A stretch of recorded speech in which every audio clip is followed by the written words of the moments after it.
Hey everyone, I sincerely appreciate your support. If you enjoy my audiobooks, I would be truly grateful if you could subscribe to the channel. And if you'd like to support even further, you're welcome to become a Patreon member, where you can access audiobooks of novels as long as they are freely available on the internet. Your kindness and support mean so much. Thank you. Thud, thud. The elevator suddenly ground to a halt. Losing their balance, both men stumbled and bumped their heads against the floor. Ignoring the pain, Chen Ran and Gung Hao immediately checked their watches. Just now, the elevator stopped for 5 minutes before it began to plummet. That means we have exactly 5 minutes of thinking time. This time, the floor number is 2. But if the floor number exceeds 33 next time, there is a high probability that the elevator will crash into the top of the shaft. When that happens, surviving will be nearly impossible. At the same time, if the next drop is to basement level 1, we will also have a hard time getting out alive. But that is not the main issue. The real fear is that this building might not even be that tall. It might not even take 33 floors for the entire elevator to shoot right out of the shaft. Gung Hao looked at Chen Ran anxiously. Chen Ran ignored his gaze and stared at the elevator doors instead. Don't you find it strange? The elevator doors didn't open. The elevator was plummeting just a moment ago, which means it is broken. The doors should be broken too, right? Since the doors are broken, even if we figure out which floor is the top floor later, we still will not be able to get out, will we? Chen Ran countered. Gung Hao frowned at the elevator doors and asked uncertainly, "Are you saying we have to pry the doors open later?" Chen Ran did not answer. Instead, he pointed a finger at the display screen next to the buttons. Seeing the odd look on his face, Gung Hao turned his head stiffly. When he saw the number on the screen, he was nearly scared half to death. 16. How can this be? In my earlier deduction, this building only has 11 floors. Why is there a 16th floor? Could it be? Gung Hao swallowed hard as he trailed off. If this building really only has 11 floors, and the elevator has to ascend to the 16th floor, it will crash through the roof. In all kinds of elevator accidents, whether it drops or crashes into the pit, there is a chance of survival. But crashing through the top means almost certain death. He looked at Chen Ran again. Chen Ran, who had been mostly ignoring him, suddenly gave him an eerie smile. Suddenly, without any warning, Chen Ran reached out and quickly pressed the number buttons. 1. 8 confirm. Gung Hao's eyes widened. The very next moment, he felt the elevator rapidly ascending. What are you doing? Without another word, ignoring everything else, both he and Chen Ran immediately dropped to their sides on the elevator floor. They curled their bodies and wrapped their arms around their heads. This was a brace position to prevent trampling, and also the standard maneuver for surviving an elevator roof crash. However, lying on his side on the floor, Chen Ran noticed that the screen still displayed 16. After about 10 seconds, the elevator finally stopped. Both men let out long sighs of relief, stood up, and hurriedly looked at the screen. The number on the screen was 3. Before Gung Hao could react, Chen Ran's hand struck again. He pressed 4 and confirmed. A sense of weightlessness struck again as the elevator began to plummet rapidly. Gung Hao was so furious he wanted to curse, shooting a vicious glare at Chen Ran. The two men once again leaned their backs against the inner walls of the elevator, gripping the handrails and bending their knees. During the descent, Chen Ran kept his eyes fixed on the screen and noticed the number remained at 3. So that is how it is. When the weightless sensation vanished, the elevator had already stopped on the 3rd floor. The doors remained shut, and the number on the screen changed to 17. This time, even Gung Hao realized what was happening. The first descent was to the 2nd floor. The second descent was to the 3rd floor. The first ascent was to the 16th floor. The second descent was to the 17th floor. With every ascent or descent, the floor number increases by 1. That means, if we cannot determine which floor is the top floor, crashing through the roof is only a matter of time. At the same time, every time the elevator stops, it pauses for exactly 5 minutes before ascending or descending again. But when Chen Ran blindly pressed the buttons just now, he triggered a mechanism, immediate ascent or descent. Thinking of this, Gung Hao casually shifted his body to block the number buttons and asked, "What did you discover just now?" "I discovered that we seem to be running out of time. We need to prepare in advance." Having said that, he completely ignored Gung Hao. He took out a rope and an iron hook from his backpack, securely tying the rope to the hook. Fortunately, Xiao Yinong and I made ample preparations before entering the instance. Otherwise, this escape room game would have been nearly impossible to survive. After securing the rope, Chen Ran took out food and water to replenish his stamina in advance. Seeing this, Gung Hao grew anxious. Chen Ran glanced at him. The reason I am not telling you early is that I am afraid you will sabotage things. I will tell you the escape plan the moment I step out of the elevator. Me sabotage things? Have you forgotten?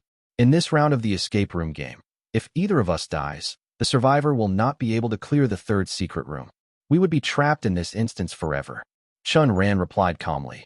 The human heart is a complex thing. No one can predict what will happen next. For example, I have absolutely no idea what is going through your mind right now. Gung Hao remained silent. The inside of the elevator grew dead quiet. Gung Hao was visibly anxious. Unable to sit still, he stood up, paced back and forth across the small space, and lit a cigarette. The short 5 minutes dragged on like a long century. Suddenly, the elevator began its rapid ascent once again. According to building regulations, any structure with an elevator exceeding 18 floors must have 2 emergency exits installed. Therefore, both men could be absolutely certain that the upcoming 17th floor was not the top floor. Neither of them bothered taking any protective brace positions. Before long, the elevator halted on the 17th floor. Chen Ran quickly climbed onto the handrail about half a meter off the floor, the rope and iron hook dangling securely from his waist. Swinging his fists, he smashed wildly at the elevator ceiling, quickly shattering its glass layer. He inspected the damage carefully, locating the latches for the elevator ceiling hatch. He cautiously pried the latches apart and pushed the hatch open. Pressing his hands against the edges, he hoisted himself out of the cabin, emerging to stand on the exterior roof of the elevator. Just as he was about to move, he glanced down and saw Gung Hao standing right in front of the number buttons inside the cabin, glaring daggers at him. His posture sent a clear threat. If you do not give me the answer, I will send this elevator plummeting and smash you to death. Chen Ran thought for a moment before saying, staying inside the elevator is a guaranteed death sentence. The crucial escape points are on the 3A floor and the 17A floor. I chose the 17A floor, leaving the 3A floor for you. Also, good luck. With that said, he unhooked the rope from his waist and looked up at the 18th floor. He swung the iron hook twice before it finally caught onto the ledge of the 18th floor landing. He gave it a firm tug to ensure it was secure, and only when he felt it was safe did he slowly begin to climb up. Perhaps driven by his sheer will to survive, or perhaps because he had left his heavy backpack and jacket behind in the elevator, Chen Ran climbed incredibly fast. In just about 3 minutes, his hands managed to grip the ledge of the 18th floor. However, when he got a clear look at the 18th floor, his blood ran completely cold. It was a solid wall. There was absolutely no space beyond it. The ledge was so narrow that it could only barely accommodate a single person standing. This must be an escape room game that demands cooperation. When the elevator ascends to the 19th floor, the person standing on the roof of the cabin has to time it perfectly. They must jump the exact moment the elevator begins to descend, grabbing the edge of the 18th floor with both hands as they fall. Such a highly difficult maneuver requires perfect coordination between the person inside and the person outside. But Gung Hao and I are far from being cooperative partners. Getting off at the 17th floor was my only choice. Standing on the narrow ledge of the 18th floor, Chen Ran suddenly realized that before the 5-minute timer was even up, the elevator began a rapid descent. The descending elevator stopped at the 5th floor. Inside the elevator, Gung Hao was slightly dazed. Shouldn't it have stopped at the 4th floor? Why the 5th floor? Chen Ran pressed the button for the 4th floor earlier. Does that mean once a button is pressed, that floor won't appear anymore? No, that's not right. After Chen Ran pressed the 4th floor button, the elevator dropped to the 3rd floor. Which means Chen Ran was running an experiment just now, and through that experiment, he discovered there is no 4th floor or 18th floor at all. Suddenly, Gung Hao remembered what Chen Ran had said while standing on top of the elevator car about floor 3A and floor 17A. I think I've heard of something like this before. 4 sounds like death. 18 represents the 18 levels of hell. People in real estate are somewhat superstitious, so many developers consider these two numbers unlucky. Some rename the 4th floor to 3A and the 18th floor to 17A. Even more extreme developers turn these two floors into elevator mezzanines. Realizing this, Gung Hao's eyes widened. The 4th and 18th floors are elevator mezzanines. An elevator mezzanine is either a dilapidated room or just a solid wall. Regardless of which one it is, for us trapped in a runaway elevator, it is absolutely a perfect temporary refuge. As long as we stand on the mezzanine and quietly wait for the elevator to crash into the ceiling, we can climb out along the shaft and escape. In this escape room game, what we really need to escape isn't the elevator itself, but the elevator shaft. Having deduced the true solution to this escape room game, a joyful expression appeared on Gung Hao's face. No wonder it went straight down to the 5th floor instead of the 4th this time. The 4th floor simply doesn't exist. He looked at the display screen. Now the elevator was scheduled to shoot upwards, and the destination floor was the 19th.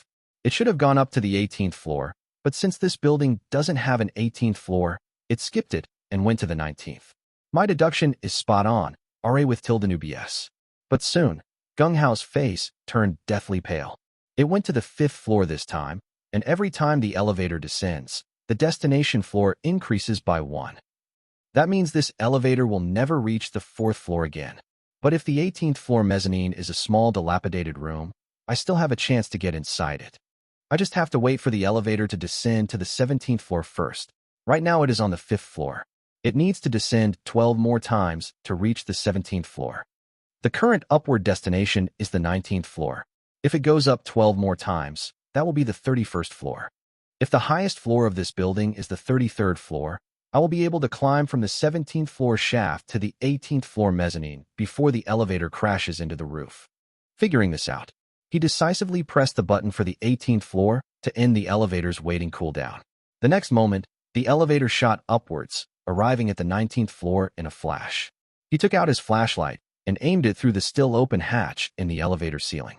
The 19th floor isn't the top. Excellent.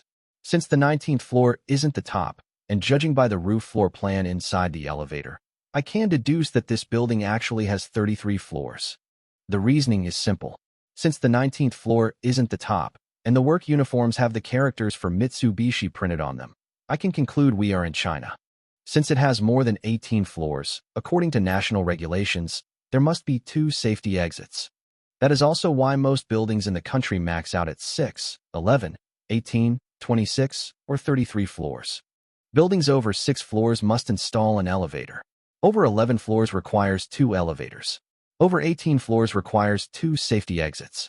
Over 26 floors means reinforced seismic walls are mandatory. Over 33 floors must have a helipad. Older buildings are the exception, of course, since these regulations had not been implemented when they were built. Judging by the smart technology of this elevator, I can rule out this being an old building. So the next threshold is the 27th floor. If the elevator does not crash into the roof at the 27th floor, there is a high probability I can survive. The elevator is stopped on the 19th floor. Right now, Chen Ran should be hiding in the 18th floor mezzanine to avoid being crushed into minced meat by the elevator. In that case, he should be able to hear me from the 19th floor. With that thought in mind, he looked at his watch. There were 4 minutes and 20 seconds left until the elevator's next rapid descent. Gung Hao immediately stepped onto the handrail, poked his head out the top of the elevator, and roared outward. Chen Ran, can you hear me? The only answer he received was his own echoing voice. For some reason, a bad premonition welled up in Gung Hao's heart. He shouted a few more times, but Chen Ran remained entirely unresponsive in the shaft. Back inside the elevator, Gung Hao fell into deep thought. There are 2 possibilities. 1. Chen Ran failed to climb the shaft and has already been crushed into meat paste by the ascending elevator car. 2. Chen Ran successfully climbed the shaft and is currently standing in the 18th floor mezzanine, but for some reason, he cannot hear my voice. The first possibility can essentially be ruled out. Generally speaking, each floor is about 2.8 meters high. The distance from the 17th to the 18th floor is merely 2.8 meters. If a grown man cannot climb a height of 2.8 meters with a rope, he might as well just bang his head against a block of tofu and end it all. That leaves only the second possibility. Chen Ran is already standing in the 18th floor mezzanine, and he heard me calling him, but he simply doesn't want to answer. Why wouldn't he answer? I already explained to him earlier what kind of situation would unfold if I died. He isn't an idiot. He should be trying his best to help me escape this escape room game. No, there's another possibility. The 18th floor mezzanine is a dilapidated room, and he is hiding inside it to avoid getting caught in the crossfire when the elevator crashes into the roof and shatters the top level. Therefore, he can't hear anything. Right. That must be the reason. Having consoled himself, Gung Hao took off his backpack inside the elevator and pulled out his rope, carabiners, and a grappling hook for climbing. It had to be said that a veteran player's tools were vastly superior to those of a newbie like Chen Ran. Actually, I have a second option. I don't have to wait for the elevator to descend to the 17th floor. We are on the 19th floor now. If I perfectly time it and jump from the top of the elevator 1 second before it rapidly descends, I could potentially grab onto the 18th floor ledge as I fall. Actually, I have a second option. I don't have to wait for the elevator to descend to the 17th floor. We are on the 19th floor now. If I perfectly time it and jump from the top of the elevator 1 second before it rapidly descends, I could potentially grab onto the 18th floor ledge as I fall. However, this requires coordination. Someone needs to stay inside the elevator to track the time and warn me, just like the starting gun fired by a referee in track and field. If I jump even 1 second too late or too early, I will fall to my death in the shaft. If I track the time myself, it would be extremely difficult to achieve the unity of will and deed, making it impossible to accurately time my jump 1 second before the elevator falls. Gung Hao was caught in a dilemma. On one hand, if he stayed in the elevator, he would have to gamble that the 26th floor wasn't the top. If he won the bet, he had a chance to survive, but if he lost, he would undoubtedly die. On the other hand, he could choose to jump from the 19th floor, but that required Chen Ran's help. However, Chen Ran wasn't answering him, which put him in a very difficult spot. After thinking for a moment, he climbed out of the elevator once again. Standing on the exterior roof, he tossed his flashlight upwards. The flashlight spun as it flew through the air. Aided by the occasional illumination of the upper shaft, he saw no sign of a sealed ceiling. This is the 19th floor. If the shaft was capped at the 26th floor, the flashlight's beam would have revealed the ceiling, but I didn't see it just now. That means there is no ceiling on the 26th floor. This building has 33 floors. It wasn't until he reached this conclusion that the heavy stone in Gung Hao's heart finally dropped. He returned inside the elevator, waiting quietly for the elevator to ascend to the 31st floor later on, at which point its descent destination would be the 17th floor. He would then have 5 minutes to climb from the 17th floor to the 18th floor mezzanine. He steps of the 18th floor mezzanine. Chen Ran held a cigarette between his lips, quietly watching the elevator car go up and down in front of him over and over again. Each time, it passed by missing him by less than 4 inches. One could only imagine what would have happened if the 18th floor mezzanine steps were not there. An unknown amount of time passed. The elevator stopped on the 17th floor. He clearly saw Gung Hao climb onto the exterior roof of the car, mimicking what he had done earlier, attempting to hook the grappling hook onto the steps of the 18th floor, but Chen Ran kicked down the grappling hook that had been thrown up and declared, "Gung Hao, do not waste your effort. The mezzanine is just a wall that can barely fit one person." Gung Hao's anxious voice drifted up from the 17th floor. "If it can fit one person, it can definitely fit two.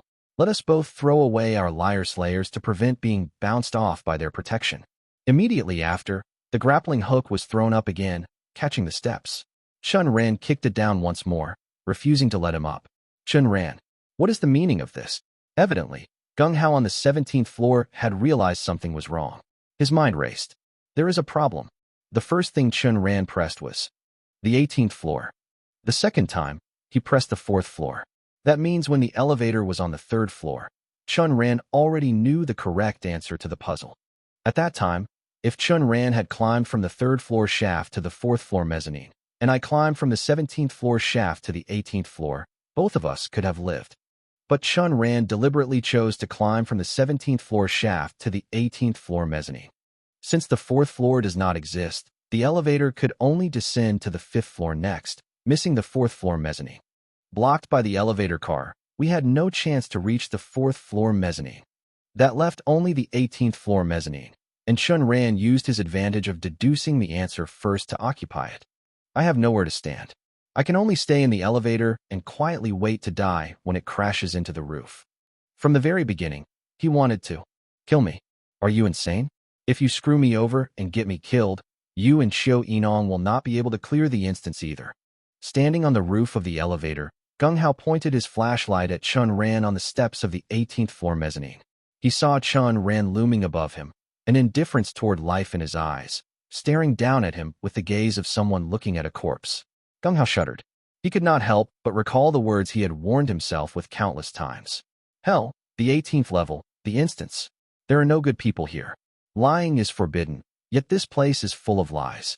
Do not trust anyone, including yourself. Your emotions will deceive you, your common sense will deceive you, and your feelings will deceive you. Arano, yes. Recalling everything that had happened, Gung Hao was horrified to realize that Chen Ran had never lied from the very beginning.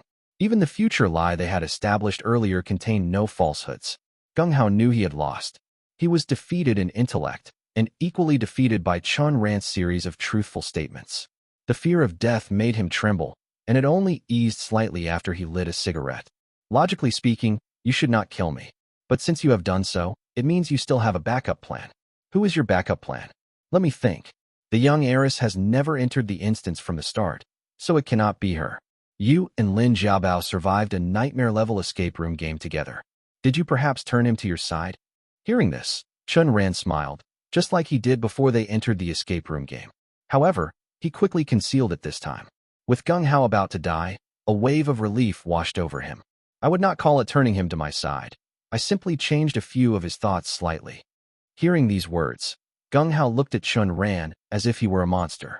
Was the nightmare-level instance you and Lin Jiabao went through a 3-body type instance, or an inception type instance? He then added, only those 2 types of instances can silently alter a person's mind. Chen Ran did not answer. Seeing him remain silent, Gung Hao continued. The first secret room mostly featured literary works, so it must have been a 3-body type instance. Which means, you placed a mental brand onto Lin Jiabao. If I die, you will team up with Lin Jiabao to kill the young heiress first. Once the young heiress dies, only 3 of you will be left in the instance, making it impossible to start the escape room game. Therefore, the thought stamp you imprinted on Lin Jiabao must be, have him join forces with you to kill the young heiress first, and then commit suicide. Only then, with both major bosses killed by you two, will you and Xiao Yinong successfully clear the instance. After speaking, he quietly watched for Chen Ran's reaction. Unexpectedly, Chen Ran completely saw through his petty scheme. Could it be that you are just speaking eloquently and confidently here because you wish to be my teammate? That is right. Gung Hao's eyes were filled with a deep attachment to life. In this instance, you should understand that apart from you and Xiao Yinong, I am the smartest one here. If the 3 of us join forces, we can easily sweep any 1-star instance. Besides, are you really so certain that the thought stamp you imprinted on Lin Jiabao will definitely take effect? I am different from him. I also want to survive and clear the instance. If the 3 of us work together, those 2 bosses will surely die. Gung Hao was extremely anxious. There were less than 2 minutes left before the elevator's next rapid ascent. It was not over yet. The last ascent reached the 31st floor, and this ascent would reach the 32nd floor. According to their previous deductions, this building only had 33 floors. In other words, by the time the elevator made its 4th rapid ascent, it would crash into the roof. Moreover, once he missed this chance on the 17th floor, he would never have another opportunity to reach the 18th floor mezzanine. Chen Ran took a deep drag of his cigarette. The escape room game that Lin Jiabao and I participated in was not a 3-body type. His cold tone struck Gung Hao's heart like the death knell of fate. He slumped onto the roof of the elevator. He had originally intended to analyze Chen Ran's plans, making Chen Ran realize he was a rare talent, and then naturally form a team with him. He never expected that instead of showing off his brilliance, he would end up making a complete fool of himself. How could Chen Ran possibly team up with someone who, despite having the standard answer, still analyzed the process incorrectly? Gung Hao's hand holding the cigarette trembled. He took a few fierce drags before barely managing to calm down. Do you need to leave any last words? Chen Ran spoke up again. Only by revering life could he remind himself that he was still alive amid the constant slaughter and endless deception. Last words. Gung Hao muttered. He did not recall his unbearable past life. Taking a deep breath, he roared the words suppressed in the deepest depths of his heart. Fuck the liar slayer. Fuck the ghost whisperer. Fuck the instance secret rooms. Fuck the 18th level of hell. Chen Ran. Survive. Escape the 18th level of hell. Look at the world outside this 18th level of hell for me. Chen Ran nodded solemnly. The next moment, the elevator ascended rapidly. The powerful inertia caused Gung Hao to fall into the elevator, where nothing but death awaited him. Chen Ran watched this scene in silence. If I cannot escape hell, sooner or later, I will end up just like him. The elevator ascended to the 32nd floor. The elevator ascended to the 33rd floor. The next floor would be the 34th, but this building only had 33 floors. Gung Hao knew exactly what was about to happen. He immediately lay on his side inside the elevator, wrapping his arms around his head and curling his legs. The elevator plummeted rapidly before coming to a sudden halt. Once the 5 minutes passed, the elevator began to accelerate upwards, faster and faster. Gung Hao felt that this ascent was much quicker than any before it, taking less than 5 seconds. The elevator smashed into the roof. The carriage deformed, and the tremendous inertia launched Gung Hao high into the air. If he had been standing upright, his head would have violently collided with the elevator's ceiling. His skull would have been crushed, his spine snapped. However, because he was lying on his side, it was the side of his body that struck the ceiling. At the same time, because he had protected his head and spine, the impact only left one side of his body numb and devoid of sensation. I am not dead. Just as that thought crossed his mind, he heard the sharp sound of snapping cables, followed immediately by the elevator plummeting. A straight drop to the very bottom. Falling along with the elevator was the shattered roof, crashing all the way down to the basement level. The carriage was twisted into a grotesque shape, and inside, Gung Hao had been reduced to a puddle of mangled flesh. The 18th floor mezzanine.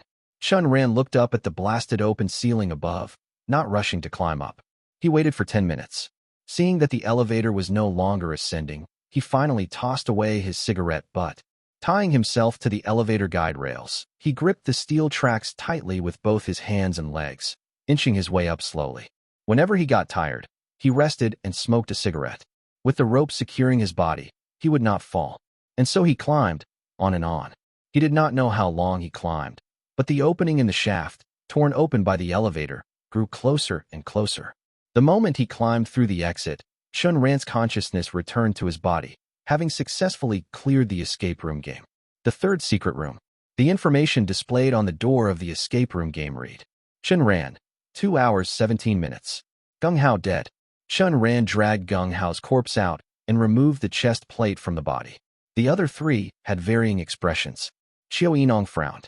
In her mind, as long as Chen Ran and Gung Hao reached a truce, it would have been difficult not to clear this instance. Our Nigeria Nirio. However, doing that would require tricking Gung Hao into telling a lie. She had not expected Chen Ran to directly orchestrate Gung Hao's death within the escape room game. Qiu Yinong took a deep look at Lin Jiabao. Could it be? Did Chen Ran manage to flip Lin Jiabao? Similarly shocked was the young heiress, Lin Jiabei. Among this batch of players, Chen Ran is undeniably the smartest. There is no way he could not foresee the situation that would unfold once Gung Hao died. The dice spun across the long table. This time, the number rolled was 2. The colors on the chest plates worn by Chen Ran and Lin Jiabao constantly shifted, while the difficulty displayed on the secret room door also rapidly changed. Finally, red faction, Chen Ran. Blue faction, Lin Jiabao. Difficulty, normal. Since the rules still stated that the bet could not exceed 8 poker chips. Seeing this, Qiu Yinong hesitated no longer. With a single push of her hand, she shoved her remaining 3 poker chips to the center of the long table and drew her Liar Slayer. If Lin Jiabei dared to retract her skill, she would activate the Wheel of Time. By this point, how could Lin Jiabei not realize that her dear brother had decided to collude with Chen Ran to trap and kill her? You. She stood up, angrily pointing at Lin Jiabao. It took her a long time to steady her racing mind. Why? Facing her interrogation, Lin Jiabao did not spout a bunch of grand principles or words of resentment. Perhaps he knew this was one of the few opportunities he had to kill this nightmare, and opening his mouth might trick him into telling a lie. Let us go. Lin Jiabao and Chen Ran walked into the escape room game together. Normal. Difficulty was almost too easy for the two of them. Moreover, neither of them had any lingering worries. In the escape room game, they no longer needed to painstakingly scheme to kill their opponent. Therefore, their speed was incredibly fast. In less than 5 minutes. On the door of the secret room, Chen Ran, for minutes 42 seconds. Lin Jiabao, for minutes 27 seconds. Lin Jiabao won. Lin Jiabao was in the blue faction, which meant Qiu Yinong won this round. On the long table, The dice spun once again. This time, the number rolled was 1. Only the colors of Chen Ran and Lin Jiabao's chest plates constantly changed. Finally, red faction, Lin Jiabao. Blue faction, Chen Ran. Xiao Yinong chose to go all in once more, shoving 6 poker chips to the center of the long table. Lin Jiabao's face turned ugly, only to hear Chen Ran leisurely drawl. As expected, your fishing in murky waters cannot alter fixed parameters. With only one member left in both factions, no matter how the chest plate colors change, the final result will always be one member per faction. It is impossible for a situation to arise where both members are in the same faction. Oh right, there should be one other possibility, and that is, if Lin Jiabao or I lost the escape room game and had our chest plate taken, and the remaining chest plates matched our own color. Only then could a scenario occur where 2 members are placed in the same faction. But do you really think Lin Jiabao and I would make such a rookie mistake? As he spoke, he pointed at the chest plates on himself and Lin Jiabao. Chen Ran, 2 blue. Lin Jiabao, 2 red, 1 blue. At this moment, Chen Ran was wearing blue. Lin Jiabao, meanwhile, was wearing red. Xiao Yinong had to keep winning, so it was Chen Ran's turn to win this round. By winning, Chen Ran would seize Gung Hao's red chest plate. When that happened, Chen Ran, 1 red, 2 blue. Lin Jiabao, 1 red, 1 blue. Furthermore, after Xiao Yinong won this round, her poker chips would reach 12. Lin Jiabao would be left with only 6. If the dice did not roll a 4 or higher in the next round, Xiao Yinong could bet 6 poker chips. Lin Jiabao would lose all her poker chips. Lin Jiabao was on the brink of absolute fury. She glared viciously at Lin Jiabao. Your cowardly nature is the very reason I was born. I am your protective persona. I will always stand by your side and protect you. I truly do not understand why you would help them kill me. Do you think that old man actually loved you? Are you joking? You killed the primary persona of his adopted son. How could he possibly treat you like his own biological grandson? He taught you how to read and write, taught you how to behave. It was all just to use you. He could not bear to destroy his adopted son's body with his own hands, so he deliberately provoked me. I had no choice but to torture him to death. His death made you resent me, so he could use you to kill me. But there is no way you could defeat me, so he wanted to use my hands to kill you. Why can you not even understand something this simple? Did we not work together perfectly in the past? As long as you let me step into the escape room game, Chen Ran, Xiao Yinong, none of them are my match. Hearing this, a cold glint flashed through Xiao Yinong's eyes as she instinctively reached for her liar slayer. Deceiver's tongue. She voluntarily spoke the negation of the deceiver's tongue. No. Between her and Lin Jiabao, from the very beginning, they never claimed they were the primary persona. Her words seemed like they were meant for Lin Jiabao, but in reality, she was tricking Chen Ran and me into negating their deceiver's tongue. Realizing this, Xiao Yinong withdrew the hand touching her liar slayer. This was the terrifying aspect of an NPC ghost whisperer. If it were a player ghost whisperer, they had to voice the deceiver's tongue themselves and make the other players believe it. But an NPC ghost whisperer could utilize the instance to make the players speak their meticulously laid deceiver's tongue. Yet, because players were merely deducing the instance, they were not technically lying. Therefore, even if a player voiced the deceiver's tongue arranged by the NPC ghost whisperer, they had not told a lie. This created a logical paradox. The player spoke the deceiver's tongue, but did not lie.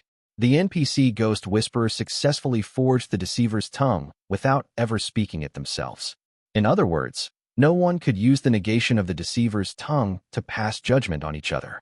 Lin Jiabao was using exactly this point, trying to trick Chen Ran and Xiao Yinong into negating the deceiver's tongue, thereby coaxing a lie out of them. However, with victory right before their eyes, both of their nerves were strung tightly. How could they possibly fall for such a trap? Seeing that the two did not take the bait, Lin Jiabao wanted to say something else, but Chen Ran interrupted her. I am very curious. What would happen if the dice rolled a 5 or a 6? Aren't you quite clever? You should be able to figure it out. Hearing this, Chen Ran fell deep into thought. First, her fishing in murky waters cannot randomize fixed parameters. For example, the remaining members of each faction. In the first rule, each faction can only send out one member. The number is 1. 1 is the minimum number needed to participate in the escape room game. There are no other possibilities. Since Lin Jiabao is unaffected by fishing in murky waters, the poker chips cannot be randomized either. Then, That only leaves two things: the number of chest plates and the roles of successor and member. Among them, the identity swap between successor and member can be ignored. After all, Lin Jiabe remains unaffected. She cannot turn into a member through fishing in murky waters. For the blue faction, it does not matter who is randomly selected as the successor. As for the number of chest plates, since it has already been determined for this round, playing another round means Lin Jiabe will be shot dead. In other words, no matter how the number of chest plates changes in the next round, it will not matter. However, considering that Lin Jiabe is a 2-star player and her skill is level 2, an unexpected randomization is highly likely to occur. Chen Ran said no more. He walked into the secret room with Lin Jiabao again. This time, it was the randomized difficulty of the escape room game itself. Normal. About 10 minutes later, Chen Ran and Lin Jiabao cleared the escape room game. Chen Ran, 3 kills. Lin Jiabao, 0 kills. Qiu Yinong won 6 poker chips once again. At this point, Qiu Yinong, 12 poker chips. Lin Jiabe, 8 poker chips. On the long table, the dice began to spin again, but this time, the number that appeared was 6. First change, chest plate color. Second change, instance difficulty. Third change, participants.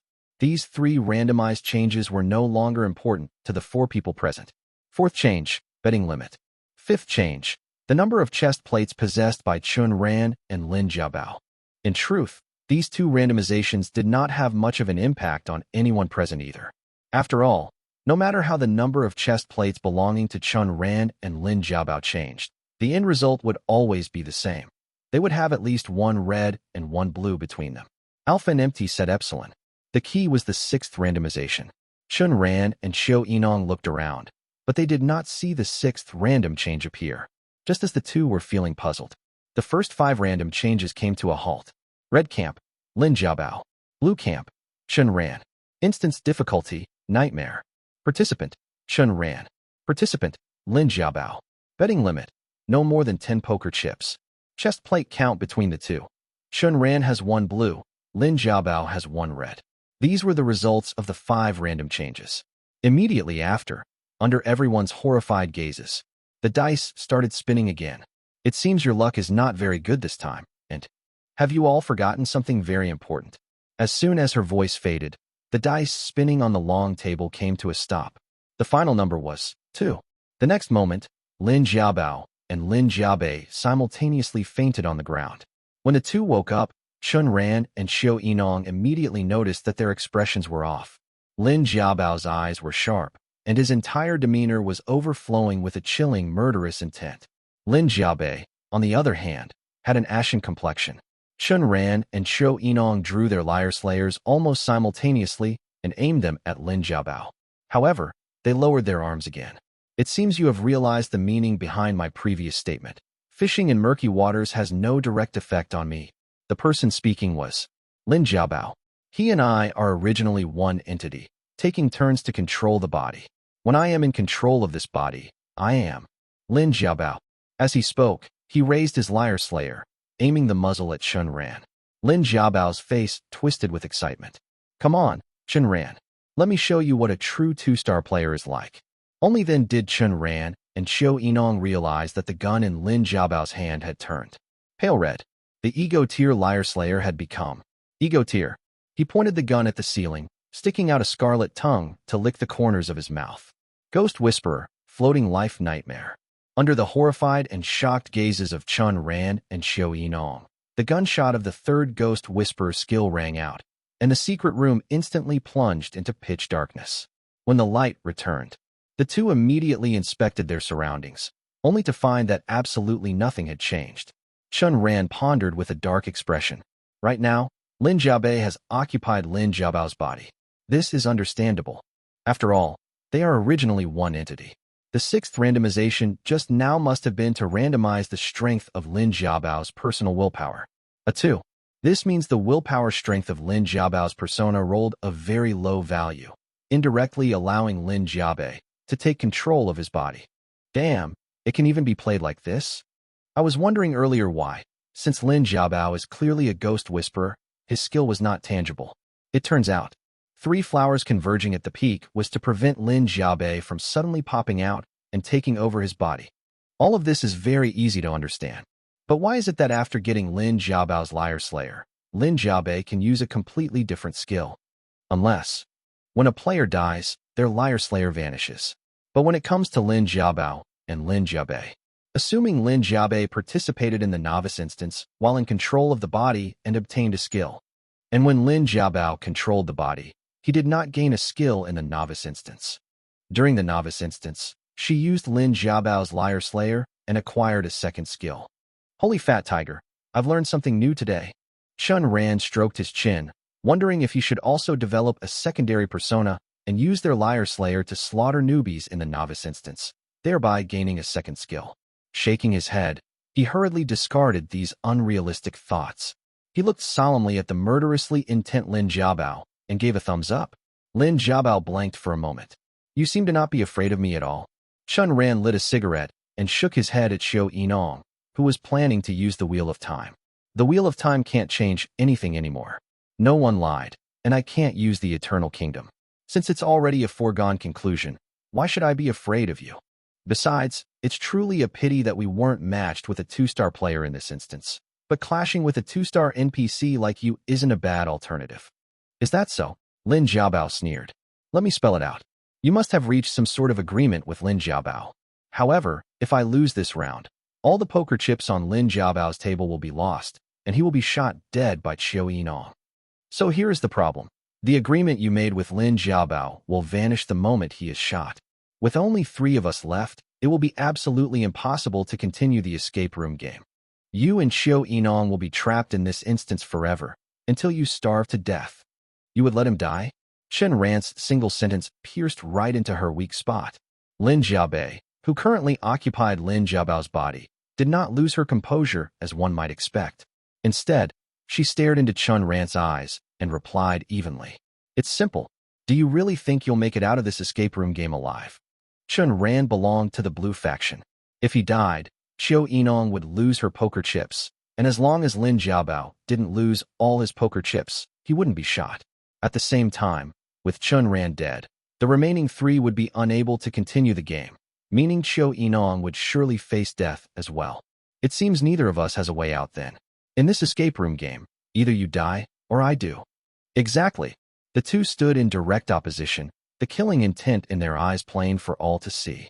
In this exchange of provocations right before entering the fray, neither managed to gain the upper hand. No more words were spoken. Watching the 2 of them walk into the secret room, Xiao Yinong pushed 8 poker chips to the center of the long table. The heavy doors to the secret room swung shut. Inside, both players immediately checked their watches to record the time. Chen Ran and Lin Xiaobai frowned. The 2 chairs that had been in here previously were gone. The ceiling, the floor, and all 4 walls were completely snow-white. There was a bookshelf, holding a book only one. There was a countdown timer, which read, 1 hour, 59 minutes, 59 seconds. On the wall directly ahead were 2 doors separated by about 1 meter. The left door bore the word life, and the right door bore the word death. On the wall between the 2 doors was a message. Choose wrong and die, choose right and live. Each person has 5 chances, and the rotor does not necessarily affect the final outcome. There was a desk, and on the desk lay an ID card. However, the portrait on the ID card was a cat. Life or death, Schrodinger's cat. A superposition of life and death. Both of them thought of this question at the same time. Chen Ran walked over to the bookshelf, examined it for a moment, and pulled out the lone book. The cover read, Journey to the West. The first paragraph read, Before the universe was divided, heaven and earth were in chaos, vastly hazy and boundless, with no human in sight. The second paragraph read, They say the general trend of the world is that empires long divided must unite, and empires long united must divide. The third paragraph read, The crimson-capped rooster heralds the break of dawn, while imperial tailors present the emerald cloud robes. The fourth paragraph read, This is the opening chapter of the book. Having survived a dreamlike illusion, the author has chosen to hide the true events, Ranch Epsilon S. After reading these 4 paragraphs, Chen Ran's eyebrows knitted tightly together in deep thought. He flipped to the back of the book and saw a single word, death. Chen Ran's pupils contracted slightly. He silently placed the book back in its original spot on the shelf. He then approached the desk and picked up the ID card. The portrait on the card was of an orange tabby cat, and the ID number read XXXXX13211192X. On the back of the ID card was a single word, life. After a brief moment of thought, he pocketed the ID card. Lin Xiaobei. Shameless. Continuing to observe their surroundings, Lin Xiaobei stepped up to the two doors. Under Chen Ran's shocked gaze, she pushed open the life door. Then, a bizarre scene unfolded. Suddenly, an open door appeared on the wall directly behind them, and the scene inside the door was Lin Xiaobei's front profile. Directly in front, Lin Xiaobei stepped out the door. Directly behind, Lin Xiaobei stepped through the door. In other words, if you open the life door and walk out, you still end up back in this first secret room. As Lin Xiaobei stepped fully back inside, the life door swung shut. Chen Ran approached the two doors and also tried to push open the life door, but it wouldn't budge. It felt as though it had been welded shut. I don't dare try the death door. If this is the Schrodinger's cat experiment, the real door should be. He moved to the space between the life door and the death door.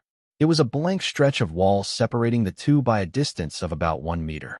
Chen Ran reached out, pressed his fingers flat against the solid wall, and tried to push it open like a door. The wall pushed open inward, just like a real door. Inside was another secret room. He stepped into the second chamber. Seeing this, Lin Xiaobei quickly followed. Inside the second chamber, the two of them took in their surroundings. This secret room appeared to be a laboratory. It was filled with various experimental equipment and lab benches. They couldn't discern any hidden clues. Eventually, their eyes landed on the large door directly in front of them, which was secured by an electronic lock. They walked over to the door. They discovered that the electronic lock required a 6-digit password, and there were no hints whatsoever on the door itself. It seems the password must be hidden in the first secret room. Also, the text on the hidden middle door clearly stated, each person has 5 chances, which means we each have 5 opportunities to enter this second chamber. No, that's not right. Lin Xiaobei already opened the life door once. She only has 4 door opening chances left. Ever cautious, Chen Ran wasn't entirely certain of his own deduction, so he decided to test it. Before conducting the experiment, he first patrolled the laboratory, trying to find any potential clues. Unfortunately, he couldn't even name most of the experimental equipment. Even if there were hidden clues, he wouldn't be able to recognize them. Thus, he began his test. He casually grabbed a small stool from in front of a lab bench, pushed open the door leading back to the first secret room, wedged the stool against the open white door, and quietly observed. The door appeared to be fitted with heavy springs. The stool couldn't hold it back at all. As the door closed automatically, the stool was shoved right back into the second chamber. As expected, the escape room game wouldn't allow players to exploit a bug by keeping the door permanently propped open. He took out a cigarette, lit it, and leaned back against the lab bench with his arms crossed over his chest. Seeing his posture, Lin Xiaobei instantly understood his intention. She stepped forward and pushed the door open. The two of them returned to the first secret room. Neither spoke a word. They each focused on deducing the password for the electronic lock. For a moment, the room was so silent you could hear a pin drop. Shortly after, Lin Xiaobei looked at Chen Ran. What did you stuff into your pocket earlier? Shortly after, Lin Xiaobei looked at Chen Ran. What did you stuff into your pocket earlier? The cat's I.D. The cat's. I distinctly noticed its body has a lot of fur. His abrupt, nonsensical answer left Lin Xiaobei momentarily stunned. Then, maintaining a perfectly calm expression, she withdrew her hand from where it had been resting near her waist. She took the ID card that Chen Ran handed over. Lin Xiaobei examined it repeatedly, finally taking a long, hard look at the ID number before saying absolutely nothing. The secret room plunged into silence once more. It was very strange. After their initial sweep for clues, neither of them made any further effort to investigate the clues in depth. It was almost as if they didn't care at all whether they could escape this secret room. Perhaps it was because, in this escape room game, the two of them were locked in a fight to the death. Thus, neither was in a rush to deduce an escape plan. Instead, they were entirely focused on figuring out how to trap and kill the other inside the game. A long time passed. Lin Xiaobei pointed at the countdown timer and broke the silence. A nightmare-level secret room, and with only this much time, clearing it will be difficult. Hearing this, Chen Ran instinctively reached for the Liar Slayer at his waist. But he pulled his hand back just as quickly. He chimed in, "You're right. With only about 2 hours, clearing it will definitely be somewhat difficult." Lin Xiaobei gave him a profound look. When we entered the secret room, the very first thing we did was check our watches. Only after that did we notice the countdown timer showing 1 hour, 59 minutes, and 59 seconds. Which means the initial time on the countdown was definitely greater than 2 hours. If Chen Ran had just stated definitively that there were only 2 hours, I absolutely would have used judgment on him. But this guy is as slippery as an eel. Every single sentence he speaks is carefully crafted to avoid lying, just like with that cat's ID card earlier. He was on the verge of blurting out that it was the cat's ID card, but he forcefully choked it back, buying time with a massive pause. Could it be that he's already noticed something? Time slipped away quietly in the silence between them, neither having any intention of speaking first. Lin Jiabei approached the bookshelf and pulled out the same book Chen Ran had been leafing through earlier. The more she read, the more something felt off. The contents of this book feel like a cobbled-together mess, she muttered.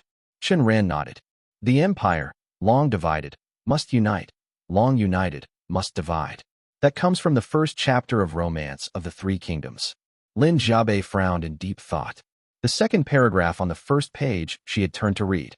The empire, long united, must divide. Long divided, must unite. The book stated long united, must divide first, whereas Chen Ran had said long divided, must unite first.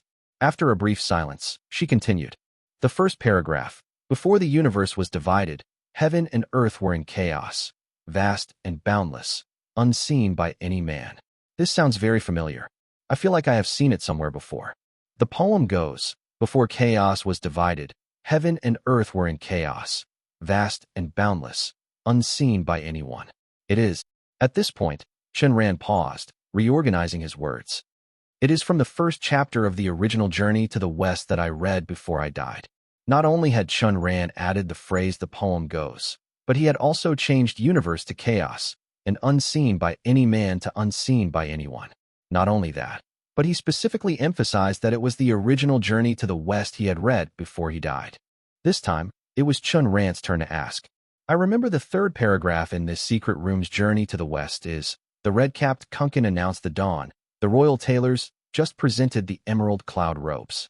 I think you should know which book that is from, right? Lin Jiabei looked at the third paragraph, deliberating for a moment before she spoke. The red-capped roosters announced the dawn. The royal tailors just presented the emerald cloud robes. That comes from the first chapter of Water Margin. Similarly, she had also altered the content. She changed Kunkin to roosters. Chen Ran continued his questioning. This is the opening chapter, because having experienced a dream-like illusion, the true events were hidden away. Where is that from? Dream of the Red Chamber, she answered. Chen Ran's fingers twitched as he fought the urge to draw his gun, frowning in slight thought. That book left out the phrase the author himself says. Logically speaking, Lin Jiabei told a lie, but nowadays, not many people read the original Dream of the Red Chamber, so it does not count as a common-sense lie. She is baiting me. In fact, out of the 4 paragraphs in the book, only the excerpt from Romance of the Three Kingdoms actually counts as common sense. Seeing that Chen Ran didn't draw his liar slayer to execute a judgment on her, as she might have expected, Lin Jiabei was just about to put the book back on the shelf when she heard him speak. Rao, yes. Let me see that copy of Journey to the West in your hands, Chen Ran said, reaching out. Upon hearing the words Journey to the West, Lin Jiabei's fingers also twitched. She glanced at the title Journey to the West on the cover, finally suppressing the urge to draw her gun. He is baiting me. She handed the book to Chen Ran, who casually tossed it onto the floor. I do not think there is any need for us to keep testing and setting traps for each other like this. There is not much time left. Shouldn't we focus on solving the puzzle first? Lin Jiabei suggested, pointing at the countdown timer.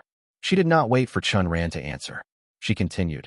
Earlier, I pushed open the life door, and I also pushed open the doors connecting the first secret room and the second chamber.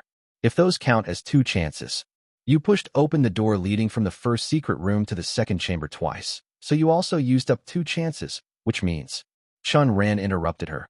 Even if we push the doors twice, does that affect the puzzle? Lin Jiabei did not reply. Instead, she pointed at the text on the wall between the life door and the death door. Choose wrong and die, choose right and live. 5 cockneys per person, the order does not necessarily affect the final result. Tell me, does it have an effect? Chen Ran remained silent for a long time. Oh, then tell me. What does the text on that hidden door say? Lin Jiabei fell silent. Time quietly slipped away once more in the ensuing silence. Clearly, at this moment, Chen Ran realized exactly what kind of existence this secret room was, and Lin Jiabei realized that Chen Ran had figured it out. Put away your skill. Don't hold up my time in the escape room game. Chen Ran's expression shifted, his voice turning icy cold. What are you talking about? Even after being exposed, Lin Jiabao remained unhurried and composed. Chen Ran took a deep drag of his cigarette and casually perched on the edge of the desk. First of all, he stated flatly, before entering an escape room game, everyone has to sit in a chair. But when we came in here, those 2 chairs were missing. Furthermore, you had already used your skill before we even entered. Therefore, when I came in and saw that the chairs were gone, along with the environmental changes in the secret room, I realized that this entire secret room was created by a skill. To be honest, I was quite disappointed at the time. To think that the skill of a grand 2-star NPC could be so full of holes. But slowly, I began to realize that something wasn't right. It was extremely difficult to completely disprove that this was an escape room game. That is because the true killing blow of your skill does not lie in whether the victim can deduce that this is not an escape room game. It lies in whether they commit a common-sense lie when trying to express it. As he spoke, Chen Ran pointed to the text on the wall between the 2 doors. Just that part alone is enough to trap and kill countless players. For example, Lin Jiabei asked. For example, at the very beginning, a player might say that it is a wall. But once the player enters the second chamber and comes back out, they can no longer call it a wall, they have to call it a door. If they insist it is a wall, that is a common-sense lie. Secondly, the word order of the text on the hidden door is also problematic. Choose wrong and die, choose right and live. 5 cockneys per person, the order does not necessarily affect the final result. The door says 5 cockneys, rather than 5 chances. In terms of normal linguistic logic, the order of the letters is flawed. Not to mention the order does not necessarily affect the final result. Words are processed by their overall shape and meaning. Even if the internal order is scrambled, it doesn't affect our ability to read them. Therefore, the moment someone naturally reads out the correct order, that becomes a common-sense lie. Chen Ran then pointed at the cat's ID card in her hand, the countdown timer, and the copy of Journey to the West discarded on the floor. Among these, Chen Ran could not openly vocalize the term the cat's ID card. Merely mentioning the words ID card in this context would constitute a common-sense lie. First of all, cats do not have ID cards. Secondly, the number on the cat's ID card was XXXXX13211192X. In a normal ID card sequence, the position of that 13 corresponds to the birth month. However, a 13th month simply does not exist in this world. There are only 12 months at most. Therefore, it was not an ID card. Calling it an ID card was a common-sense lie, at that. Since it could not be called an ID card, to avoid telling a lie, Chen Ran's words simply never touched upon the issue of what the cat's ID card should actually be called. As for the countdown timer, that was the easiest to spot. When they had first entered, they had checked their watches before surveying the secret room's environment. Only then did they see the timer displaying 1 hour, 59 minutes, and 59 seconds. This proved that when they had first entered, the countdown time was absolutely longer than 2 hours.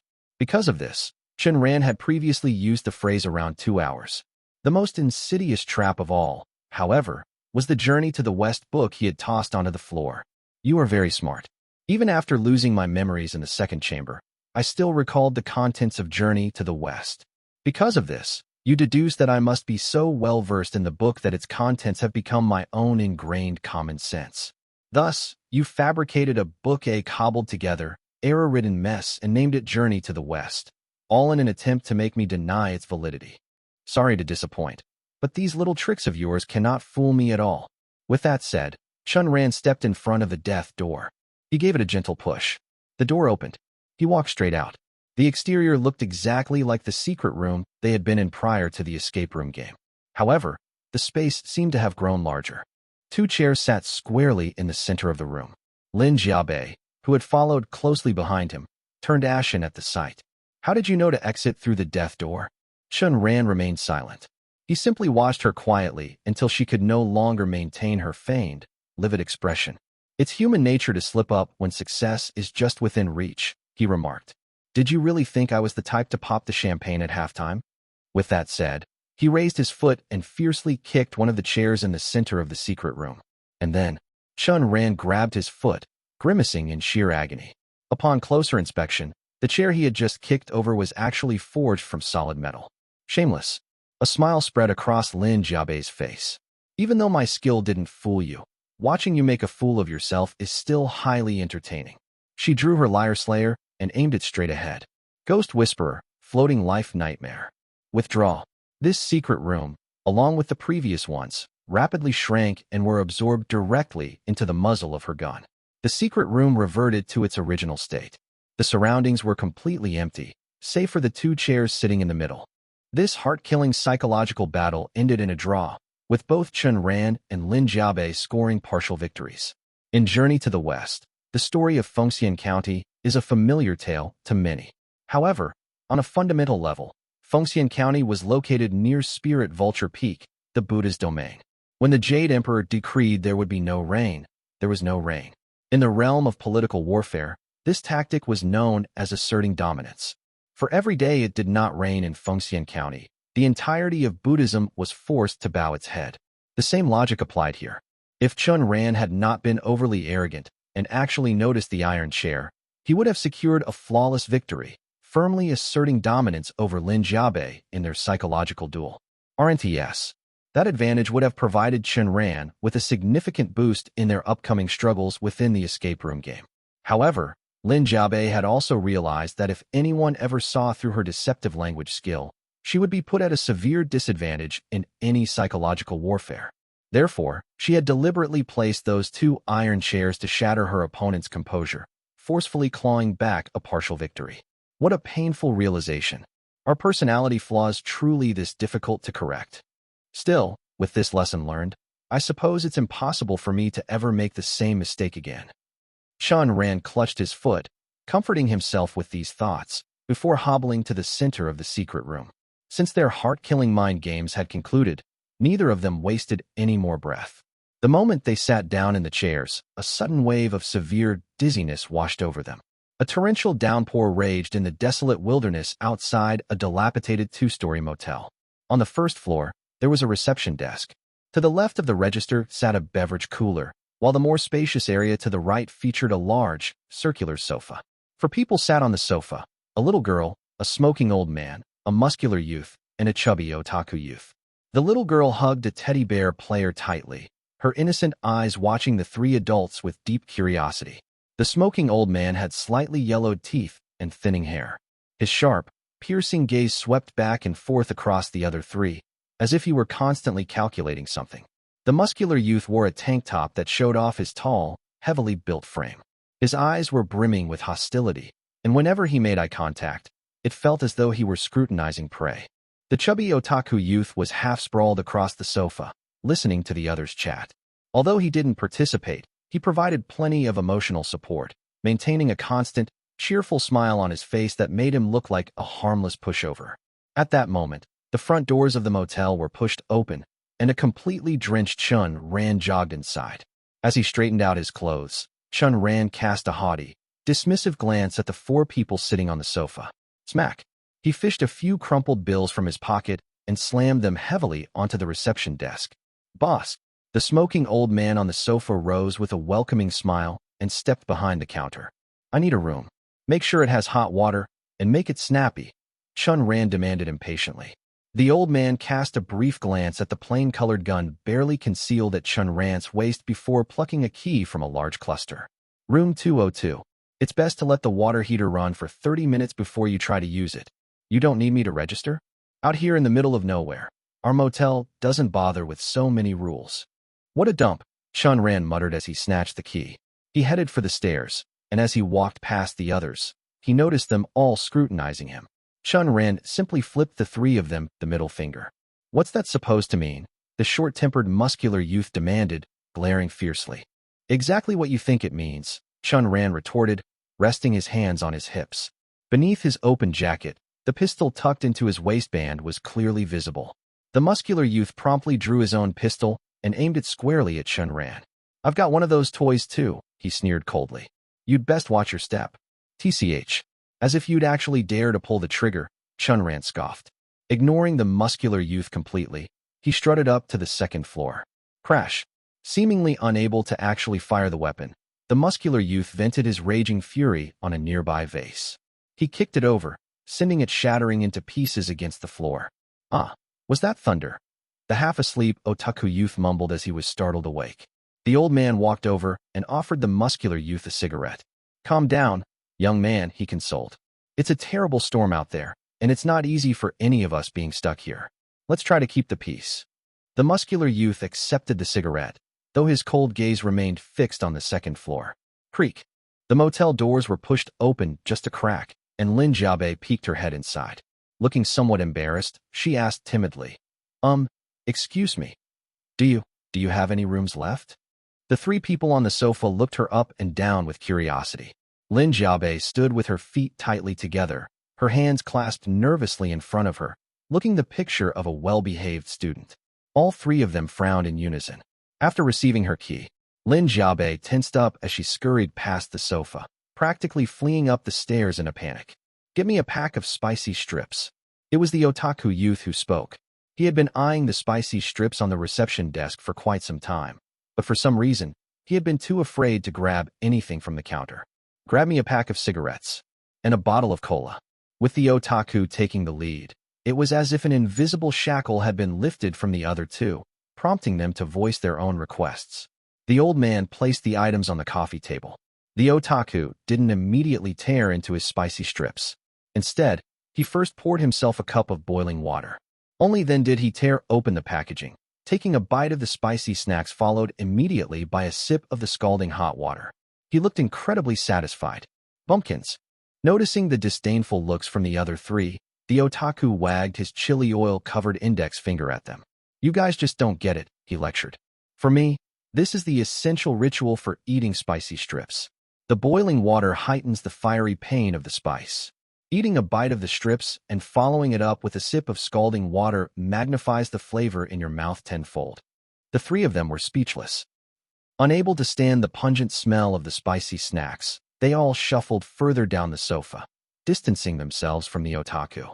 A short while later, Chen Ran and Lin Jiabe finished their showers. Dressed in pajamas, they walked down the stairs one after the other. All six of them were now gathered around the sofa. Chen Ran looked in utter contempt at the grease staining the otaku's mouth. Pinching his nose in disgust, he snapped, "Go eat that trash in your own room. Shoving your face with that garbage in a public space isn't just an eyesore. It stinks to high heaven. Mind your own business. Why aren't you complaining about them smoking in public?" As he spoke, the otaku shamelessly snatched the plush bear right out of the little girl's arms. He wiped his greasy mouth on it, then wiped his hands, acting like a complete thug.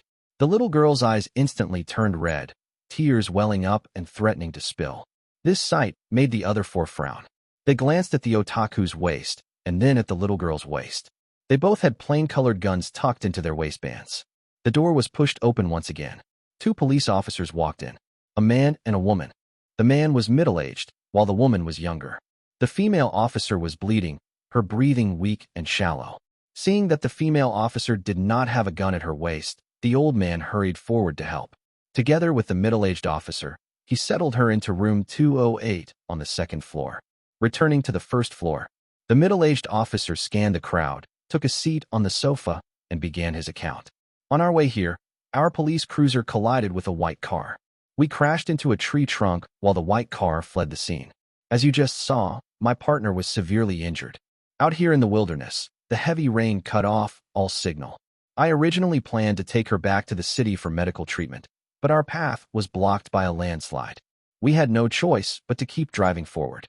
On our way to this small hotel, we spotted the white car. The driver had long since abandoned the vehicle and fled. The middle-aged officer cast a cold gaze over everyone present, observing every subtle shift in their expressions. This is the one and only building in the vicinity. So who was it?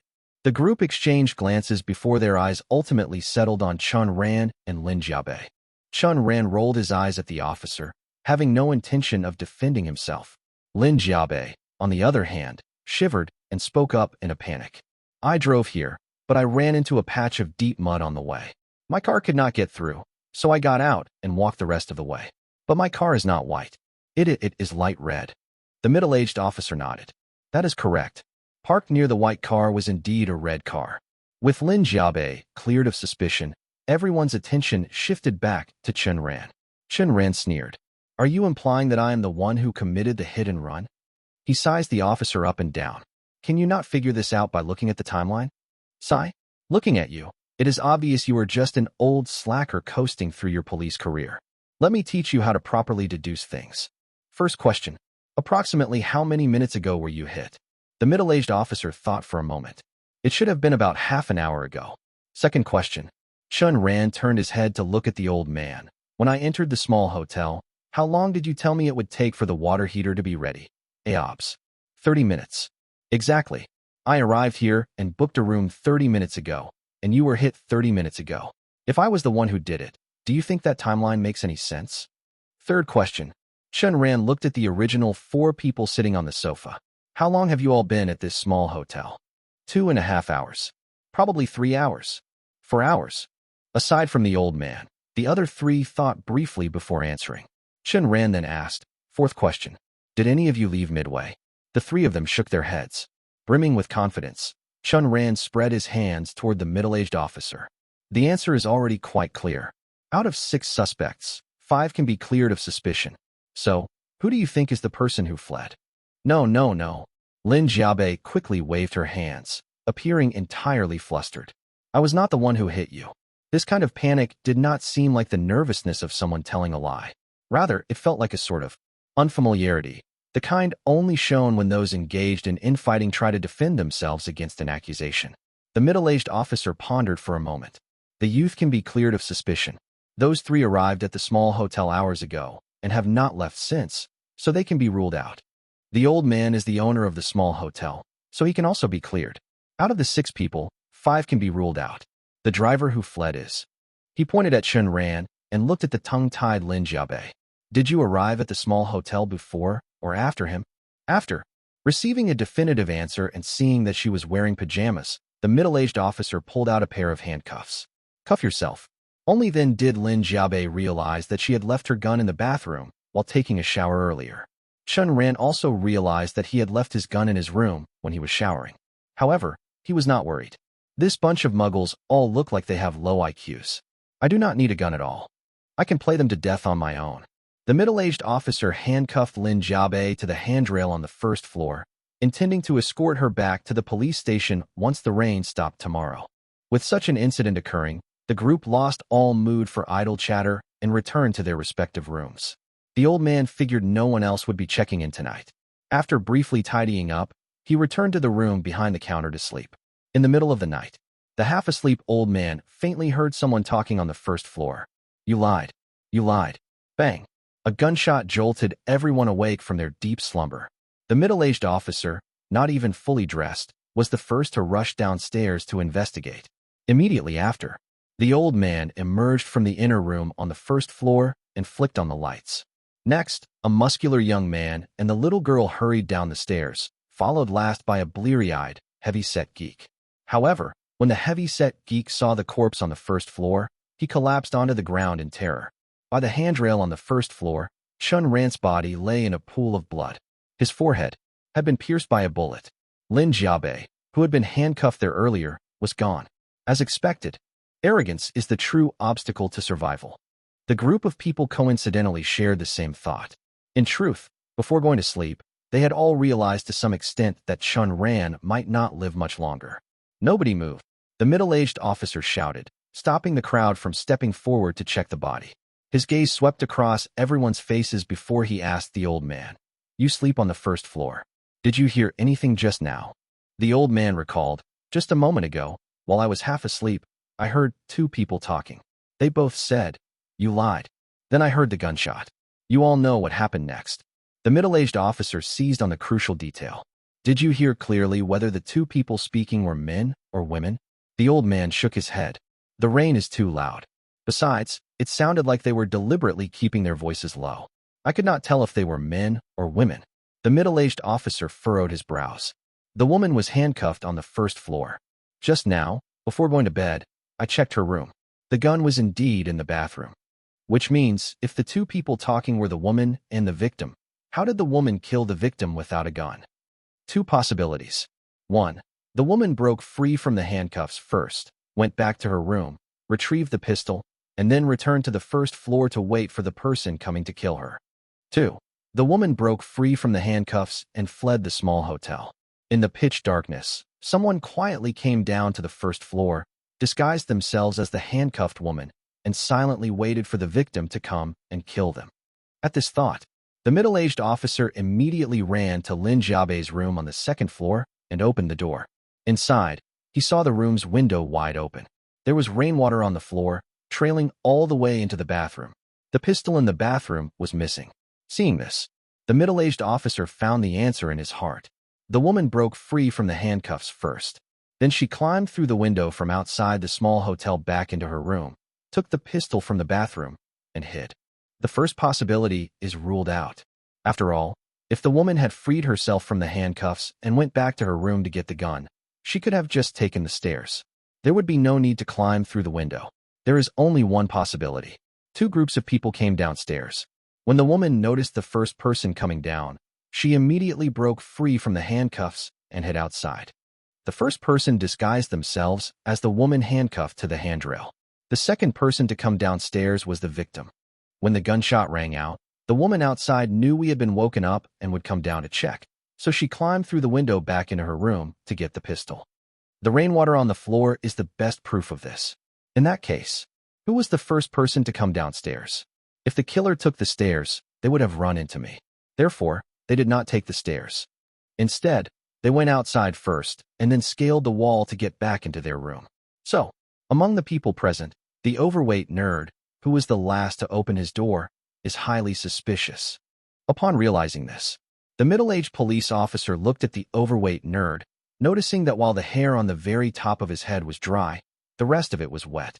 This kind of situation usually means he tried to keep his hair from getting soaked in the rain by wearing a hat or wrapping a towel around his head, resulting in a dry crown while the rest of his hair got wet.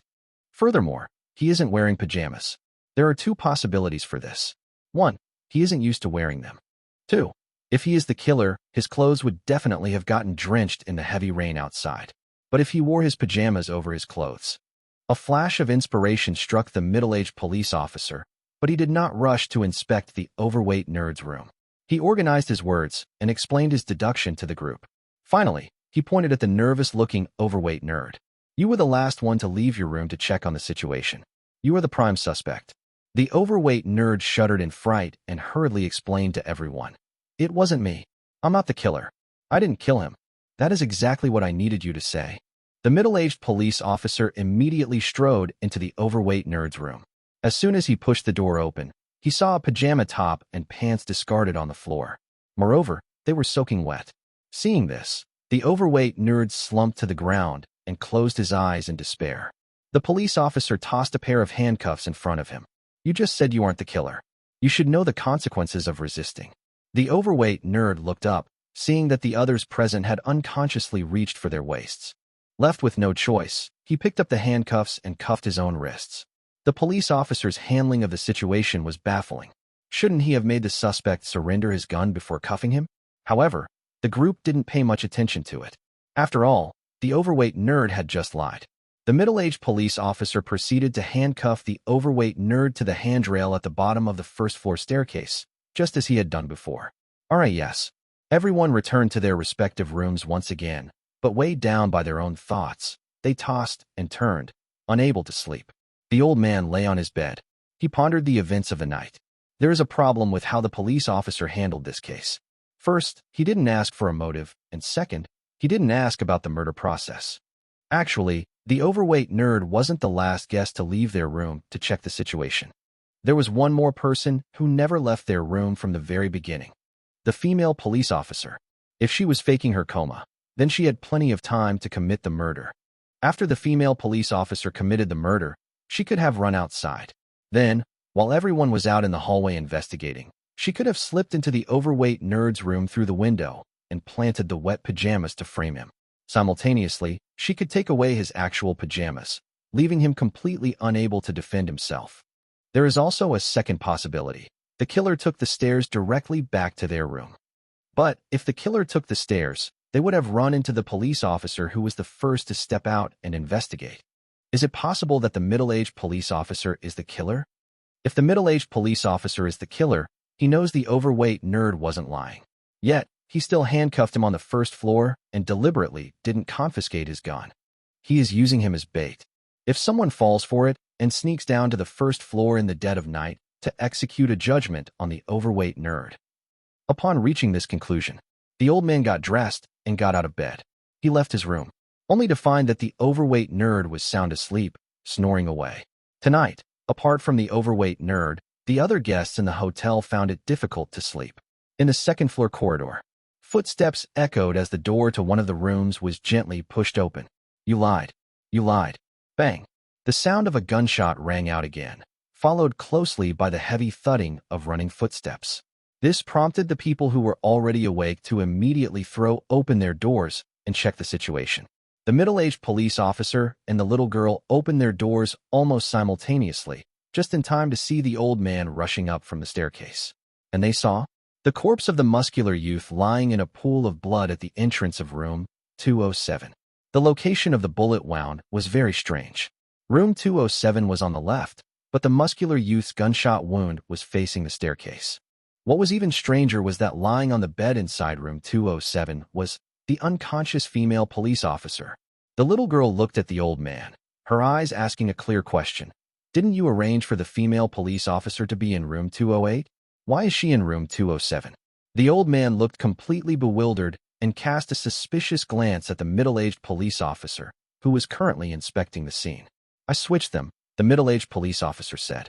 The escaped woman still hasn't been caught. I was worried she might target my partner, so I moved my partner to my room, and I slept in hers. Dropping that explanation, the middle-aged police officer walked over to the staircase and looked down. The overweight nerd was still handcuffed to the handrail, looking up at the second floor with immense curiosity. The middle-aged police officer retracted his gaze and glared sharply at the old man. Where were you when the gunshot rang out? The old man's expression looked grim. He had already realized that something was wrong, so he could only reply, before the gunshot rang out, I was sleeping in my room. Heh. The moment the gunshot echoed, I got out of bed and opened my door, only to see you running up from the staircase. I want to know, how exactly did you manage that? The middle-aged police officer pressed. The old man opened his mouth several times, but ultimately said nothing, simply smoking his cigarette in silence. A short while later, the old man was also handcuffed to the handrail on the first floor, less than half a meter away from the overweight nerd. On the first floor, just as the middle-aged police officer was about to head back upstairs to his room, he suddenly noticed the little girl standing at the top of the stairs on the second floor, staring down at him with an eerie expression. The next moment, the little girl raised her arm, aiming the muzzle of her gun right at the middle-aged police officer, and sneered. You lied. Bang. A bullet burst from the chamber, striking the middle-aged police officer dead center in the forehead. The middle-aged police officer collapsed onto the stairs, and the pistol at his waist dropped to the ground. The gun, which had previously been a normal color, was now tinged with a faint trace of red. A moment later, the pistol vanished entirely. At the same time, a faint trace of red began to surface on the little girl's gun. The overweight nerd and the old man handcuffed to the handrail frowned. During his deduction, the middle-aged police officer had exclusively used words like possible, probably, and rhetorical questions. There was absolutely no way he could have told a lie. How exactly did the little girl figure out that the middle-aged police officer was lying? Tap, tap, tap. The little girl slowly walked down the stairs and sat on the sofa like a grown adult. You two must be very confused about how I determined the police officer was lying, right? It's true that he didn't lie during his deduction, but he lied in the story he told at the very beginning. Saying this, she pointed at the ground, gesturing toward Chen Ran's corpse, which still hadn't been moved. He sneaked downstairs in an attempt to kill the woman who had been handcuffed earlier. In other words, according to his deduction, that woman was lying. The woman, Lin Jiabei. The youth, Chen Ran. What was the basis for his judgment? It's very simple. The police officer said he saw a white car, while the woman claimed she was driving a red car. That means, excluding the police car, there were a total of 2 vehicles parked in front of the muddy patch. One belonged to the youth, and the other belonged to the woman. The youth knew exactly what color his own car was. Let's deduce what color the youth's car was. If it was white, then the handcuffed woman wasn't lying, and the youth would have had no reason to sneak downstairs in the middle of the night to execute a judgment on her. If it was neither white nor light red, but some other color entirely, then it would mean that both the woman and the middle-aged police officer were lying. The woman was already handcuffed and didn't even have her gun on her, reducing her threat level to near zero. In that case, the youth should have first passed judgment on the middle-aged police officer and then judged the woman to death. But he didn't do that. Instead, he chose to first judge the woman, whose threat level was virtually zero. This proves that, in his deduction, the middle-aged police officer wasn't lying at all. That leaves only one possibility. The youth's car was light red, and in his deduction, the woman's car was white. Only under those circumstances would it lead to a situation where the middle-aged police officer was telling the truth while the woman was lying. And that is why the youth sneaked downstairs in the middle of the night to pass judgment on the woman. However, the problem lies right here. Looking at it from the woman's perspective, she drove up to the muddy road after the youth did. She saw the light red car left behind by the youth. Earlier, when facing the police officer's interrogation, she claimed she was driving a light red car. If that statement was a lie, then the youth would definitely know she was lying. The cost of telling such a lie would be far too high. It would be equivalent to handing her life over to the youth. Therefore, she wouldn't lie about that. This means the woman was also driving a light red car. The two vehicles parked in front of the muddy road, besides the police car, were both light red. In that case, the only person who could possibly be lying is the middle-aged police officer. There was no so-called white car to begin with. With one hand restrained by the handcuffs, the old man reached his left hand into his right trouser pocket. He pulled out a cigarette case, flipped it open, and plucked a cigarette out with his lips. He lit the cigarette, took a deep drag, and pondered for a long moment before saying, "There is a very serious flaw in the deduction you just made." Such as, the little girl cast a profound glance at the smoking old man. According to what you said, when the woman got out of the car in front of the muddy road, she saw two light red cars. However, when the middle-aged police officer told the story, he claimed there was a white car. That means the woman knew the police officer was lying, and the police officer also knew the woman knew he was lying. The middle-aged police officer essentially placed his own life in the woman's hands. Do you think that is reasonable? The chubby nerd was getting a bit dizzy from their exchange, feeling as if he were listening to a foreign language. However, he vaguely understood that there seemed to be a problem with the little girl's deduction. Facing the skepticism, the little girl remained entirely unruffled. She crossed her legs and said, "First, when the middle-aged police officer was telling the story, the woman had already taken a shower because her clothes were soaked from the rain. She was wearing pajamas and didn't have her pistol with her. So, even if he lied, the threat the woman posed to him was close to zero. Therefore, what he needed to do was control the woman first and pin the blame for the hit and run on her. That way, we wouldn't believe a word she said. Second, the woman escaping terrified him. That is why he switched rooms with his companion, the unconscious female police officer. By doing this, if the woman sneaked into the small hotel to kill the middle-aged police officer while we were asleep, she would be making a judgment on the person lying in the bed in the pitch-black darkness. Since the person in the bed was actually the female police officer, the woman would fall right into his trap, causing her judgment to fail. The middle-aged police officer hiding in the shadows could then seize the opportunity to execute a judgment on the woman. As the little girl unhurriedly laid out the sequence of events, the incident gradually became clear. The sequence of events unfolded like this. The middle-aged police officer arrived at the small hotel. Upon seeing the freshly showered Chen Ran and Lin Jiabei, he deduced that these two were guests who had braved the heavy rain and had only recently checked in. He also saw that neither of them was carrying a pistol.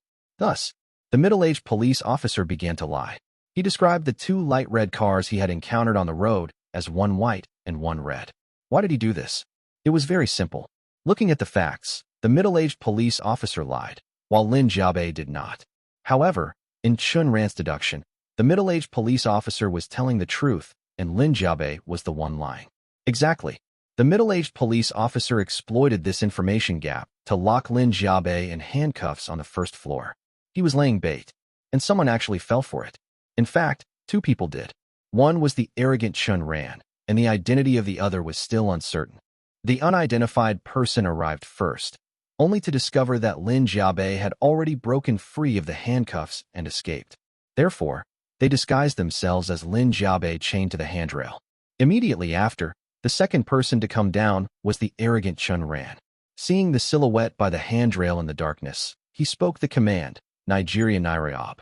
You lied. Obviously, the arrogant Chen Ran was bound to fail his judgment, causing his pistol to misfire. Witnessing this scene, the person disguised as Lin Jiabei knew that the arrogant Chen Ran had fallen for the trap. They followed up by speaking the command. You lied.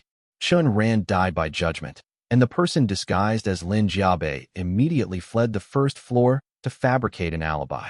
Hearing the gunshot, the middle-aged police officer opened his door to check the results. To his astonishment, he found that Lin Jiabei had escaped.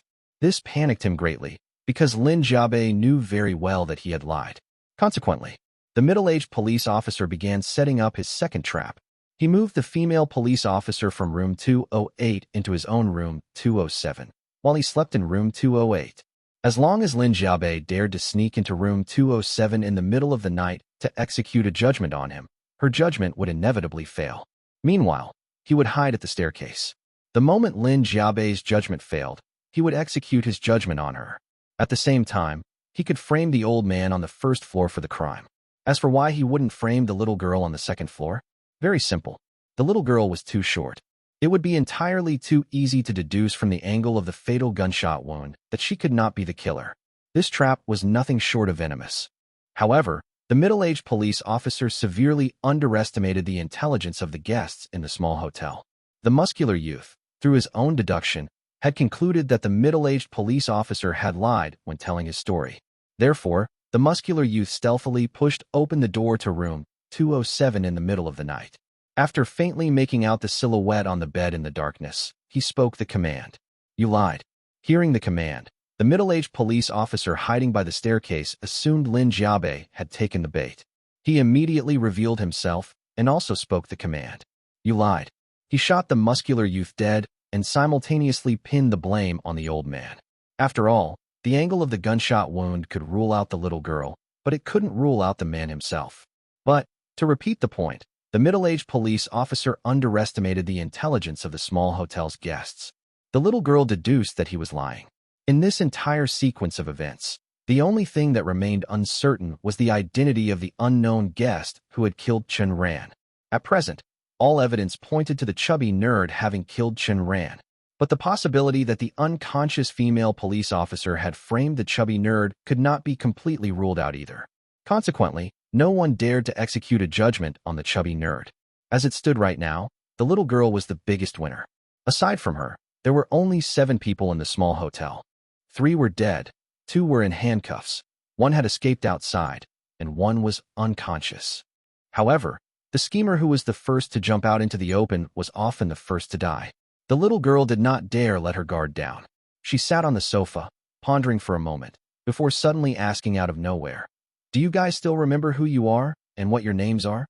The old man and the chubby nerd's pupils contracted sharply. Their gazes darted away, seemingly terrified of this question. The little girl did not intend to press them on this bizarre question. She tossed the old man the handcuff key she had found on the middle-aged police officer's body.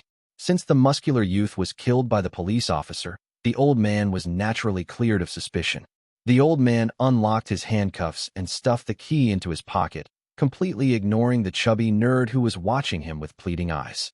Seeing that the two were about to return to their respective rooms, the chubby nerd grew anxious and pleaded, Could you grab me a bottle of cola and some spicy sticks? If you leave, I'll be stuck down here all by myself. It's really creeping me out." The little girl ignored him, walking straight up to the second floor. The old man, taking pity on him and finding his bizarre priorities somewhat amusing, grabbed the items from the counter and the vending machine and handed them over. With both of them having retreated to their rooms, the only sounds left on the first floor were the noises of chewing and soda fizzing. Time quietly slipped away. About an hour later, in room 207, the supposedly unconscious female police officer suddenly opened her eyes. She walked into the bathroom, first stripping off her police jacket and trousers, then wrapping a bath towel around her body and another towel around her hair. Returning to the bedroom, she did not exit through the main door, but instead approached the window. She pushed the window open. The rain poured heavily outside, accompanied by the crash of thunder. She raised her head and looked up at the sky. The moment a streak of lightning flashed across the sky, the female police officer immediately leaped out the window. The roar of thunder perfectly masked the sound of her landing. She circled from the side of the small hotel to the front and carefully pushed open the main entrance. On the first floor, the chubby nerd was snoring. The female police officer crept closer, drew her pistol, and aimed it squarely at the chubby nerd's forehead. The female police officer lowered her arm again, returned the pistol to her waist, and approached the fat otaku. Leaning over, she whispered in a voice only the two of them could hear. "Stop acting. I know you are pretending to be asleep."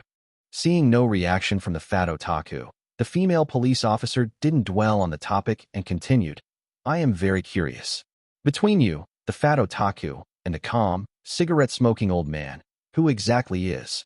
As she spoke, the female police officer's ears twitched. She sharply caught the faint sound of doors opening upstairs and in the back room of the front desk. Upstairs, the little girl tiptoed to the staircase. From the back room behind the counter, the old man crouched down and sneaked his way to the front desk. However, just as the two prepared to listen to what the female police officer was saying, "You lied." The female police officer suddenly raised her voice, accompanied by a sound similar to a pistol misfiring. The female police officer, the little girl, and the old man bolted simultaneously. The former rushed out of the hotel and vanished into the torrential rain, while the latter two lunged and grasped nothing but empty air. The lights on the first floor were turned on. The two saw the fat otaku scrambling to draw his gun, knocking over the cola beside him in his frantic rush. The two of them. The female police officer had failed her judgment, practically delivering her head on a silver platter. Yet this deadbeat fat otaku had messed up the simplest task of drawing his gun. What a complete piece of trash. The little girl rubbed her temples and asked in exasperation, "What did the female police officer just say to you?" The fat otaku seemed to realize his recent performance had been truly embarrassing. An awkward expression appeared on his simple, honest face. She suddenly shouted, "You lied," which scared me so much I immediately opened my eyes. I feel like she knew you were eavesdropping and did it on purpose to draw you out. Having obtained the information, the two no longer spared the fat otaku a single glance, both frowning deep in thought. The little girl suddenly asked, "Don't you find it strange?" When the female police officer entered the small hotel, she didn't have a gun on her. But judging from the sound we just heard, she has a gun now. Where did her gun come from? The old man lit a cigarette, took a deep drag, and said uncertainly, "She probably hid the gun somewhere before entering the hotel. There is no point in discussing this. This trap was set up specifically to determine whether the fat otaku was lying. To avoid lying himself, he stopped right there. After all, the recent events had taken place in the dark. Unable to be certain if their ears had deceived them, they did not dare speak their deductions out loud. They could only reason in their minds. If the female police officer failed her judgment, it proves that the fat otaku has not lied from the very beginning.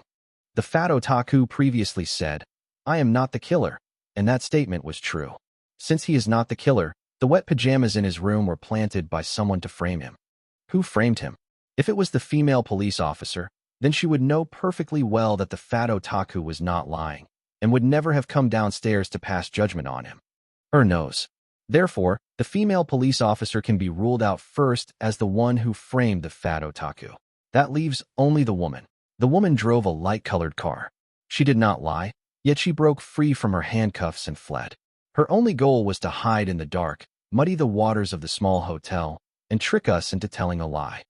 The woman is the prime suspect. But how can the wet hair on the fat otaku's head be explained? Thinking of this, the two turned their heads to look at the fat otaku, only to see him dripping with sweat. Sweat dripped down along his hair. So that's it. People who are broad and heavy tend to sweat easily while sleeping. What wet the fat otaku's hair was not rainwater, but his own sweat. At this point, the fat otaku's suspicion was completely cleared from both of their minds. The old man fished out the handcuff key and casually tossed it to the fat otaku. A short while later, the three were sitting on the sofa, occasionally knitting their brows. The little girl broke the silence first, questioning the old man. The female police officer ran out through the front door of the small hotel, and based on your position just now, you should have been hiding at the front desk. For the policewoman to escape the hotel, she had to pass by the front desk. Logically speaking, you should have had the chance to shoot her. The old man lit a cigarette and retorted, "Why did she suddenly raise her voice when she said you lied?" If she kept her previous words at a low volume and suddenly raised her voice only when saying you lied, wouldn't I have easily fallen into her trap if I rashly passed judgment on her?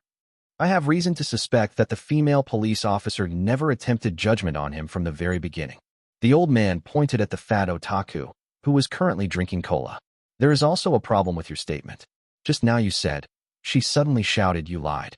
In that response, her suddenly shouting does not mean the policewoman only said those words, nor does it prove that you lied, was her judgment command. Simply put, suppose the policewoman actually said, just now, I heard someone downstairs say, you lied. She merely raised the volume for the last two words to mislead us into thinking she was speaking the command. Hearing this, the little girl cast a cold gaze at the harmless-looking fat otaku. She felt it was necessary to reevaluate this trash of a fat otaku. The little girl turned her head and asked, then how do we explain the sound similar to a pistol misfiring that we just heard? The old man pulled out his gun and rapped it against his own knee, producing a sound similar to a pistol misfiring. Logically speaking, the female police officer knows whether she framed the fat otaku. If she was the one who framed him, the fat otaku would die. If she wasn't, she wouldn't have come to the first floor at all. The old man looked at the fat otaku. You knew the policewoman realized this was a trap, and you also saw through her plan to beat us at our own game. So you played along with her act, deliberately telling us some ambiguous truths. Also, the old man took a deep drag of his cigarette. His gaze toward the fat otaku turned sharp and serious, as if he had encountered a formidable opponent. The person who framed you could be the female police officer, or it could be the woman who ran away. But there is one more possibility. You framed yourself. If it really was you, then your foresight and logical reasoning are absolutely top tier among the 8 people in the small hotel. Just imagine a Euro being able to realize right from the start that Chen Ran would be shot and the police would deduce the killer's identity. To preemptively soak the pajamas, toss them in his own room to disguise himself as the killer, and also ensure he was the last one to leave the room. More importantly, he couldn't lie. What kind of meticulous control over details, logical reasoning, and judgment of everyone's character would it take to accomplish all of that? The old man couldn't help but recall the fat otaku's greasy appearance while eating spicy strips earlier. It was probably back then, by using a method that disgusted others, that he accurately judged everyone's personality. However, he underestimated the guest's level of caution. Even though he created a trap capable of making people lie, no one actually told the lie he wanted. The honest and simple expression on the fat otaku's face gradually faded. He gave a bitter smile. As expected, I really shouldn't have played along with the policewoman's act. Perhaps it was her unfinished question that riled up my emotions. The two were stunned. The little girl hurriedly asked, what was her unfinished question? The fat otaku stroked his chin. I think she wanted to ask, between me, the fat otaku, and the cigarette-smoking old man, who exactly is Chen Ran's main personality? The atmosphere froze at that very moment. The little girl looked at the smoking old man, then turned her gaze to the overweight nerd. The dead Chen Ran was his arrogant persona, while the muscular youth must have been Lin Jiabei's wrathful persona. The flaws of those two personas were simply too great, so they were the first to be eliminated by the others. Whose persona was the middle-aged police officer? Lin Jiabei's. His gun showed a trace of red after killing the muscular youth. Police represent justice. 2 police officers appeared in the small motel, which means the female officer should be Chen Ran's justice persona. The calm, chain-smoking old man must be Chen Ran's rational persona. The overweight nerd, skilled at disguise and plotting, should be Chen Ran's cautious persona. In that case, between the old man, the overweight nerd, and the female officer, who is Chen Ran's primary persona? Since their thoughts remain opaque, any of these 3 could be the primary persona in disguise. Or could it be that Chen Ran's primary persona hasn't even realized its true identity yet? In this werewolf game, one must absolutely not jump to conclusions until the final moment. Troubled expressions surfaced on the 3 of them. They were keenly aware that the 5 survivors were all the superior personas of Chen Ran and Lin Jiabei. These 5 not only possessed high vigilance, but they also refused to jump to conclusions, making it incredibly difficult to trick them into telling a lie. Based on the current deductions, none of them had lied, and they had all seen through the traps set for each other. I have a question. Is there a possibility that the female officer from earlier isn't actually a real police officer? The overweight nerd asked. What do you mean? The overweight nerd pointed at the old man. When we entered the motel earlier, we saw him at the counter, so we assumed he was the owner. Even if we called him the boss, it wouldn't count as a lie. By the same logic, since she was wearing a police uniform, calling her an officer wouldn't be a lie either. It was just like the ghost gate pass in the novice tutorial room. If a newbie unknowingly called it the ghost gate pass, they wouldn't be considered lying. So I was thinking, could Lin Jiabei and the two police officers have swapped identities on their way here? For example, what if Lin Jiabei is actually the female officer, and the female officer is the driver of the light red car? They could have swapped clothes. A with Graveby. If this deduction holds true, we just need to get the female officer to state that she is a cop. That statement would become a deceiver's tongue, and then we could simply negate it. In that case, Lin Jiabei's deceiver's tongue about driving the light red car, and the female officer's deceiver's tongue about being a cop, would both turn into lies. The other two nodded. The overweight nerd's deduction had opened up a new line of thought for them. However, what is the basis for this theory? The little girl inquired. 2 points. First, the middle-aged officer claimed their car was knocked into a tree trunk by a white car. Although it was confirmed that a white car didn't hit them, the female officer was genuinely injured. She was still bleeding when they first arrived. Furthermore, if the female and middle-aged officers were riding in the same cruiser, why was only the female officer hurt while the man remained completely unscathed? That is highly illogical. Second, when the female officer first entered the small motel, we all noticed she didn't have a gun on her. But just now, she suddenly had one. This is highly suspicious. According to normal logic, if the police car crashed and the female officer was injured, with the middle-aged officer trying to save her, her gun should have been left inside or right outside the vehicle in the immediate aftermath. That means there was a high probability her gun was still inside the cruiser. Of course, while she was lying in bed pretending to be unconscious, she had plenty of time to return to the police car down the muddy road to retrieve her pistol. But there are too many uncontrollable factors. For instance, if the first gunshot had occurred earlier, everyone would have gathered upon hearing the shot to do a head count. If they realized she was missing from her room, wouldn't her cover have been blown? The little girl and the old man nodded in agreement. A risky move that could be exposed at any moment couldn't possibly have been part of a deliberate plan. Unless, the old man frowned.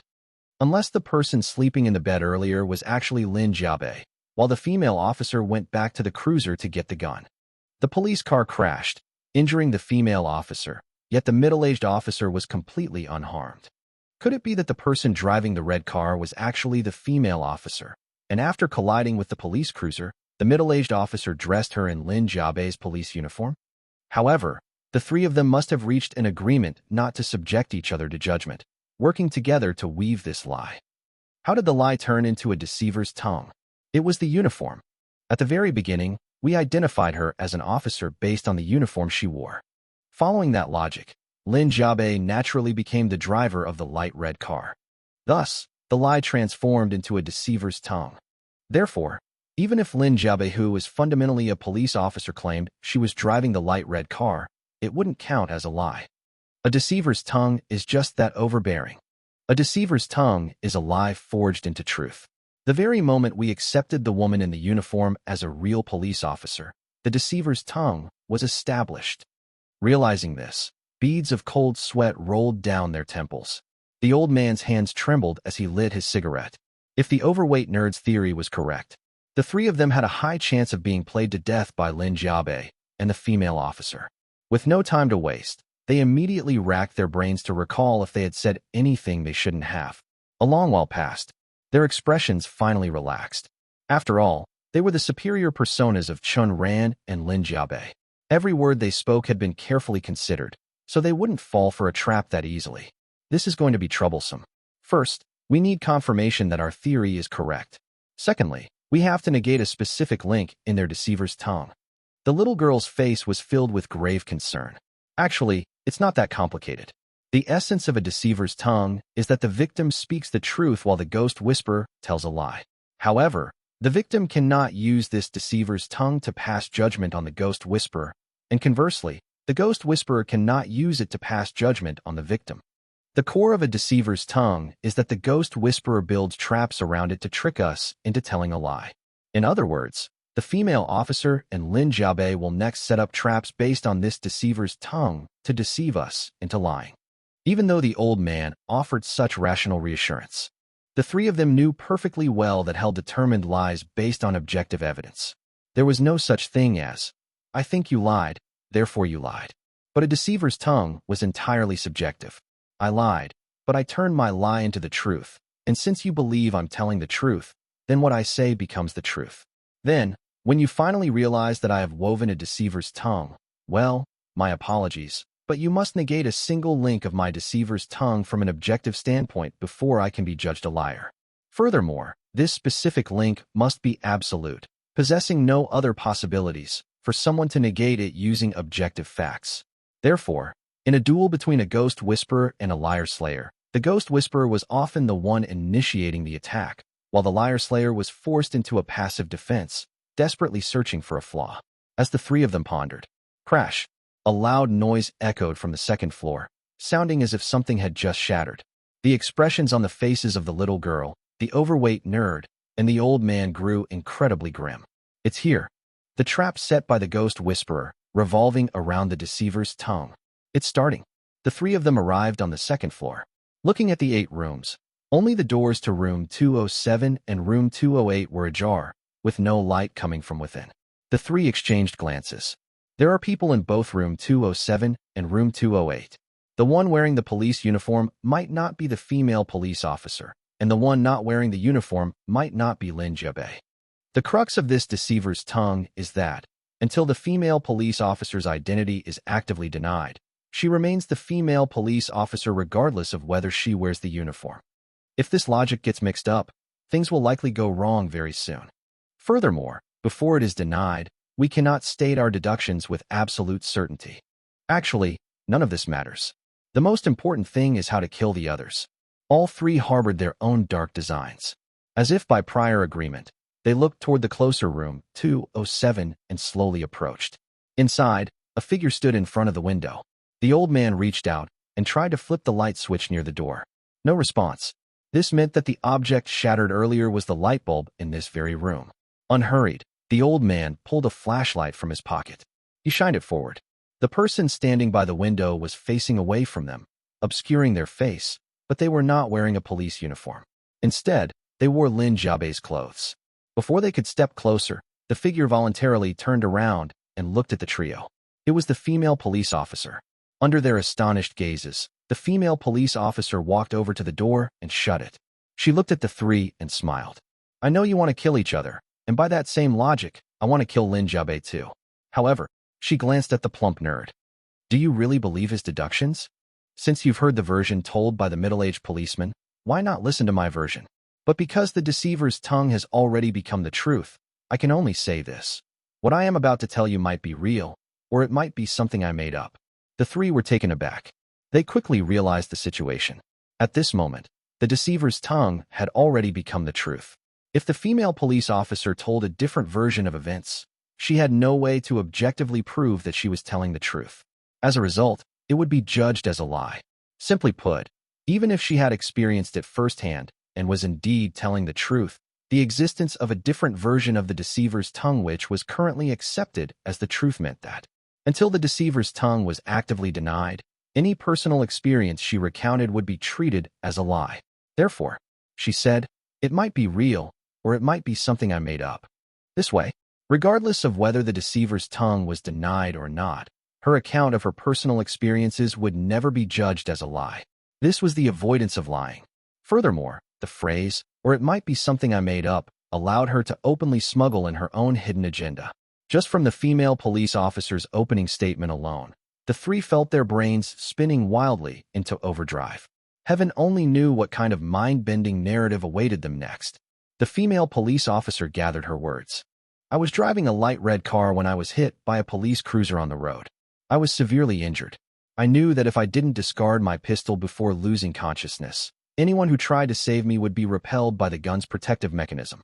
However, I couldn't just leave the gun in the car either. I was afraid the person who hit me would tow the car away somewhere else, like a cliff, which would make it impossible for me to retrieve the pistol. A with grave newbie epsilon-s. So, I steeled myself, and, before the people in the police cruiser could get out, I tossed the gun out the window into the bushes, and then I passed out. When I woke up, I found myself wearing a police uniform, sitting in the passenger seat of the police car. The middle-aged policeman was in the driver's seat. Additionally, I noticed there were actually two light red cars ahead of us. At that moment, I realized something was wrong, so I chose to play dead. I was brought to the small hotel by the middle-aged policeman. But without my gun, my subsequent situation would be incredibly passive. Therefore, I planned to climb out the window to go retrieve the gun. But I figured that if I just left like that, logically speaking, it would leave behind many unpredictable loopholes. Hearing this, the three pondered silently. According to her, if someone discovered she wasn't in her room, the blame for killing Chen Ran, killing the muscular youth, and other crimes would most likely be pinned on her. If that happened, the people in the small hotel would be on high alert against her, and trying to trick others into lying would become harder than scaling the heavens.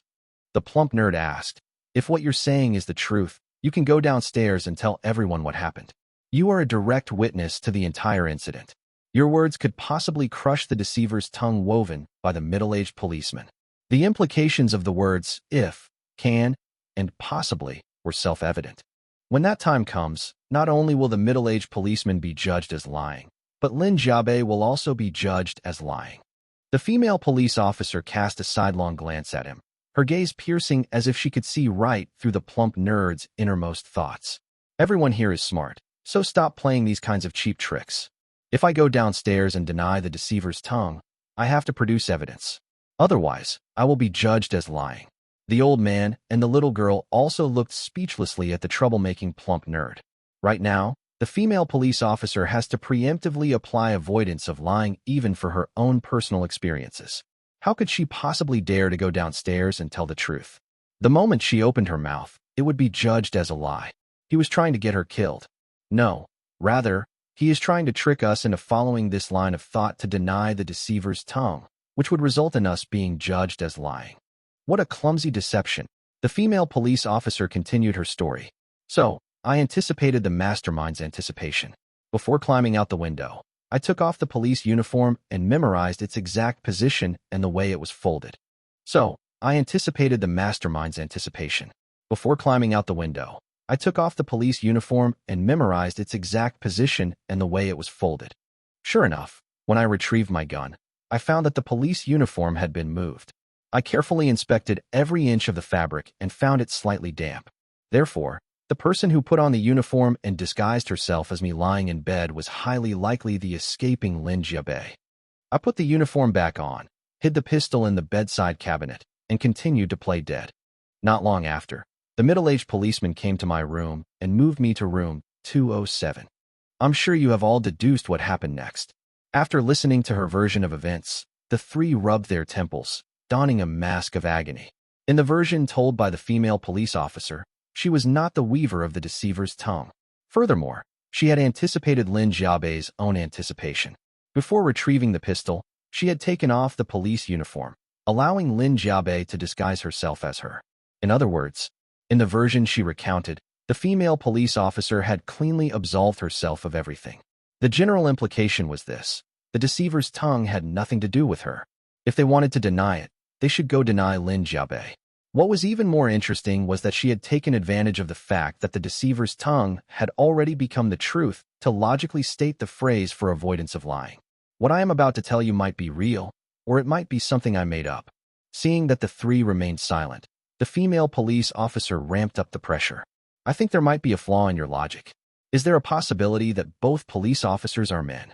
If the second police officer is Chen Ran, then once the deceiver's tongue is denied, Lin Jiabei's earlier defense downstairs wouldn't be a lie either. She really was driving a light red car. After all, when I woke up halfway through, I definitely saw two light red cars. One was mine, and since Chen Ran is a police officer, then the other car must belong to Lin Jiabei. The three of them originally thought the women would use the darkness to swap clothes, tricking them into misidentifying them and hastily initiating a judgment, thus coaxing out a lie. Unexpectedly, the female police officer turned around on her own and narrated the second version of the story. The fat otaku fell deep into thought. When she woke up in the police car, she saw two pale red cars parked in front. The first one was hers. The second one belonged to either Chen Ran or Lin Jiabei. The fact that Chen Ran dared to go downstairs to initiate a judgment means he knew he drove a pale red car. Furthermore, When he got out and left, there were no other cars around. Only under these circumstances would Chen Ran erroneously conclude that Lin Jiabei was claiming his car as her own after she stated she drove a pale red car, and the middle-aged man claimed a white car hit the police cruiser. Therefore, Chen Ran deduced that Lin Jiabei was lying. As a result, Chen Ran was the first to arrive at the muddy ground, and his car was the only one around. Chen Ran is not a police officer. There can be no flaws in this deduction. Otherwise, Chen Ran's logic for going downstairs to cast judgment on Lin Jiabei wouldn't make any sense. In other words, if anyone uses an affirmative tone later to declare that Chen Ran is a police officer, they would be lying. Coming to this realization, the fat otaku stood up, left room 207, and headed for room 208. He had a feeling that Lin Jiabei was in room 208, and that she would recount a third version of the story. If Lin Jiabei definitively claims that Chen Ran is a police officer in her third version of the story, I can immediately conclude she is lying. The logic of this deceiver's tongue has always revolved around whether Lin Jiabei or the female officer is the real police officer. It has nothing to do with Chen Ran. As long as she lies about Chen Ran's identity, I can directly initiate a judgment. Perhaps this was the female police officer's true objective in telling the second version of the story. Seeing this, the little girl and the old man followed the fat otaku out of room 207. The three of them arrived at room 208. It was still pitch black inside. A figure stood faintly silhouetted in front of the window. They shined a flashlight over. The person was wearing a police uniform. She slowly turned her head. It was Lin Jiabei. She approached the entrance and shut the door. You guys definitely wouldn't fall for such a clumsy trap. I assumed the female officer in room 207 also turned around on her own. She must have told you another version of the story, right? And she most likely used an avoidance of lying tactic beforehand. I'm different. I don't need to use an avoidance of lying tactic beforehand. Are you ready? I'm going to start telling the third version. Lin Jiabei was extremely direct, forcing the three of them to swallow back the words they had prepared. I drove a pale red car. There was already a pale red car parked in front of the muddy ground, so I walked the rest of the way to the small hotel. After taking a shower, I recalled that the pale red car by the muddy ground looked exactly like the one I drove. I acutely sensed that someone might try to make an issue out of the cars. Therefore, I deliberately left my gun in the room. Yepsilon. When I was on the first floor and heard the middle-aged police officer say they were hit by a white car, I immediately knew he was lying. Perhaps you might find it strange. Why would I leave my gun in the room in advance, and why didn't I go upstairs to retrieve it to pass judgment on the lying middle-aged officer? You might also be wondering why Chen Ran, who had also just finished showering, didn't bring a gun either. If I had brought my gun, would the middle-aged officer still have told the first version of the story? He absolutely wouldn't have dared to lie. By the same logic, Chen Ran didn't bring his gun because, while in his room, he noticed someone else had arrived at the small hotel. He deduced that the newcomer me had most likely also passed by that muddy ground. Believing there was room for manipulation, he chose not to bring his gun. Thus, when the middle-aged officer saw that neither Chen Ran nor I had a gun, he began to tell the first version of the story. However, if you reason through it carefully, you will discover a severe logical loophole in all of this. At that time, the six of us were sitting on the sofa on the first floor. The middle-aged officer deduced that we had just arrived at the small hotel solely based on the fact that Chen Ran and I had both showered. Don't you think that judgment was far too rash? What if we just decided to take a shower on a whim? What if our two cars arrived at the muddy ground at the exact same time? By lying, wouldn't he just be courting death? I'm almost certain that someone must have told him the exact times Chen Ran and I arrived at the small hotel. At this point, Lin Jiabei glanced at the old man. When the two officers arrived at the small hotel, it was you who helped the middle-aged officer settle the female officer in, wasn't it? That means only the three of you were on the second floor at the time. It's highly likely that you disclosed the times of our arrivals to the middle-aged officer. The old man smiled, but said nothing. If the old man told him, then the middle-aged officer's logic makes perfect sense.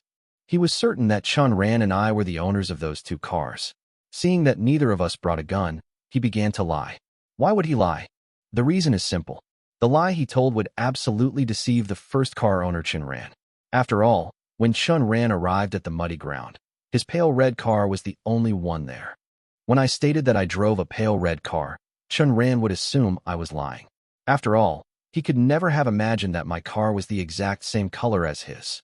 At the same time, The middle-aged officer could logically restrain me, preventing me from returning to my room to grab my gun and pass judgment on him. Consequently, Chen Ran came downstairs in the middle of the night, intending to pass judgment on me while I was handcuffed to the handrail. Chen Ran's thought process was simple. I was handcuffed to the handrail and didn't have a gun. Even if his judgment failed, I couldn't cast judgment on him without a gun. Lin Jiabei showed her right hand. There were severe strangulation marks on it, and a large lump bulged on the back of her hand. It was almost certain that the back of her hand was fractured. Unfortunately for him, I predicted his actions and broke free from the handcuffs ahead of time. After breaking out of the handcuffs, I climbed back into my room to retrieve my pistol. I didn't rush to pass judgment on the middle-aged officer because I knew that once he realized I had escaped, he would be extremely anxious and set up a trap to kill me. At that time, I thought of the female officer. She didn't have a gun on her when she entered the small hotel, so she would most likely go back to get it. Therefore, I slipped into her room. Sure enough, I didn't see her inside, I only saw a police uniform. I understood right away. The female officer wanted me to disguise myself as her and lie on the bed. I gladly accepted this plan. When you guys handcuffed the fat otaku to the first floor handrail, I noticed movement outside the window. I knew the female officer had returned, so I immediately took off the police uniform and sneaked back to my own room to ponder the entire sequence of events. Finally, when I heard something shatter on the second floor, I knew the female officer was signaling you to come upstairs, while simultaneously alerting me that it was time to set a trap for you. After listening to Lin Jiabei's narration, the three of them felt their heads spinning, all because, in Lin Jiabei's version, there was absolutely no deceiver's tongue. Furthermore, she deliberately omitted the process of how she and the female officer swapped clothes. 3 versions. One was the lie woven by the middle-aged officer. This version contained no deceiver's tongue, and it had already been confirmed that the middle-aged officer was lying. One belonged to the female officer. A deceiver's tongue existed in her version, making it the most mind-bending of the 3. If it were true, then the deceiver's tongue was active, and if the trio wasn't perfectly careful, they would be tricked into telling a lie. And one was Lin Jiabei's version. This version was completely unremarkable and lacked any deceiver's tongue, yet it aligned almost perfectly with the sequence of events the 3 of them had initially deduced. So then, which version was actually the truth? The 3 of them left room 208. They exchanged glances in the hallway, saying nothing, and returned to their respective rooms. About an hour passed. The 3 people lying in their beds suddenly opened their eyes. The fat otaku and the little girl climbed out of their windows. Outside in the pouring rain, the 2 spotted each other. They were startled at first, but quickly relaxed, neither in a rush to leave. The rain gradually stopped. The front door of the small hotel slowly opened. The old man, looking incredibly sneaky, poked his head out, glanced around, and stepped out of the building. He spotted the 2 of them the moment he set foot outside. Thus, the 3 decided to team up. But before setting off, as if sharing a telepathic link, the trio simultaneously checked their watches. It was 3:25 a.m. On the way, the old man smoked a cigarette, while the little girl stroked her teddy bear. Only the fat otaku had failed to grab any snacks from the first floor. After thinking for a moment, he reached out to the old man and asked for a few cigarettes. According to Lin Jiabei's story, the police car had not yet arrived by the time she reached the muddy ground. Yet, she had just taken a shower in her room when the 2 police officers arrived at the hotel. This meant the distance between the muddy ground and the small hotel was more than a half-hour walk. However, when the 3 arrived at the muddy road, they glanced at their watches. It was 3:50 a.m. Furthermore, there were indeed 3 vehicles parked on the muddy road, 2 light red cars and 1 police cruiser. These 3 vehicles had been involved in a multi-car pileup. The trio carefully inspected the collision marks, discovering that the positions of the 3 cars were very strange. The first light red car was parked horizontally across the middle of the road and had been T-boned by the second light red car, which in turn had been rear-ended by the police cruiser. Seeing this scene, the 3 fell deep into thought. Showing no intention of leaving in a hurry, they opened the car doors one by one and felt the driver's seats. The seats were not wet, indicating that when the female police officer retrieved her pistol, she had not driven the vehicles to fake this scene. At the same time, the airbags in the second light red car, which was sandwiched in the middle, had deployed from the impact. They also saw blood on the airbags and the windshield. However, acting out of an abundance of caution, The three of them thoroughly checked the interiors of the cars again. They only felt at ease after confirming there were no traces of rainwater dampening the inside. A with tilde yes. On the way back, the trio remained completely silent, each lost in their own thoughts. The little girl frowned. First, there is a problem with Lin Jiabei's story. She said that when she arrived at the muddy road, a light red car was already parked ahead. She made no mention of a police car in her story, but that doesn't mean she didn't see one. Combining this with the three-car collision and the injured female police officer, it can be deduced that the first light red car was parked horizontally across the road to intercept the second light red car. Then, the police car rear-ended the second light red car, forcing it to collide with the first. The second light red car was sandwiched between two vehicles. This was no longer a traffic accident. It was murder.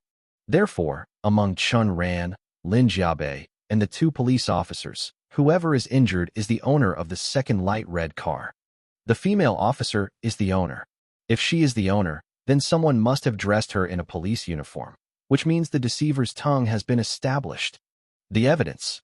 Out of the three cars, only the second car's airbags had deployed, and blood was also found inside it. The female officer braved the heavy rain to retrieve her gun. If she had entered any of the three cars during that time, there would definitely be traces of rainwater inside. Therefore, the female officer only retrieved her gun and did not move any of the three cars. So, the blood in the second light red car belongs to its owner.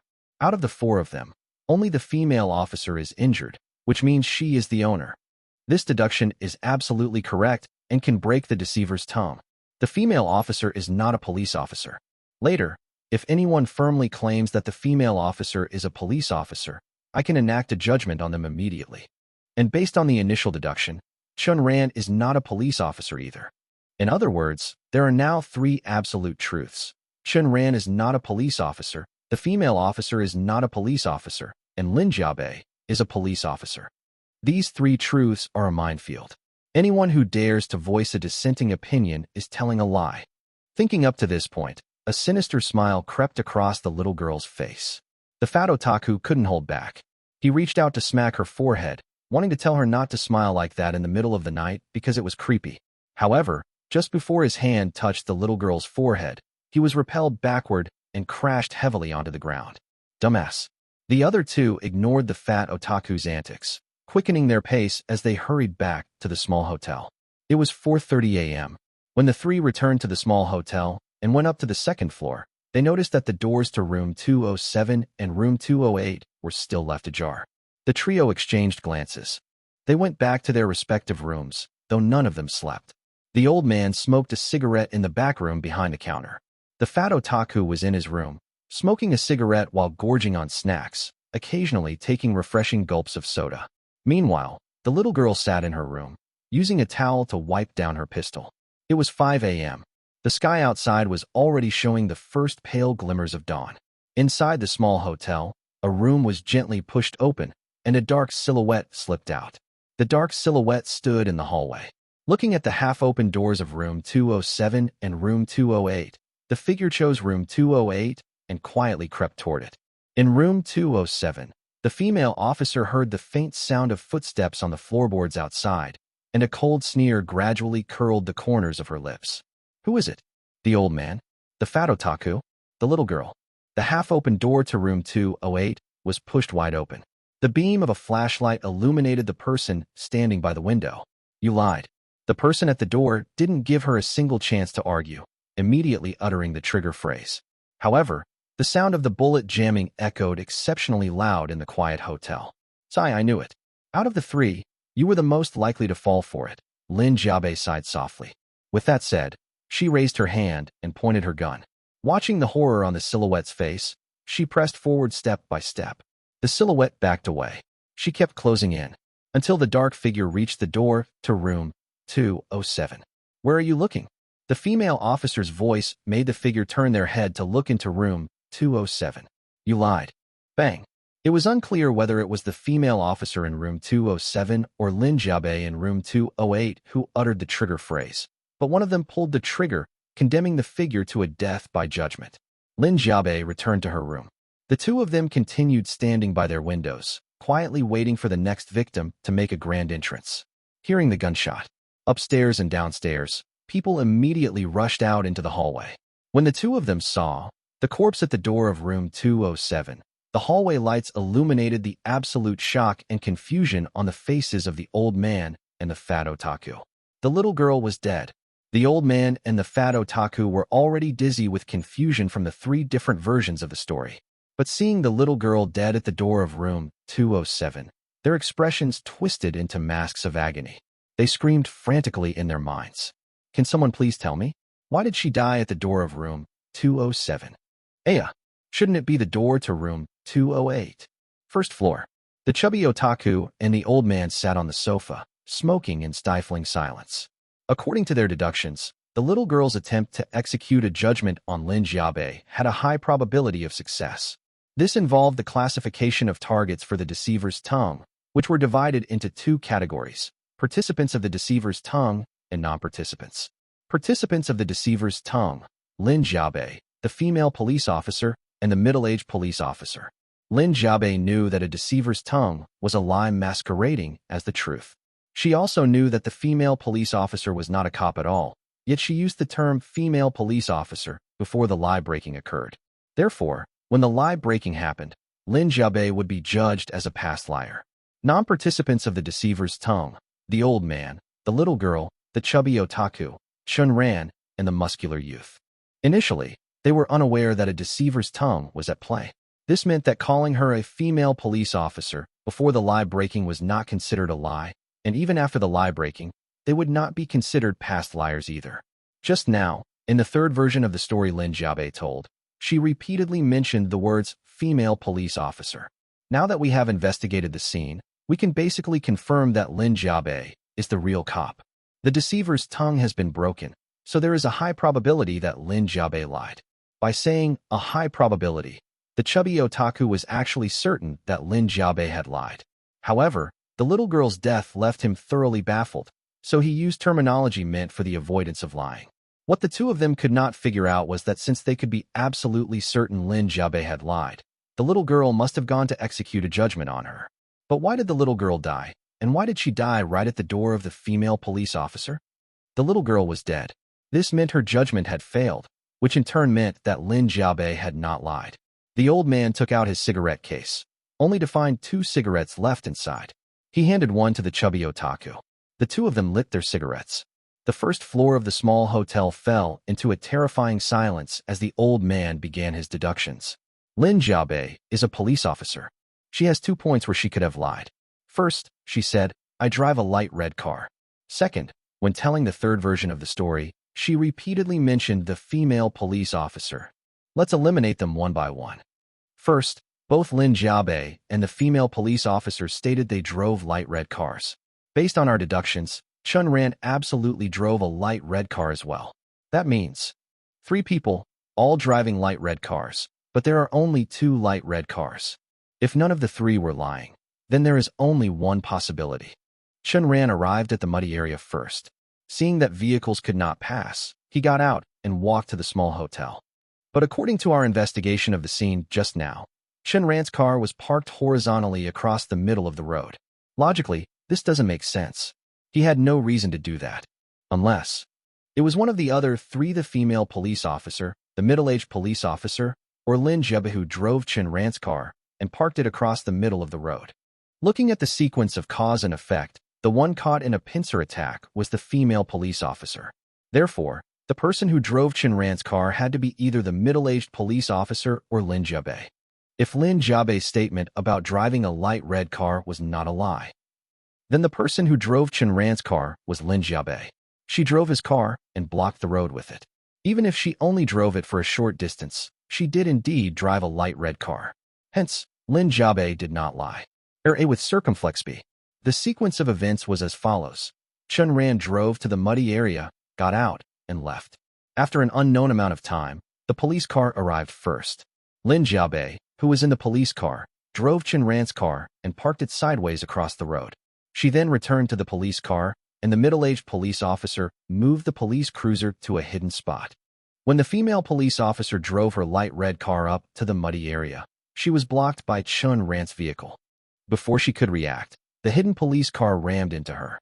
This is the only scenario that allows for 2 light red cars to be driven by 3 people without any of them lying. Therefore, out of the 2 points where Lin Jiabei could have possibly lied, the first one can be definitively ruled out. Next is the second point. She repeatedly mentioned the female police officer while narrating her story. The female police officer is a woman, and Lin Jiabei is also a woman. The only way she could successfully perform avoidance of lying was if the female police officer she spoke of was actually herself.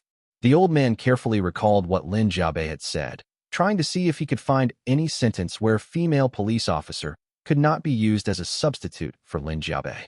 Soon, a thought struck him. When the 2 police officers arrived at the small hotel, you were the one who helped the middle-aged police officer settle the female police officer in, right? This sentence makes it impossible to substitute female police officer for Lin Jiabei. If substituted, it would read, when the 2 police officers arrived at the small hotel, you were the one who helped the middle-aged police officer settle me in, right? This sentence contains a lie. First, the 2 police officers. Second, settling the female police officer in. Both aspects are lies, absolutely 100% lies. In other words, if the little girl executed a judgment on Lin Jiabei just now, Lin Jiabei would definitely be dead. So, there is only one possibility left.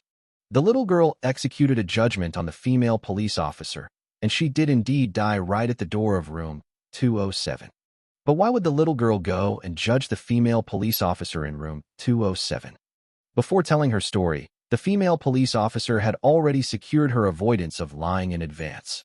Unless the little girl was tricked into telling a lie by the female police officer in room 207. Intending to take her down with her, the little girl initiated a judgment on the female police officer, but the judgment failed, and she was shot dead by the woman instead. Then the sequence of events must have been like this. The little girl went to room 208 to execute a judgment on Lin Jiabei, but Lin Jiabei had already fled. Thinking Lin Jiabei might have run to room 207, she went to check, only to be tricked into lying by the female police officer. Which means, as long as I can prove that Lin Jiabei climbed out of the hotel just now, I can achieve confirmation that my deduction about the little girl is correct. At this thought, the old man snuffed out his cigarette, but, pulling out his pistol, he looked up toward the second floor and walked to the foot of the stairs. If I die in a moment, overthrow all of our deductions and conclusions, and deduce everything from scratch, the old man said to the chubby otaku without looking back. Actually, there's no need for this. They laid trap after trap up there on the second floor, purposely waiting for us to line up and throw our lives away one by one. We don't have to walk right into their snare, the chubby otaku said hesitantly. The old man halted his steps. He turned around and gave the chubby otaku a deep, scrutinizing look. Are you Chen Ran's primary persona? Seeing the chubby otaku remain silent, the old man looked up at the ceiling and smiled bitterly. I arrived at this small hotel first, and then the rest of you arrived one after another. When the Liar Slayer lost its color, I realized that using skills was forbidden here. Seeing that all of you also possessed Liar Slayers, I finally understood exactly what kind of escape room game this really is. If you are indeed Chen Ran's primary persona, then me risking my life to test the waters perfectly aligns with my role. With that said, the old man looked at the chubby otaku with resolute eyes. He only needed one answer. Feeling his sheer resolve, the chubby otaku felt a surging emotion resembling hot-blooded passion coursing through his veins. A deep sense of respect welled up within him. I am. Hearing these words, a flash of pleasant surprise appeared in the old man's eyes. But, I am just me. The old man fell speechless. The chubby otaku casually crossed his legs, fished a loose cigarette out of his pocket, and looked at the old man with a faint, mocking smile. Do you really think I'd fall for such a cheap trick?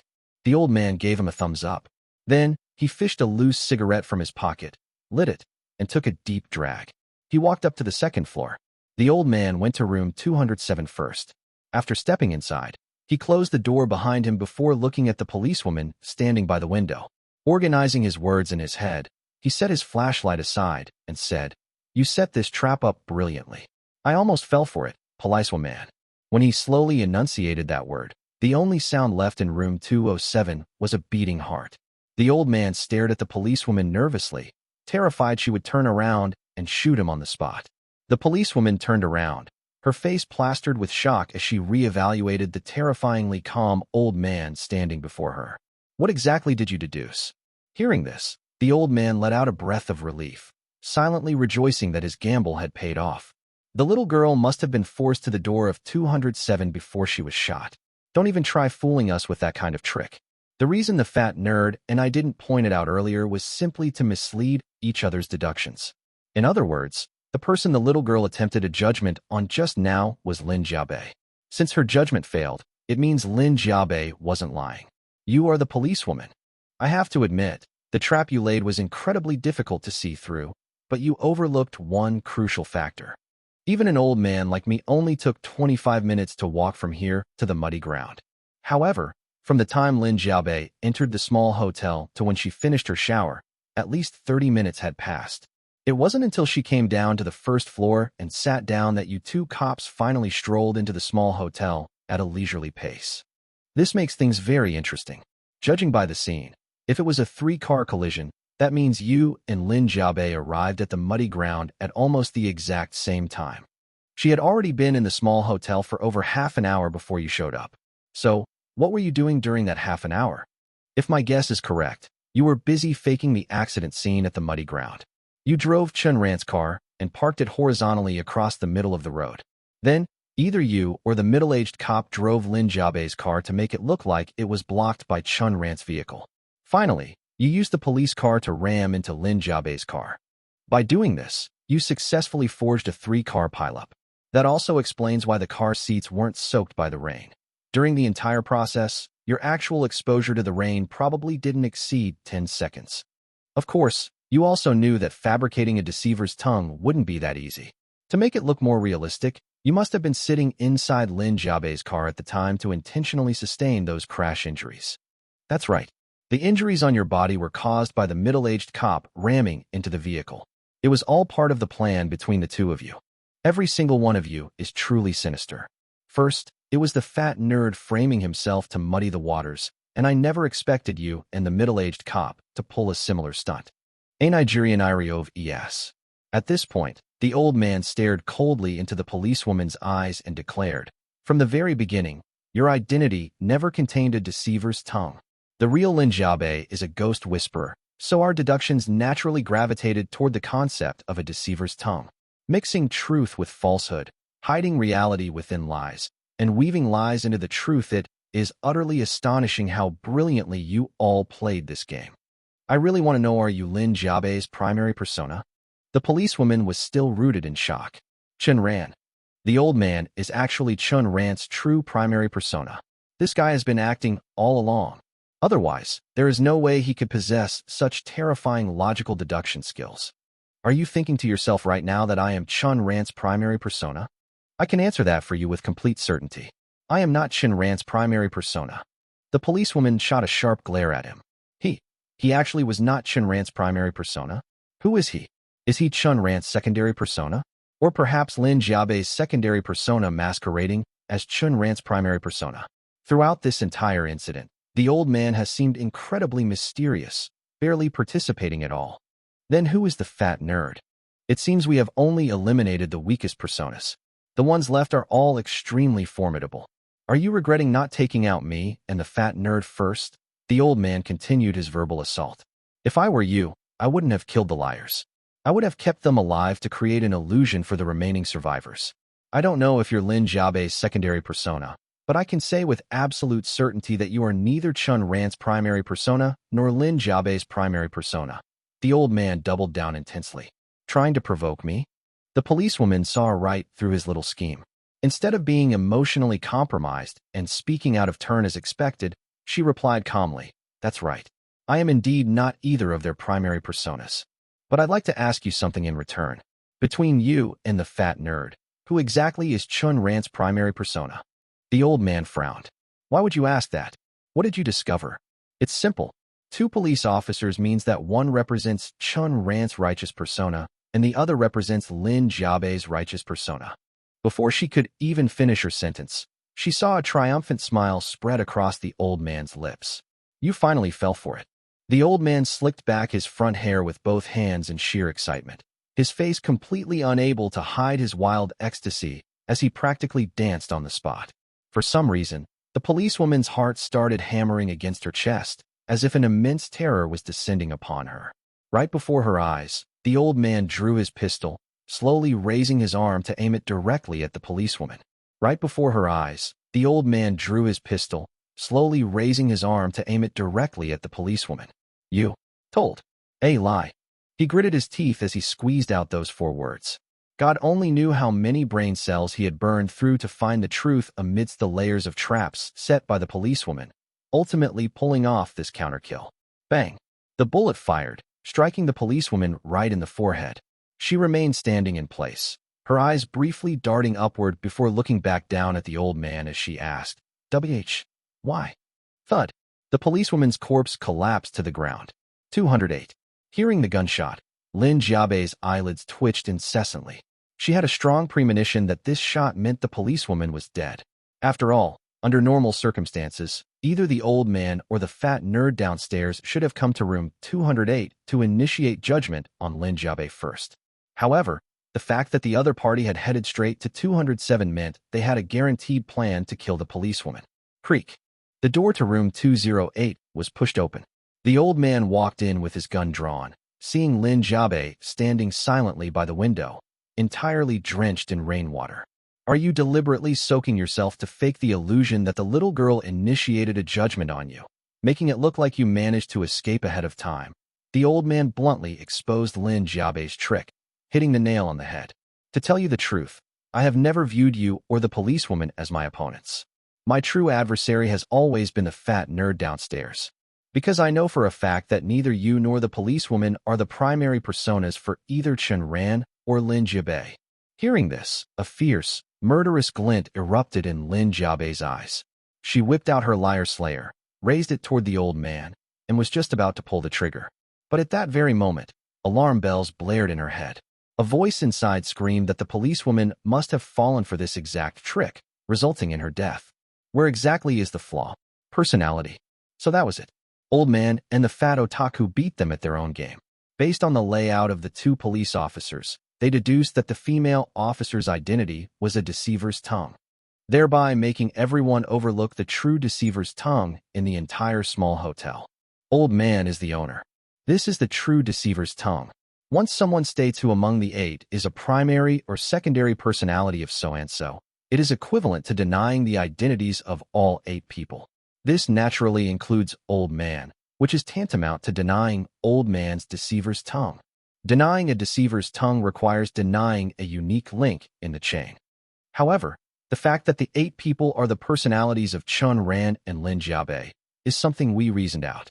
It lacks uniqueness because, from an objective standpoint, there is no substantive evidence. Therefore, whoever speaks with certainty about who is a primary or secondary personality is lying. From an omniscient perspective, whenever the fat otaku and old man mentioned the primary or secondary personalities, they either asked rhetorical questions or directly stated who wasn't whose primary or secondary personality. They were engaging in the avoidance of lying. When old man went upstairs and asked if the fat otaku was Chen Ran's primary personality, his true intention was to trick the fat otaku into denying the deceiver's tongue. Extremely sinister. First, he put on a self-righteous front, then secretly advanced his true agenda. If the fat otaku hadn't been so cautious, he would have been eliminated long ago. On the other hand, the female officer failed to unravel the underlying logic. Stating that the 2 police officers were righteous personalities was a denial of the deceiver's tongue. Denying it from the angle of personalities naturally led to failure. Thus, the female officer lied. After sorting through the logic behind all this, Lin Jiabei broke out in a cold sweat. The fat otaku and old man are definitely massive pitfalls. Each is better at pretending than the other. But for old man to trick the female officer into lying, he had to make her drop her guard. Because of this, there is a high probability that old man said he was not someone's primary or secondary personality, which means, as long as his identity as the owner is denied, he becomes a liar. Ghost whisperers can essentially manifest physical objects and use them to make others affirm the ghost whisperer's identity or words, thereby establishing a deceiver's tongue and turning lies into truth. Therefore, the conditions for forming a deceiver's tongue require definitive physical evidence and subjective affirmation from everyone present. Once a deceiver's tongue is formed, trying to deny it requires an objective denial, and this objectivity must possess uniqueness. Upon reaching this realization, Lin Jiabei bypassed Old Man, rushed down the corridor and downstairs, and sprinted to the front desk, rummaging through boxes and cabinets in search of something. Resembles. Old Man walked downstairs and was met with the fat otaku's suspicious gaze, which seemed to ask, "She actually wasn't killed by you?" Like performing a magic trick, the two of them pulled another loose cigarette from their pockets, lit up, and sat on the sofa, quietly watching Lin Jiabei search for things. Anyone with half a brain would know that the item capable of proving Old Man wasn't the owner was highly likely on his person. Eventually, the three of them sat on the sofa. However, they sat quite far apart, mentally on guard against one another. Simply because they clearly knew that two of the three were the primary personalities of Chen Ran and Lin Jiabei. The third person should be someone's secondary personality. For a secondary personality to somehow make it to the final circle was truly astonishing. That was exactly where the problem lay. Due to the deceiver's tongue surrounding Old Man's identity, coupled with their respective disguises, no one could be certain of who was who. Take Old Man, for example. He seemed very much like the chain-smoking Chen Ran, but he could also be a disguise crafted by Lin Jiabei's personality. The current situation was this. If the sole remaining secondary personality was eliminated, the escape room game would end. But Chen Ran and Lin Jiabei both wanted to kill each other. They wouldn't let the other kill the surviving secondary personality. They had to eliminate the primary personality first. Consequently, all three remained silent. Instead, they were deep in thought, trying to deduce exactly who that secondary personality was, and then consider teaming up with them to eliminate their opponent's primary personality. First was Old Man. Earlier in room 208, when Lin Jiabei heard me say she wasn't a primary personality, her first reaction was to draw her gun. This proves that she knows her own identity. She is highly likely someone's primary personality. Lin Jiabei seemed to see right through Old Man's thoughts. The corners of her lips curled into a smile. Under their shocked gazes, she declared, "I am not Chen Ran's primary personality, nor am I the true Lin Jiabei's primary personality." Having said that, she reached toward her waist, her entire being in a state of extreme hyperfocus. The fat otaku frowned and sighed. "Fine. I'm not Chen Ran's primary personality either, and I am certainly not Lin Jiabei's primary personality." With that said, the fat otaku also pressed his hand against the pistol at his waist, narrowing his eyes as his entire body tensed up. The pressure shifted to Old Man. He slowly reached toward his trouser pocket. Seeing this scene, the fat otaku and Lin Jiabei felt their hearts leap into their throats. This was a massive gamble. The logic was simple. All three of them had stated that they were not the primary personalities of Chen Ran and Lin Jiabei. If, at this moment, Old Man pulled out an item proving he was not the owner, then the deceiver's tongue surrounding him would be broken. Chen Ran's primary personality lied. Lin Jiabei's primary personality lied. Their secondary personalities would win.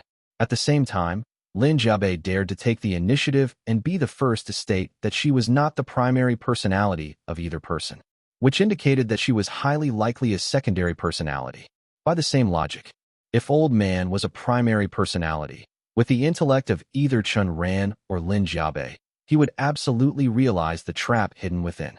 Therefore, if Old Man truly dared to take out the proof and break the deceiver's tongue, it would prove that he was actually the secondary personality. Lunatic. Seeming to see right through their thoughts, Lin Jiabei sneered, "A 1 in 3 chance. I refuse to believe my luck is that rotten." The fat otaku was speechless. To be honest, he really hated compulsive gamblers. Old Man slowly pulled the item from his pocket. It was a pack of cigarettes. He tore open the packaging, pulled one out, and tossed it to the fat otaku, noting how they were both sweating profusely. He smiled without saying a word. The three fell back into silence, but at this moment, everyone's face was wearing a mask of agony. First was Lin Jiabei's deduction. Old Man is definitely not a secondary personality. If he were a secondary personality, he would definitely take out the proof, break the deceiver's tongue, and shoot the fat otaku and me dead. In that case, I can pinpoint exactly what kind of existence the fat otaku is. Next was the fat otaku's deduction. Old Man is a primary personality. I know who I am, so I can deduce exactly what kind of existence Lin Jiabei is. Finally, there was Old Man. This massive gamble seems to have a wall-facer attribute to it.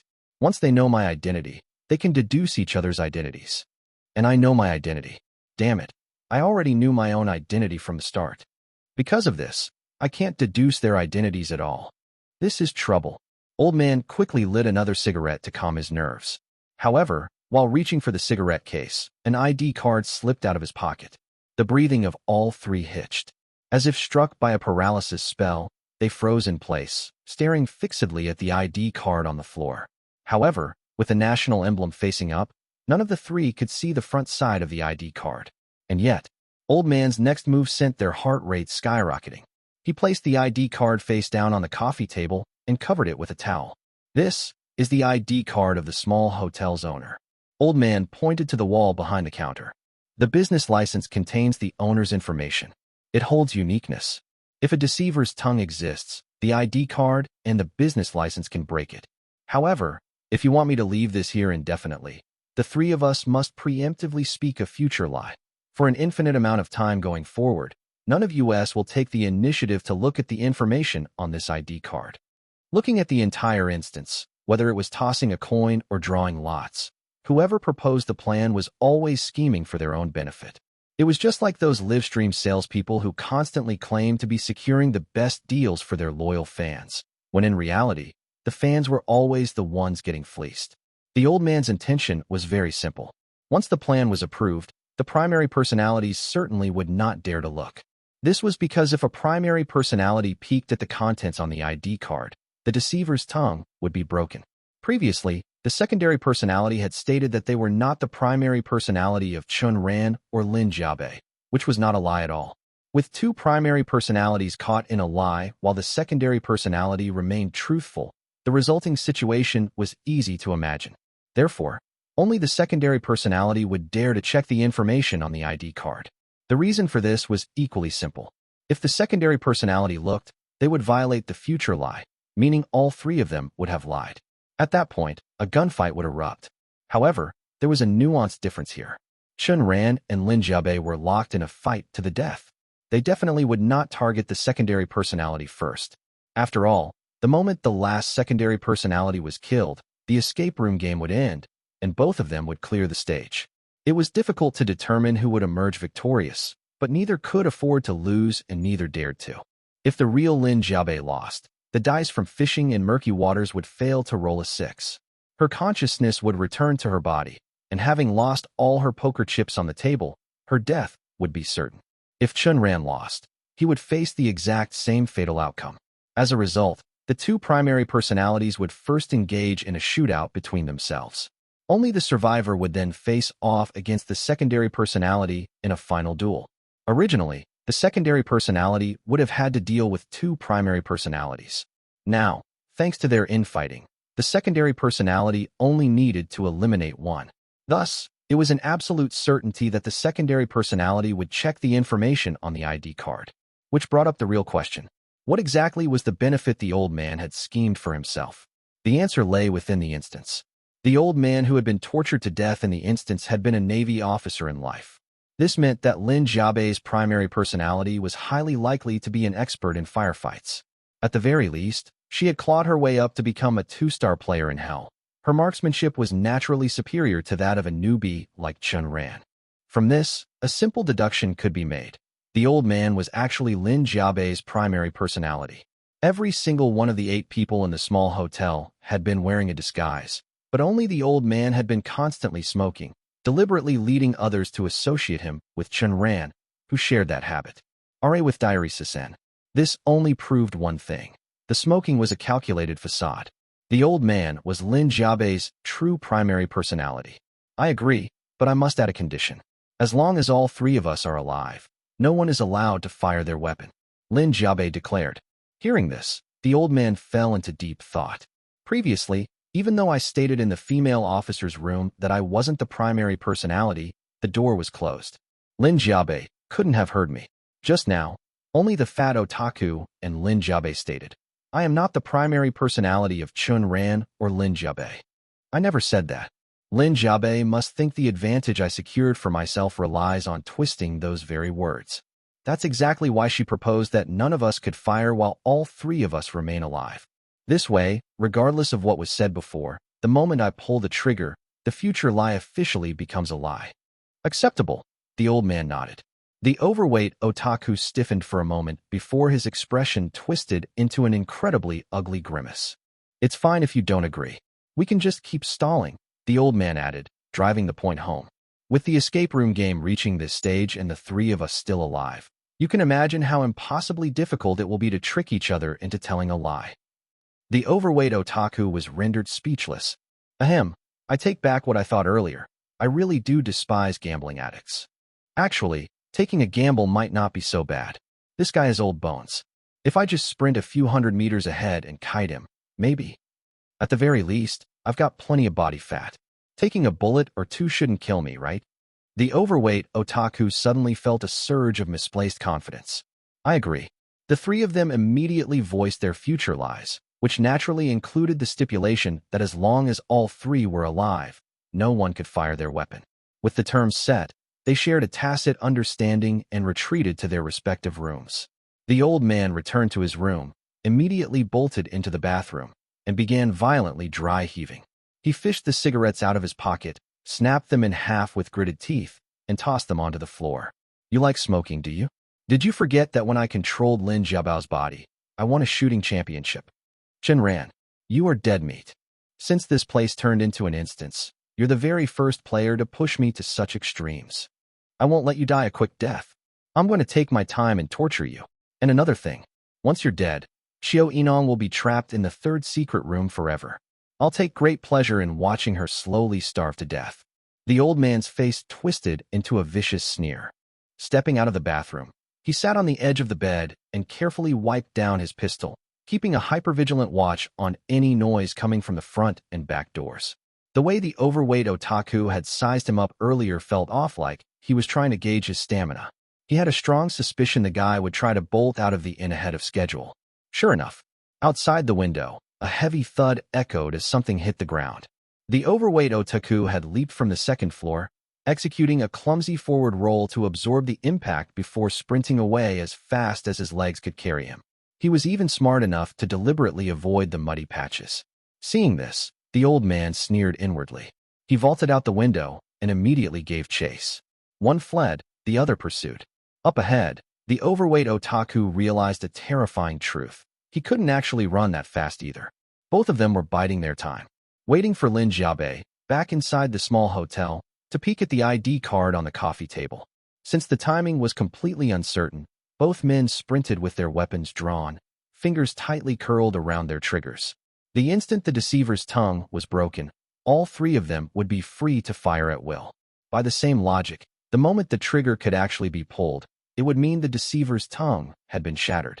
At 7:40 a.m., Lin Xiaobai leisurely strolled downstairs and approached the coffee table, her eyes locking onto the towel draped over the ID card. Caught between checking it and leaving it alone, she decided to walk over to the front desk first to inspect the business license hanging on the wall. According to the document, the owner of the small hotel was named Wang Jianjun. If the ID card also bore the name Wang Jianjun, but the photograph didn't match the old man, then the deceiver's tongue that claimed that the old man was the owner would be instantly shattered. Just to be safe, however, she first pushed open the door to the back room behind the counter, finding no sign of the old man. She then headed up to the second floor, methodically checking every single room. The overweight otaku was nowhere to be found either. Glancing at her watch, she noted there were only 2 minutes left until 8 o'clock before returning to the coffee table. She flipped back the towel and snatched up the ID card. The moment the clock struck 8, she locked her eyes onto it. The name printed on the ID card was Wang Jianjun. It matched the business license perfectly, yet the face staring back from the photograph was definitively not the old man. And with that, the deceiver's tongue was broken. The overweight otaku had lied. The old man had lied. By violating the future lie, Lin Xiaobai had lied as well. All three of them had committed a lie. The restriction was lifted, they were free to fire. Casually tossing the ID card aside, Lin Xiaobai snatched a pack of cigarettes from the counter.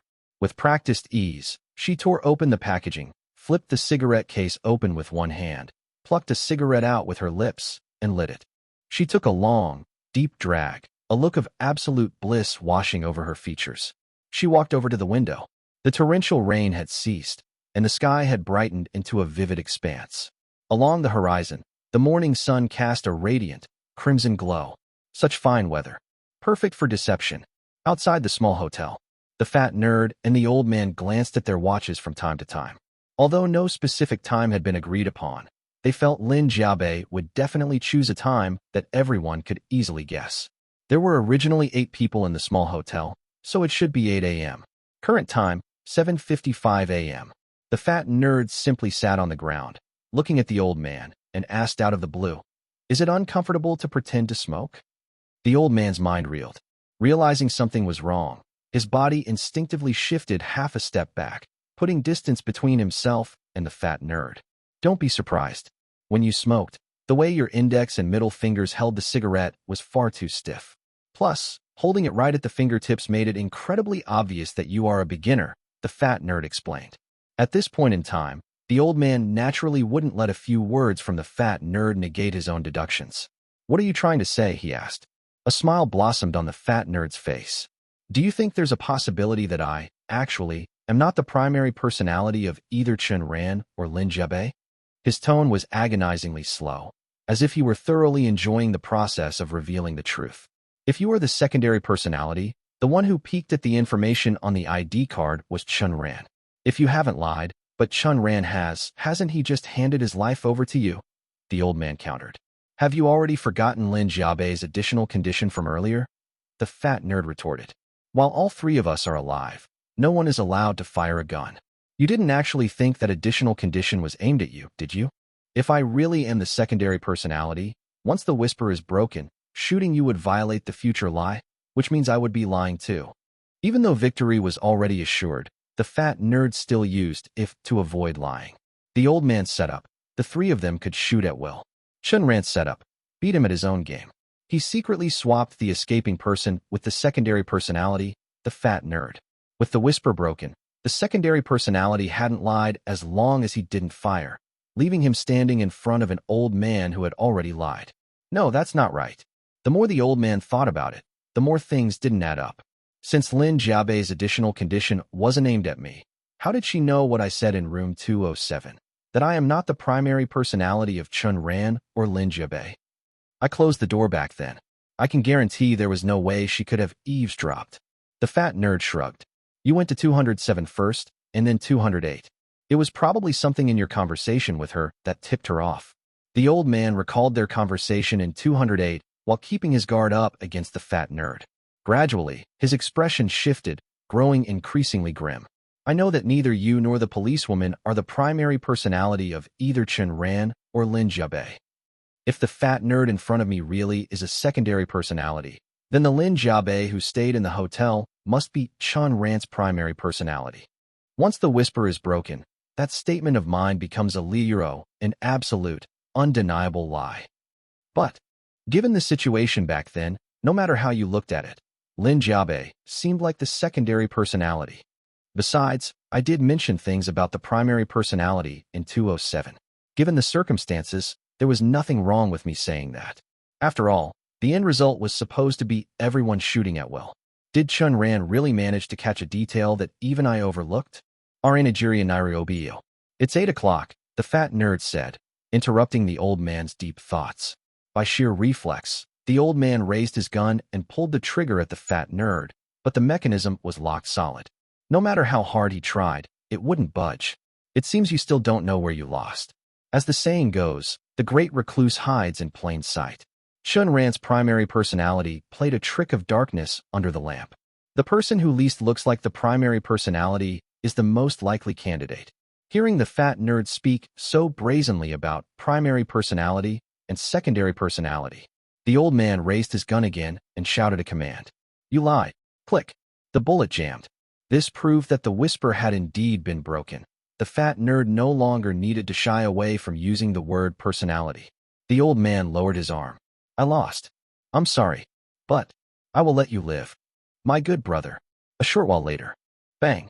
A gunshot rang out, and the old man's lifeless body slowly collapsed.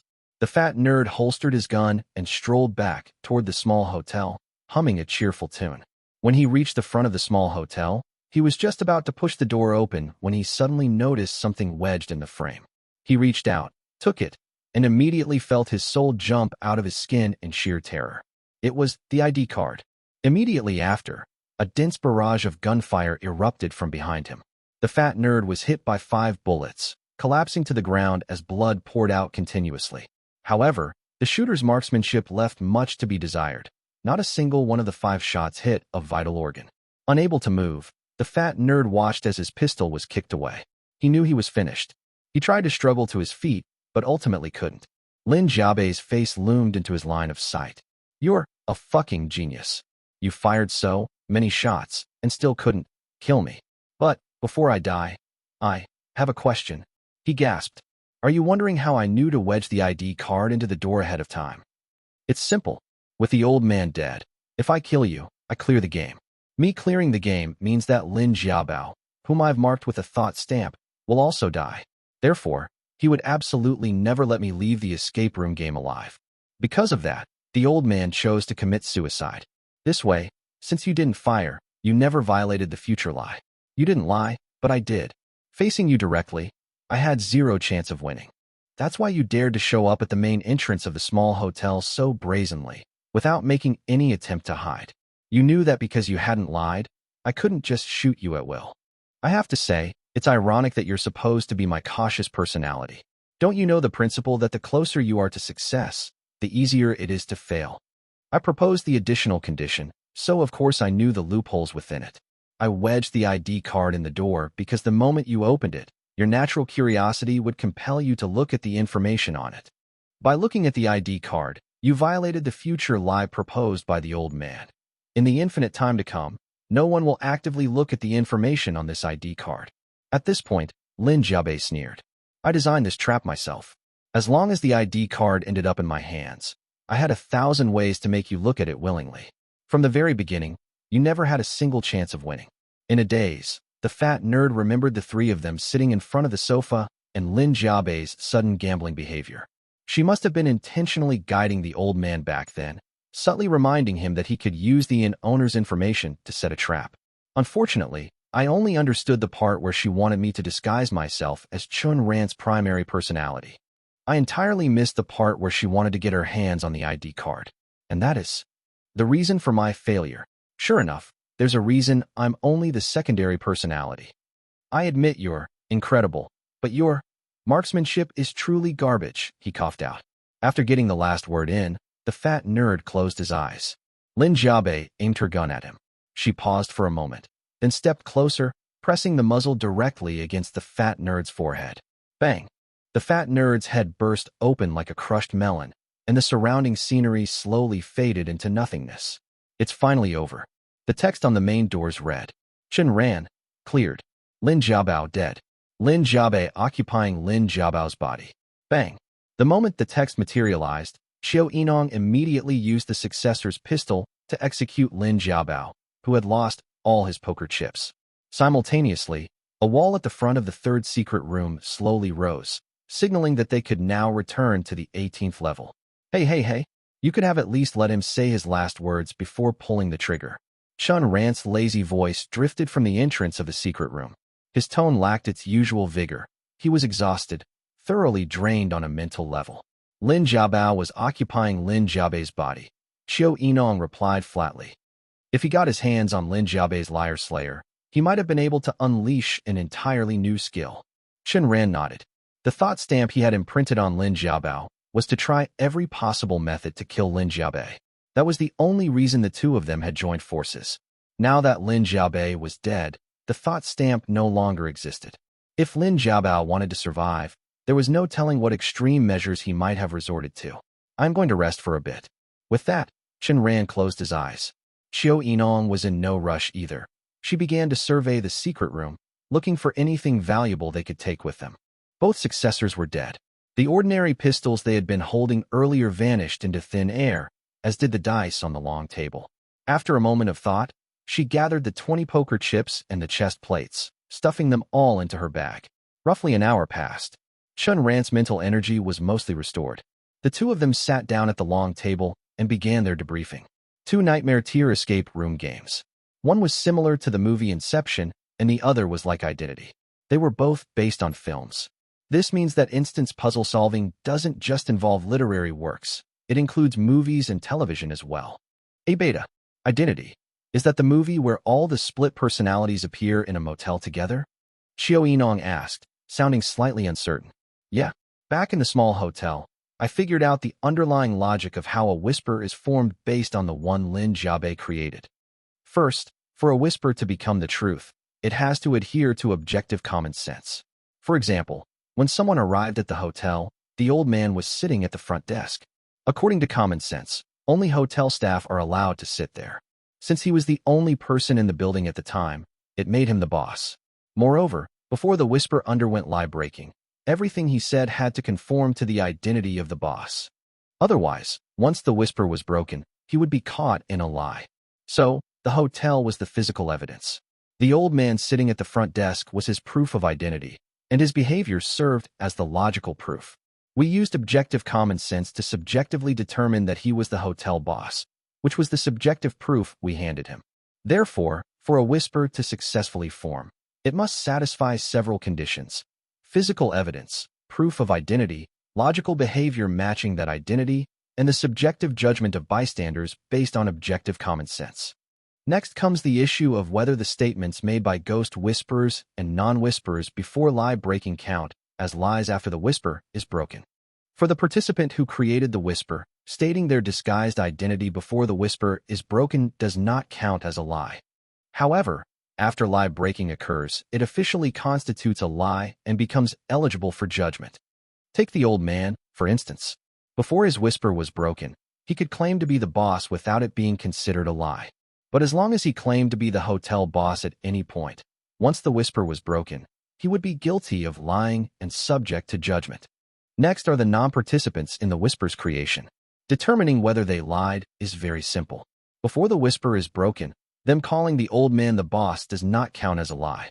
After the whisper is broken, as long as they don't continue to call him the boss, they still aren't lying.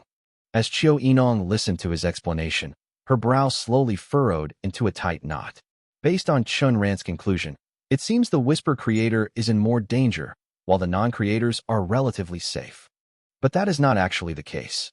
A ghost whisperer can use their whisper to trick many people into telling lies. For example, if my whisper is that I am a doctor, I could use that identity to completely deceive the other players. Most importantly, lie breaking must follow the rule of exclusivity. There is a lot of room for manipulation there. For instance, if I destroy the evidence that proves I am not a doctor, the whisper becomes unbreakable. Furthermore, I could even use that evidence as bait, luring in those who want to break the whisper and springing a trap on them. I could also throw out fake evidence for lie breaking, and so on. In short, once a whisper is formed, the initiative lies entirely in the hands of the ghost whisperer. It all depends on how they operate, how they play you, and how they extract lies through lie judgment. And that is not all. Ghost whisperers know their own weaknesses. While inside a whisper, there is a high probability that they will neither confirm nor deny their own identity. That way, even if the whisper is broken, the ghost whisperer themselves wouldn't be guilty of telling a lie. At this realization, a rare look of profound solemnity appeared on Chiu Enong's face. This type of ghost whisperer can construct a whisper without even speaking. So how do the ones who build whispers through writing or conversation do it? She asked. Chen Ran spread his hands.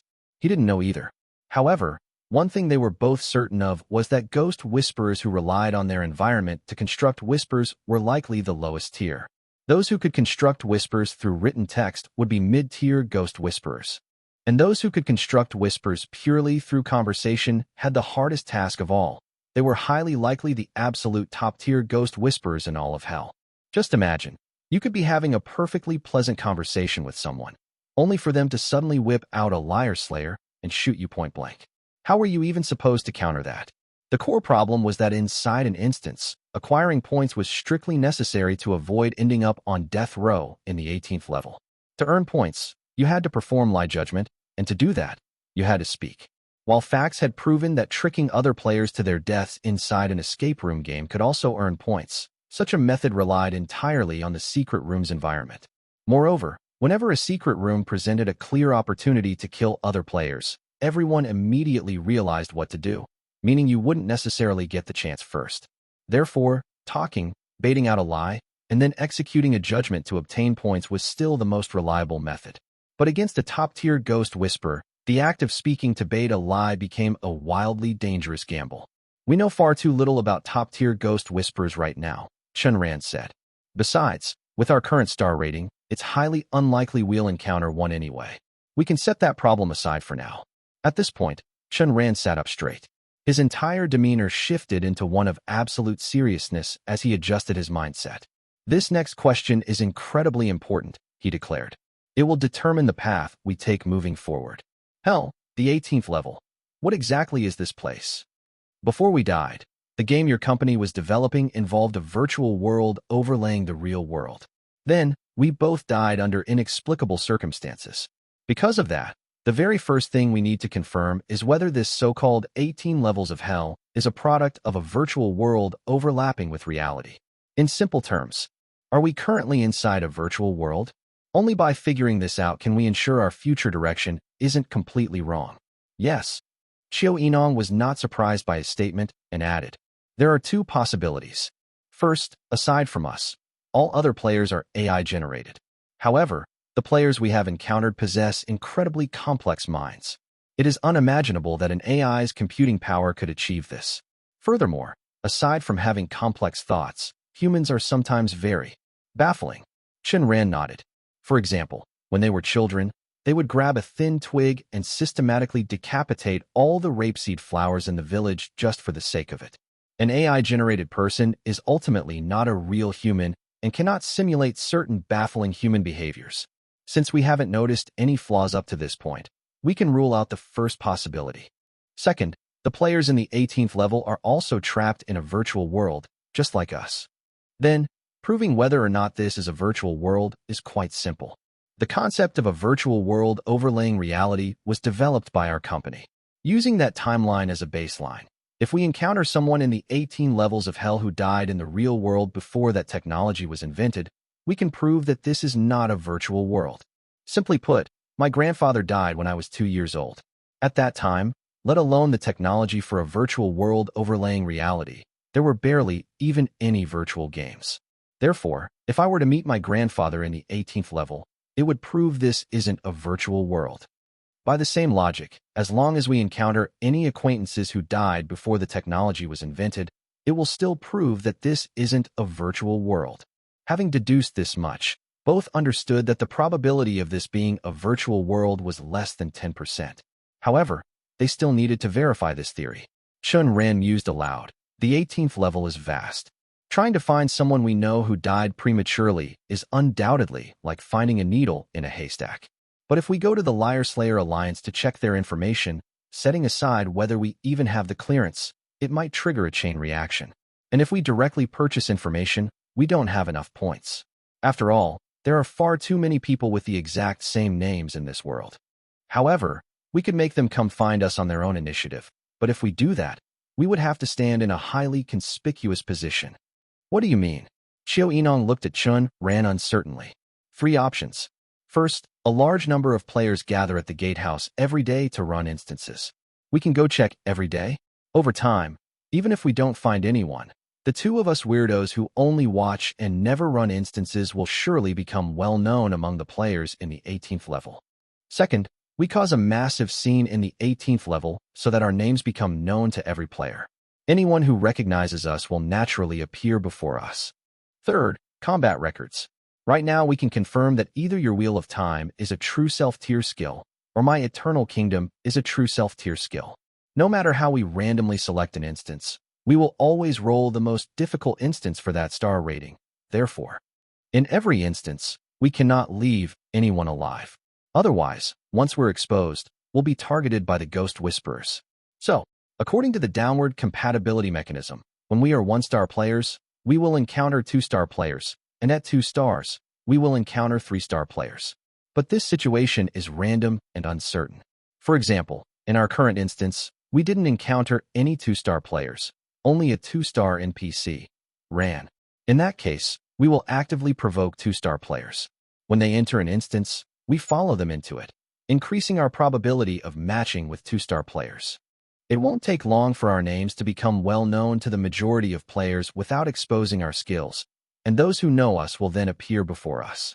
If it were any other player hearing Chen Ran's words, they would definitely curse him out for being a madman, taking on the most difficult instance of their star rating, while actively matching against players 1 star higher than themselves. They clearly didn't know the meaning of the word death. That wasn't all. One couldn't forget that if the downward compatibility applied to a team, and one member of the team was a 1 star player, according to the mechanism where the team's combined star rating limit cannot exceed 3, the highest star rating in the team could actually be 3 stars. This also followed the downward compatibility mechanism. Simply put, they could potentially encounter a 3-star player in a 1-star instance. 1-star rookies deliberately provoking 2-star players, with the distinct possibility of running into a 3-star player, all while trapped inside the most difficult 1-star instantiero. Just thinking about it showed how grueling it would be. But instead, Qiu Yinong was seriously considering the feasibility of these 3 options. Option 1 can be ruled out. Setting aside the countless rules and regulations of the 18th level, our abnormal behavior alone would let anyone with a brain know that something fishy is going on. It would be too easy to become targets. Option 2 can also be ruled out. Causing trouble in the 18th level is just courting death. Any random 6, 7, or 8-star player could effortlessly play us to death. We cannot afford to provoke them. The 18th level wasn't like an instance with strict star rating restrictions. If anyone foolishly provoked those high-star players, they wouldn't even realize how they died. Option 3 is quite feasible. We'll end up matching with 2-star players sooner or later anyway. Until we obtain the Liar Slayer Alliance's mind cultivation method, neither our intelligence nor our mental state for resisting lie judgments will undergo any changes. Meeting a 2-star player sooner rather than later makes no difference. However, right at this moment, Qiu Yinong drew her Liar Slayer without any warning. I lied. Liar Slayer, Wheel of Time. Right at this moment, Qiu Yinong drew her Liar Slayer without any warning. I lied. Liar Slayer, Wheel of Time. Amidst Chen Ran's shock, the secret room turned as pitch black as ink. When the light was restored, Chen Ran spoke up. However, we could make them come find us on their own initiative, but if we do that, we would have to stand in a highly conspicuous position. Suddenly, he saw Qiu Yinong slowly raising her gun and aiming it right at him. Chen Ran's heart seized with panic. Oh no, this is likely not the correct timeline. She already used the Wheel of Time. Did I tell a lie in an alternate future timeline? Is she about to execute a judgment on me? Thinking of this, Chen Ran had no time to deliberate whether this was merely a test of his skill or a real judgment. He had no choice. Liar Slayer, Eternal Kingdom. He raised his hand and fired a shot, immediately diving down and using the long table as cover to prevent himself from being hit by a bullet. However, the gun didn't go off. Chen Ran froze awkwardly in place, suddenly realizing that his actions had already exposed the second effect of the Eternal Kingdom. Lowering her weapon, Qiu Yinong looked deeply at him and said, "As expected, your Eternal Kingdom possesses a second effect. Judging by your actions just now, you were trying to break my Wheel of Time. I knew it. With just an effect that prohibits the use of skills, how could you possibly say? I don't know which of our skills is a true self-tier skill." The Wheel of Time ended, and Chen Ran's memories also returned. Don't mind it. Now that the skill has ended, you should realize that you didn't tell a single lie during our previous discussion. Since we are going to implement option 3 and face 2-star players, there's a high chance we will frequently cooperate and combine our skills. And I felt there was a massive probability you wouldn't volunteer the information about the Eternal Kingdom's second effect. Therefore, I had to use the temporary amnesia caused by the time loop to trick you into revealing the Eternal Kingdom's second effect. Logically speaking, since Qiu Yinong now knew the second effect of the Eternal Kingdom, she should have understood that her life was entirely in Chen Ran's hands. It would only make sense for her to be terrified, but she simply smiled. A smile as beautiful as a blossoming flower. Don't you think our 2 skills are an absolutely perfect match? Your Eternal Kingdom forbids players from using skills for 1 hour. If I use the Wheel of Time right at the exact moment that hour ends, what do you think will happen? There are 2 possibilities. First, my Wheel of Time resets time back to the last 5 minutes of the skill band duration. That means within my Wheel of Time, both your skill's effect and mine will end simultaneously. But that's not the main point. The point is, if I use the Wheel of Time 1 minute after the Eternal Kingdom's band duration ends, time will reset to the last 4 minutes of the Eternal Kingdom, while my skill still has 5 minutes before it concludes. In other words, after the effect of Eternal Kingdom ends, but before the effect of my Wheel of Time finishes, I will have a 1-minute window to use the Wheel of Time again. An infinite loop. In the endless time that follows, no one will be able to use any skills. To put it another way, we can completely ignore the player's skills and use this infinite time to trick them into telling a lie. Moreover, since I used my skill after the Eternal Kingdom ended, during the reset ban period, Eternal Kingdom won't be able to break my skill. Chen Ran carefully pondered her words. If the first scenario she described was true, it would be equivalent to artificially extending the ban duration of the Eternal Kingdom. At the same time, trapped in an infinite time loop, Xiao Yinong could deduce the answer to the secret room or deceive players into lying without any skill interference. For example, during each time loop, she could extract tiny bits of information from a player. As these fragments accumulated over endless cycles, she would gain complete control over all of their information. Then, she could use that information to trap them in a lie. Imagine it. What would you do if someone suddenly recited everything there was to know about you? However, he felt that the first scenario was highly unlikely to materialize. He believed the ban duration of his Eternal Kingdom was absolute and could not be extended by any skill. Noticing his skepticism, Xiao Yinong continued. The second possibility is that the Eternal Kingdom's ban duration is absolute and supreme, which would mean, if I use the Wheel of Time right as the Eternal Kingdom ends, returning to its final 5 minutes, it would merely reset time without carrying over the effects of the Eternal Kingdom. That would be even better. Before using the Eternal Kingdom, you'd better inform the other players about its effect of forbidding skill usage for an hour. Since time-based skills exist in Hell, if the players don't immediately realize one of us possesses such a skill, they might find they can use their skills before the hour is up. They would assume you lied and attempt to cast judgment on you, leading to a failed judgment on their end. Both possibilities, just as Qiu Yinong had said, formed a perfect match. With this in mind, Chen Ran did not hesitate. I lied. Liar Slayer, Eternal Kingdom. When the light returned, both of them simultaneously checked their watches to note the time. They only needed to wait for the Eternal Kingdom to end to verify which scenario was correct. But they did not sit idle, choosing instead to continue analyzing the entire instance. Lin Xiaobei and Lin Xiaobao are clearly only two people, yet they can use 3, perhaps even 4 skills.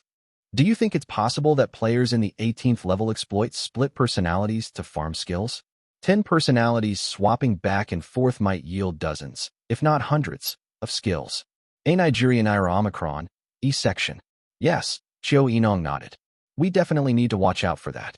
If someone claims to have only one skill but then uses several, we can't easily judge them for lying. The two of them discussed many things. For example, the last rule in the Common Sense booklet was blank. They suspected that in the 18th level, apart from Liar Slayers and Ghost Whisperers, a third faction existed. Death Speakers. By sacrificing their own lives, they could fill in the final blank rule in the booklet. Any player who then obtained the booklet could use that common sense to trap others in lies within the 18th level. However, there were no good people in Hell. Very few would willingly sacrifice themselves for the sake of others, meaning Death Speakers were likely exceedingly rare, perhaps even numbering in the single digits. Furthermore, any newly added common sense had to follow the underlying logic of the 18th level. It was impossible to write something like everyone can lie freely in the blank space. Therefore, as long as one's actions did not violate the foundational logic of the 18th level, they would not be obliterated by the common sense left behind by a Death Speaker. I feel there's something wrong with the leader of the Liar Slayer Alliance. Something very wrong. Since this secret room was an independent space within the instance, Chen Ran naturally took the opportunity to voice all the doubts he dared not speak of in the 18th level. Yeah, they have lived for hundreds of years, so how are they only at 10 stars? Chen Ran mused. There could be many factors at play here. First, not having enough points to upgrade their Liar Slayer to level 11. Second, intentionally capping themselves at 10 stars to prevent other players from entering an 11-star instance, thereby maintaining their rule. Third, an 11-star instance might involve a secret that the leader doesn't want exposed to the public. Fourth, special conditions might need to be met to unlock an 11-star instance. Fifth, the fact that the leader has lived for hundreds of years suggests there's something shady about their skill. This is the most terrifying possibility. Think about it. Going hundreds of years without a single mistake in an instance means the leader must absolutely crush their opponents, either through overwhelming intelligence or overwhelming force. Xiao Yinong was startled. Are you saying that the leader's skill might have the effect of ignoring the protection of the Liar Slayer? The fundamental reason why force could not be used in an instance was the protection provided by the Liar Slayer. If someone's skill allowed them to bypass the Liar Slayer's protection, then, of course, this was just their speculation. Discussing it now was meant to keep them vigilant, so that if they ever encountered the leader in the alliance building in the future, they would know how to defend themselves. And so, time quietly slipped away as they analyzed and chatted. The two checked their watches. Exactly 1 hour had passed since Chen Ran activated the Eternal Kingdom. Without a second thought, Xiao Yinong raised her gun at the ceiling. I lied. Liar Slayer, Wheel of Time. When the light returned, Xiao Yinong waited another 2 minutes before using her skill again. She discovered that she could use her skill. This meant that the Wheel of Time could not extend the Eternal Kingdom's ban duration. The second scenario was correct. As the Wheel of Time concluded, both of them understood the effects of their combined skills and exchanged a profound glance.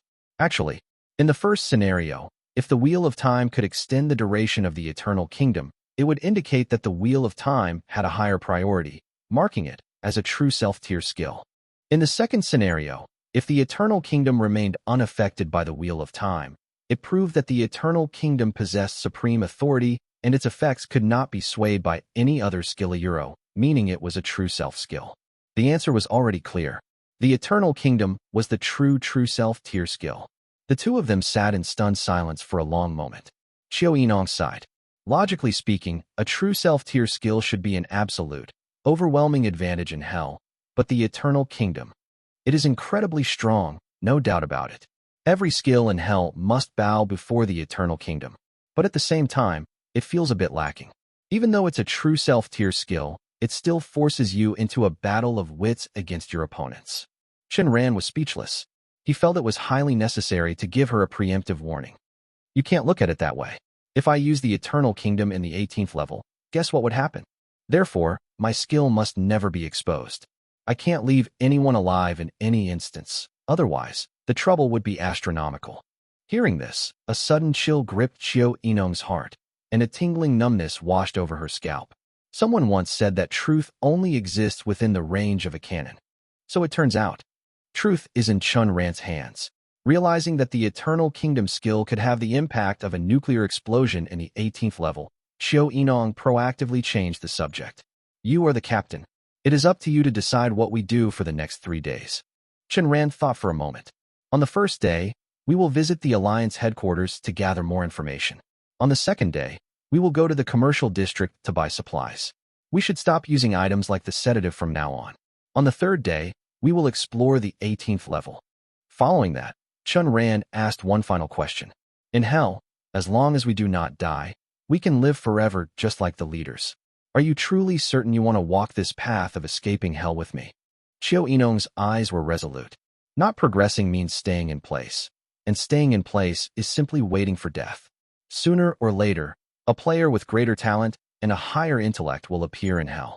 They will drag us down from our thrones and use our blood to write the history of their own era. Refusing to grow is a terrifying prospect. I have no desire to spend my days living in constant fear, waiting for someone to kill me. Xiao Yinong and Chen Ran were actually cut from the same cloth.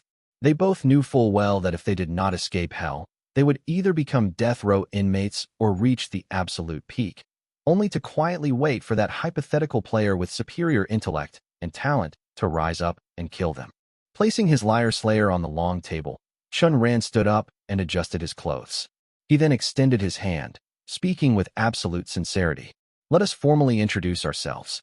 My name is Chen Ran. Hello, my name is Xiao Yinong. It was not until the moment their hands clasped that the two finally viewed each other as true teammates. He returned to his seat. Chen Ran checked the information in his mind. Name, Liar Slayer. Skill, Eternal Kingdom. Level, 1, 34/100. Effect, purges the skill effects of other Liar Slayers and prevents others from using their Liar Slayer skills for 1 hour. Points, 34 points. How strange. The points we earn this time actually amount to 30. Where did the extra 10 points come from? Upon clearing an instance, all the points earned by the team were distributed to the captain. The captain would then distribute them according to the allocation plan agreed upon when forming the party. Chen Ran and Xiao Yinong had a 50-50 split, meaning 15 of the 30 points belonged to Xiao Yinong. However, based on the novice instance where 19 players and 1 NPC died, Chen Ran had earned exactly 20 points. In this instance, 18 players and 2 NPCs had died, so it should have also been 20 points. There were 10 extra points. The two figured it might have something to do with Lin Jiabei, a 2-star player acting as an NPC. At this thought, smiles appeared on their faces. Previously, they had worried that skill levels did not accumulate based on historical points earned, which would mean they had to grind through at least 6 or 7 more instances to reach the 2-star level Euro, a painfully slow progression rate. In beta. Now, since they had finalized their plan to deliberately provoke 2-star players, killing enemies above their own rank might just yield bonus rewards. This was truly an unexpected delight, but without concrete proof, they did not dwell on the matter for too long. They proceeded to meticulously analyze the details of the instance, only concluding their post-match review once they were certain there were no oversights. The two stood up and exited the instance. At the gatehouse, Mei Jishu was holding up a sign that read, 100 Ghost Feast. When veteran players saw the sign, their pupils immediately shrank, and they hurried toward the Alliance Ancient Tower. Having just stepped out of their instance, Chen Ran and Xiao Yinong also saw these words, but were completely baffled.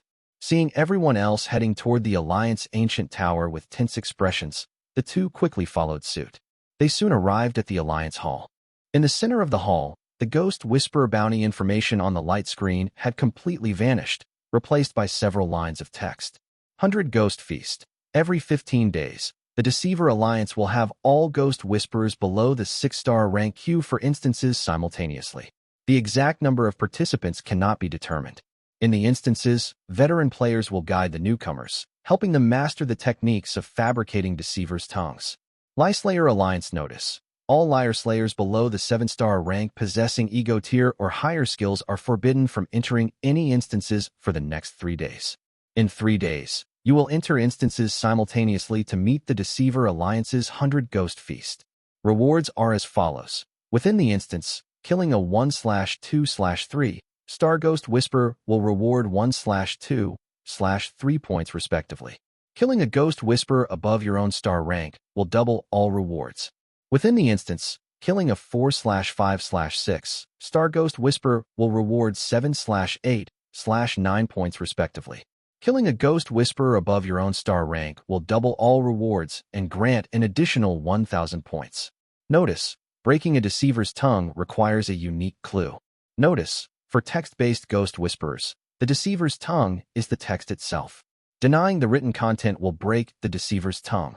Notice, the skill of 8-star Ghost Whisperer Xia Ning allows Ghost Whisperers to enter instances 1 minute early. Upon entering an instance, Alliance players must distinguish which scenes belong to the instance's secret room and which scenes are physical entities fabricated by the Ghost Whisperers. Notice, if Alliance players fall into a Deceiver's tongue and cannot break it, prioritize your survival above all else. Do not force the issue. Notice, the 100 Ghost Feast features veteran players leading newcomers. 3-star Ghost Whisperers are highly likely to appear in 1-star instances, and 6-star Ghost Whisperers are highly likely to appear in 4-star instances. Notice, 1-star and 4-star players can register at the Alliance to be randomly assigned to teams entering instances. 1-star instances will be led by 3-star Liar Slayers, and 4-star instances will be led by 6-star Liar Slayers. Notice, the above information must be adhered to by both professional Lie Slayers and amateur Lie Slayers. Notice, the above information must be adhered to by both professional Lie Slayers and amateur Lie Slayers. We hope you survive. There were many players in the hall, but at this moment, every single one of them had a terrible, gloomy expression. Some even collapsed directly onto the floor, trembling all over. This was war. This was a war between the fresh blood of the Deceiver Alliance and the Lie Slayer Alliance. Swept up in such a torrential tide, they were coerced by fate, utterly stripped of the right to refuse. Where there was despair, there was also joy. In the hall, players possessing ID-tier Liar Slayer skills wiped the cold sweat from their foreheads, revealing smiles of surviving a catastrophe. but they soon realized that they did not even qualify as cannon fodder. Chen Ran looked at the light screen. 8-star Ghost Whisperer Xiaoning. Her skill can actually allow Ghost Whisperers to enter an instance ahead of time. Isn't that a little too exaggerated? Ghost Whisperers use physical skills. Entering the instance's secret room early means they can set up the secret room in advance. The moment players enter, the deceiver's tongue will instantly generate, making it impossible to avoid. Such an overpowered Ghost Whisperer. How has the Lieslayer Alliance let her live this long? This implies that Xia Ning is highly likely the creator of a certain common-sense deceiver's tongue in the 18th level, placing her under the protection of the Deceiver Alliance's leader. Chen Ran and Xiao Yinong exchanged a glance, both bearing solemn expressions. They turned to look at the crowd scrambling to register to be led by veteran players, and the two silently retreated to the back of the throng. If they were to register, they would be led by a 3-star veteran player, and within the instance, they would likely encounter a 3-star Ghost Whisperer. Trying to kill 2 3-star players in the same instance was undeniably a fool's dream. Alliance members were handing something out. When they approached Chen Ran and his companion, they first asked for their star rating. Upon confirming it, they handed Chen Ran a flyer. 1. The prerequisite for killing a Ghost Whisperer is absolutely determining whether the deceiver's tongue has been formed. 2. Any 3-star trickster speaker encountered in a 1-star instance is a Ghost Whisperer highly proficient in creating deceivers' tongues. 3. 3-star trickster speakers can obtain mental cultivation methods within the Deceiver Alliance. 4. The majority of 3-star trickster speakers have not even reached the beginner level in their mental state. As long as you avoid competing with their skills, you can deal with them using standard lie judgment methods. 5. Determine their psychological realm by observing their facial expressions. Those who remain completely expressionless are likely in the half-realm ID. Of the 3 corpses of the Spirit Terrace, they have only slain half a corpse, discarding their emotions but failing to retrieve them, leaving them unaffected by emotional fluctuations. Lie judgment cannot be achieved through emotions. It must be approached through common sense or sentiment. If a 3-star trickster speaker appears no different from a normal person, remain on high alert at all times. Such 3-star players likely possess the true self-state of mind. Having slain a complete corpse among the 3 corpses of the Spirit Terrace, they can freely switch between being affected and unaffected by emotions, able to suppress their feelings at will. If you encounter this genius level of 3-star trickster speaker, do not speak. Survive until the instance ends, and you might live. Furthermore, during secret room puzzle solving, you must remain cautiously vigilant. Carefully analyze the plot and completely ignore anything the Ghost Whisperer says to prevent being trapped and killed. 6. Lin Shuyuan, Zhang Sheng, Luo Yang Yundi, Sun Yu, Hua Jingyan, and Li Zhitong are all 1 or 2-star Ghost Whisperers. If encountered in an instance, killing any of the first 5 will grant an additional reward of 100 points. Li Zhitong's skill is highly likely only at the ego tier, but it is very possibly among the strongest in that tier. If encountered, killing her grants an extra reward of 400 points. Meanwhile, in the main hall of the Deceiver Alliance, located deep within the 18th level, Li Zhitong frowned as she looked at the list on her flyer. 6. Qiu Yinong, Lin Xian, Wu Jie, Lu Xingwen, and Feng Rui are all 1 or 2-star liar slayers. Killing any of the latter 3 grants an extra reward of 100 points. Qiu Yinong and Lin Xian highly likely possess time and space attribute skills. There is currently no information on who holds the time attribute and who holds the space attribute. Killing either of them grants an extra reward of 500 points. Qiu Yinong, Lin Xian. To think that the noble time and space attribute skills would both appear in the Liar Slayer Alliance. Still, they are just rookies. My skill is perfectly suited for crushing novices. Afterward, Li Zhitong spent points in the hall to purchase information regarding Qiu Yinong. It was mostly useless data. However, the last 2 lines caught her attention. Unconfirmed, Qiu Yinong once entered and exited an instance simultaneously with another person. It is highly likely they formed a team. Teammate, Chen Ran, A with grave NS. Chen Ran's skill can prohibit a player from using skills for 1 hour. Li Zhitong paused, startled.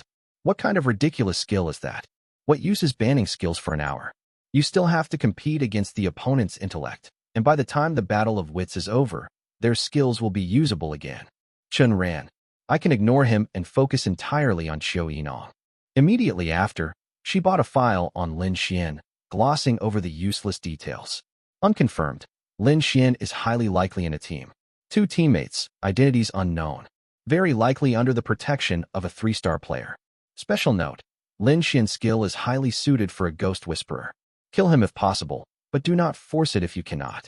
His skill will only unleash its maximum potential if he becomes a ghost whisperer. This Lin Xian is such an oddball. Why didn't he join the Deceiver Alliance in the first place? Everyone knows that once you join the Liar Slayers, you have to successfully craft a Deceiver's tongue in the 18th level to transfer over to the Deceiver Alliance. Though, is it possible that this is just a smokescreen tossed out by the Liar Slayer Alliance? Whatever. Those are games for the higher-ups. Cannon fodder like us shouldn't overthink it. However, right at that moment, she noticed the text on Qiu Yinong's file shifting. Within the Deceiver Alliance, there was a 6-star ghost whisperer whose skill could gather intelligence. Though only at 6 stars, their status was transcendent. The text on the documents was the physical manifestation of her skill, allowing her to update information at any time. A few new lines of text appeared on Qiu Yinong's file. Unconfirmed, the most difficult 1-star instance, Solitary Revenge, was highly likely cleared by Qiu Yinong and Chen Ran. No other survivors. Li Zhitong's eyes widened in shock. Solitary Revenge. I remember that instance. It had never been conquered. Whether it was a 1-star or 2-star team that randomly matched into it, no one ever made it out alive. Immediately following that, to her horror, she saw that the bounty on Qiu Yinong on the original flyer had increased, becoming 1,000 points. A rookie's first time entering a normal instance, and they matched into the hardest 1-star instance. There are 2 possibilities. Either she was incredibly unlucky, or it's because of her skill. True self level. It's highly unlikely to be true self level. If it were, the Liar Slayer Alliance would treat her like an absolute treasure. How could they possibly let her choose to be an amateur Liar Slayer? Meanwhile, inside the Liar Slayer Alliance hall, Chen Ran and Qiu Yinong had also purchased several dossiers on the low-star ghost whisperers highlighted on their flyer. They likewise ignored the useless information. Unconfirmed, Li Zhitong's skill is extremely difficult to break for anyone below the true self state of mind. It may be a mental attack. Unconfirmed, Li Zhitong once entered and exited an instance with another player. They might have formed a team. Teammate, Chen Zixing. Chen Zixing's skill, a mobile physical entity type. Specifics unknown. Something is fishy. Both Chen Ran and Qiu Yinong had the exact same thought. It was widely known that ghost whisperers almost exclusively possess skills capable of manifesting physical entities. Yet the intel suggested her skill was a suspected mental attack. This meant that when she first joined the Deceiver Alliance, she had tampered with her registration form, intentionally obscuring the true nature of her skill. They continued reading. Unconfirmed, high-difficulty instances such as Cannibal Island, Triple Simulation, and Gymnasium Murder were suspected to have been cleared by Li Zhitong's team. Special note, if encountered in an instance, you must kill this person if at all possible. Wanted individuals typically possess skills that posed a latent threat to the Liar Slayer Alliance. Therefore, bounties were issued to strangle them in the cradle. The bounties on these types of players are very high, Qiu Yinong noted. 3-star Liar Slayer teams will likely fight over the chance to hunt her down, and might even use tracking talismans. The chances of us matching with her are slim. Hearing this, Chen Ran looked at Qiu Yinong with a solemn expression and asked, "Do you think there's a possibility that either you or I might also end up wanted by the Deceiver Alliance?" Seeing her remain silent, Chen Ran pretty much already had his answer. Regardless of which of us is wanted by the Deceiver Alliance, it means there's a high probability we'll be facing a rookie team led by a 3-star trickster speaker in our next instance. The 2 of them were rendered speechless. As expected of hell, it doesn't give you any room to grow at all. It just keeps ramping up the intensity. Qiu Yinong withdrew her gaze. It looks like we'll need to prepare a lot more supplies this time. The meeting room. Chen Ran sat on the left, smoking a cigarette, while Qiu Yinong sat on the right, chewing gum. Mei Zhishu occupied the head seat, her brows furrowed deeply. She looked at Chen Ran with uncertainty and asked, "Are you saying you want to find 3 1-star or 2-star players to form a temporary team, but you do not want to register at the hall to have a 3-star player lead you? So, you want to know if there is anywhere else besides the Alliance building where you can form a temporary team?" Chen Ran nodded and slid a small card worth 5 points over to her. Mei Zhishu did not take the points immediately. She glanced at Qiu Yinong, already understanding most of the situation. These two. The next instance is going to be incredibly difficult. Qiu Yinong has most likely been put on the Deceiver Alliance wanted list. An instance can hold a maximum of 20 people, with up to 5 members per team. Since there are only 2 of them, if everyone else they match with is in a team, they will have to face at least 4 other teams in the next instance. Assuming 4 teams from the Deceiver Alliance use a tracking talisman on Qiu Yinong, these 2 in the next instance will have to face at least 4 3-star trickster speakers. For newbies, that is absolute hellish difficulty. But this kid, Chen Ran, seems to have figured out a way to break the deadlock, pitting tigers against wolves. First, recruit 3 short-lived fools. That way, his team will have 5 members. If a fully stacked Deceiver team tracks them, they will face a maximum of 3 3-star trickster speakers. Compared to the previous scenario, this is slightly better. Second, someone in the Liar Slayer Alliance must have realized Qiu Yinong would be hunted. By waiting for the rabbit to hit the tree and tracking her themselves, they are bound to run into teams of 3-star trickster speakers. In that case, the Liar Slayers would prioritize dealing with the Deceivers. If they match with 2 Deceiver teams and the 3-star Liar Slayers lose, Chen Ran and Qiu Yinong will only have to face 2 3-star trickster speakers. If they match with 1 Deceiver team and 2 Liar Slayer teams, they will end up facing 2 3-star Liar Slayers. The most ideal situation would be this.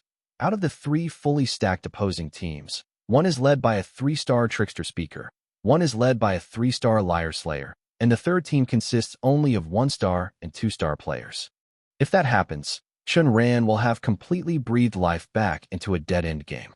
The 3-star trickster speaker and 3-star Liar Slayer will fight it out, and the victor will only have to face Chen Ran's team and the team of lower-ranking players. So, all Chen Ran has to do is use a tracking talisman and actively hunt down a fully stacked team that lacks a 3-star player. Brilliant. Absolutely brilliant. He actually found a way to win a doomed game. If Chen Ran survives this time and manages to kill players 2 ranks above him, the generous reward he gets will send him soaring. However, Mei Jishu's expression turned a bit strange as she asked, "Do you even have enough points to buy a tracking talisman? How much does one cost?" "It depends on the quality. A talisman with a 100% chance to match you into the same instance as your target costs 1,000 points. A 70% success rate tracking talisman costs 700 points. A 50% success rate tracking talisman costs 500 points. That is it." Chen Ran was slightly taken aback. Mei Jishu revealed her 2 canine teeth. A flash of slyness passing through her eyes as she looked at the small card on the table. Chen Ran was speechless. "I was wrong. I was so utterly wrong. I should never have come to this money grubber. I should have known. This girl works multiple jobs a euro, whether it is guiding newbies, holding up signs in front of the gatehouse, or handing out flyers in the Alliance Hall. She is highly likely someone desperately short on points. How could she possibly pass up an opportunity to fleece me?" With Diary Resembles section. Helpless, Chen Ran made an inviting gesture with his hand. Mei Jishu smiled brightly, pocketed the points, and finally continued. "The value of a tracking talisman lies in its timeliness. Once tracking fails, the target might very well die at the hands of someone else, or they might rank up after clearing the instance. For example, if both you and your target are 3-star players, but your tracking fails, the target might become a 4-star player after clearing the instance and join a 4-star team. You can imagine the situation you would face next. Therefore, tracking talismans with a success rate below 50% lose this time-sensitive value, and most people are unwilling to buy them. You can check the commercial district. You might find one there. A tracking talisman with a 40% success rate costs around 100 points. If the tracking fails, its future success rate drops by 10%. If it were any other player, I would advise against buying them, but..." She did not finish her sentence. Given their current predicament, even if it were only a 10% success rate, Chen Ran would likely still take the gamble. Not gambling meant certain death. Gambling meant they might die, but they also might live. They had no other choice. What she did not know was that Chen Ran and Qiu Yinong could not even scrape together 100 points. As for finding 3 temporary teammates, that is simple. After all, Hell has never lacked players who instantly spend all the points they acquire just to bottleneck their star rating. For this 100 Ghost Feast, the Alliance's reward is incredibly generous. If they know that forming a temporary team with Qiu Yinong guarantees they match into an instance with 3-star players, they would gladly come. However, they are all 2-star players. You guys, be careful. After saying this, she rubbed her right thumb and index finger together. Seeing this, Chen Ran once again slid a small card worth 5 points over to her. Accepting the points, Mei Jishu's smile grew even wider. I will help you find these 3 people. Meet up at the gatehouse entrance in 3 days. Watching her retreating back, both Chen Ran and Xiao Yinong felt utterly helpless. Who could they blame but themselves for being newbies and suffering the consequences of their ignorance? This time was so perilous that they had no choice but to rely on Mei Jishu to find 3 pieces of cannon fodder. Though, who would actually end up as cannon fodder was still hard to say. With only the 2 of them left in the meeting room, Xiao Yinong placed her Liar Slayer on the table and said, "Buying a tracking talisman with a 10% success rate will be enough." Chen Ran gave her a thumbs up. "Thank goodness we have our cheats. A 10% success rate is no different from 100% for us." Neither of them brought up who was dragging whom down. If they disbanded the team, Xiao Yinong could choose to become a professional Liar Slayer. The potential of a time-based skill was self-evident, and the higher-ups of the alliance would definitely send people to protect her and help her weather the storm. On the other hand, Chen Ran would never be able to find reliable teammates within 3 days. If he ran into a situation that required tight coordination like the last instance, he would most likely be doomed. Let's go. We will check the hall and see which of the wanted 1-star and 2-star players has a fully stacked team of 5. If a fully stacked team wants to sign up for protection from the Deceiver Alliance, they either have to disband their team immediately or have a team of 3-star trickster speakers lead and protect them. The latter is highly probable. Thus, the 2 returned to the hall and locked onto their target among several pieces of intel. Lin Shuyuan, 2-star Ghost Whisperer, skill unknown, for teammates. 4 teammates, 2 1-star, 2 2-star, skills unknown. Suspicions, high difficulty instances such as cafeteria dismemberment, salvation of the psychopath, and tomb raiders were highly likely cleared by Lin Shuyuan's team. There was nothing particularly noteworthy in other aspects. Perhaps the last instance had left a lingering shadow in their minds, because seeing salvation of the psychopath made them frown instinctively. Let's go with him. Sometimes, having a strong opponent wasn't necessarily a bad thing. After confirming their candidates, they gathered some additional information before returning to the rented apartment. In Chen Ran's room, the 2 sat on the floor, placing the collected information between them to examine it carefully. First was the mental cultivation method. Of course, this only detailed the evolution of the mental cultivation method, along with a few legends. According to legend, the mental cultivation method was created by the very first batch of players in Hell. It was specifically designed to resist mood manipulation, common sense deception, and emotional deception.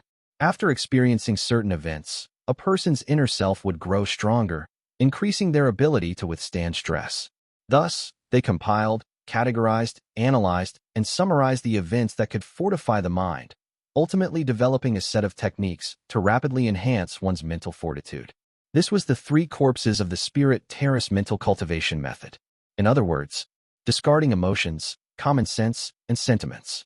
However, they gradually discovered that a person without emotions, common sense, and sentiments was not a human at all, but a monster. For example, after discarding common sense, a person's previously built conceptual framework would entirely collapse. They would comprehensively deny objective reality and the laws of nature. Simply put, they believed in absolutely nothing. It became a frequent occurrence for high-star players to discard their common sense on the first day, only to be tricked into a common sense lie by a low-star player and die the very next day. At this point, they finally realized that the mental cultivation method was flawed. But here lay the crux of the problem. Any player capable of discarding their common sense had already discarded their emotions. Unaffected by emotions, even if they discovered a problem with the mental cultivation method, they simply did not care. They would continue heart-cutting to advance their mental state. This resulted in a situation where the earliest iterations of Hell could not produce players above 7 stars. When newbies arrived in Hell and saw the high-star players practicing heart-cutting, they blindly followed suit. Meanwhile, the high-star players who had discarded their common sense would get tricked into common sense lies by those very same newbies. Logically speaking, such a vicious cycle should have been easily noticed and broken. However, there was a schemer who, right before discarding his emotions, uttered a future lie. Within a year, if I cannot recover my emotions, I will lie to a random passerby. At the same time, during this period, I am forbidden from discarding common sense. Without emotions, there is no motivation. But this future lie replaced his emotions, driving him to perfect the three corpses of the spirit terrace mental cultivation method. The reason this schemer was so insidious was that after perfecting the mental cultivation method, he did not share it with the public. Instead, taking advantage of the fact that most players had discarded their emotions and common sense, he fabricated several deceivers' tongues. These deceivers' tongues effortlessly transformed into the common sense of hell. One of them was, all players must practice the three corpses of the spirit terrace. He never released the complete version. Consequently, any player arriving in hell had no choice but to practice the flawed mental cultivation method. As a result, even if a newcomer noticed something fishy about the mental cultivation method, they were forced to practice it by the sheer weight of this common sense rule. This schemer knew full well that his deceivers' tongues might eventually be deciphered, so he founded the Liar-Slayer Alliance to maintain his own rule. During this time, countless players were led to their deaths by the incomplete mental cultivation method. He originally thought that with this setup, he would be able to rule hell for at least 10,000 years. However, just as Chiu Enong had said, once a person refuses to grow, it becomes a terrifying thing. Where there is a first schemer, a second schemer will naturally follow. It took less than a century. The second schemer appeared in hell, and just before discarding her emotions, she uttered a similar future lie. A person without emotions is like a car without fuel. But the existence of the future lie forcefully drove her empty-tanked vehicle forward to seek the true answer. Very quickly, the second schemer also perfected the mental cultivation method and made it completely public. In an instant, the first schemer became the target of public wrath, experiencing what it meant to have the world as one's enemy. However, he had already prepared an escape route.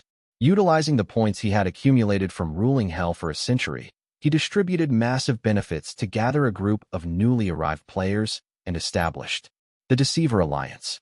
The second schemer, having already overtaken the Liar-Slayer Alliance, was forced to inherit it completely, becoming its second leader. The two alliances fought to the death. In the endless wars, new generations continually replaced the old, leaving their predecessors utterly crushed in their wake. Both schemers ultimately died at the hands of rising players with greater talent and higher intellects. Yet, Ghost Whisperers and Liar Slayers mutually reinforced and countered each other. The war would not end simply because the two schemers died. The two alliances continued their bitter struggle, and the war persisted to this very day. After reading the legend, Chen Ran only believed about a quarter of its contents. After all, there were too many plot holes, and much of it contradicted the facts. Still, it has some use. The current alliance leaders are only 10-star players, which is highly likely related to the fact that the mental cultivation method has never been completely perfected. Alternatively, there might be a fatal flaw in the final step of the mental cultivation method, discarding sentiments. 10-star players are completely immune to mood and common sense, leaving emotional deception as the only remaining method for lie judgment. That is to say, the 10-star players might have reached some sort of agreement, forbidding advancement to 11 stars before the superego mental state is perfected. In short, there must be countless deceivers' tongues and future lies deeply intertwined in this mess, creating a convoluted knot that prevents the birth of any 11-star players.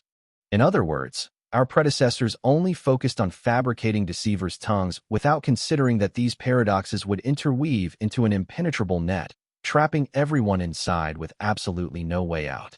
He massaged his temples. Both Chen Ran and Chiu Enong felt like their heads were about to explode. Deciding to stop dwelling on this issue, they turned to the second batch of information regarding the commercial district. It was yet another legend, but this one pertained to a death speaker. The 18th level originally had no commercial district.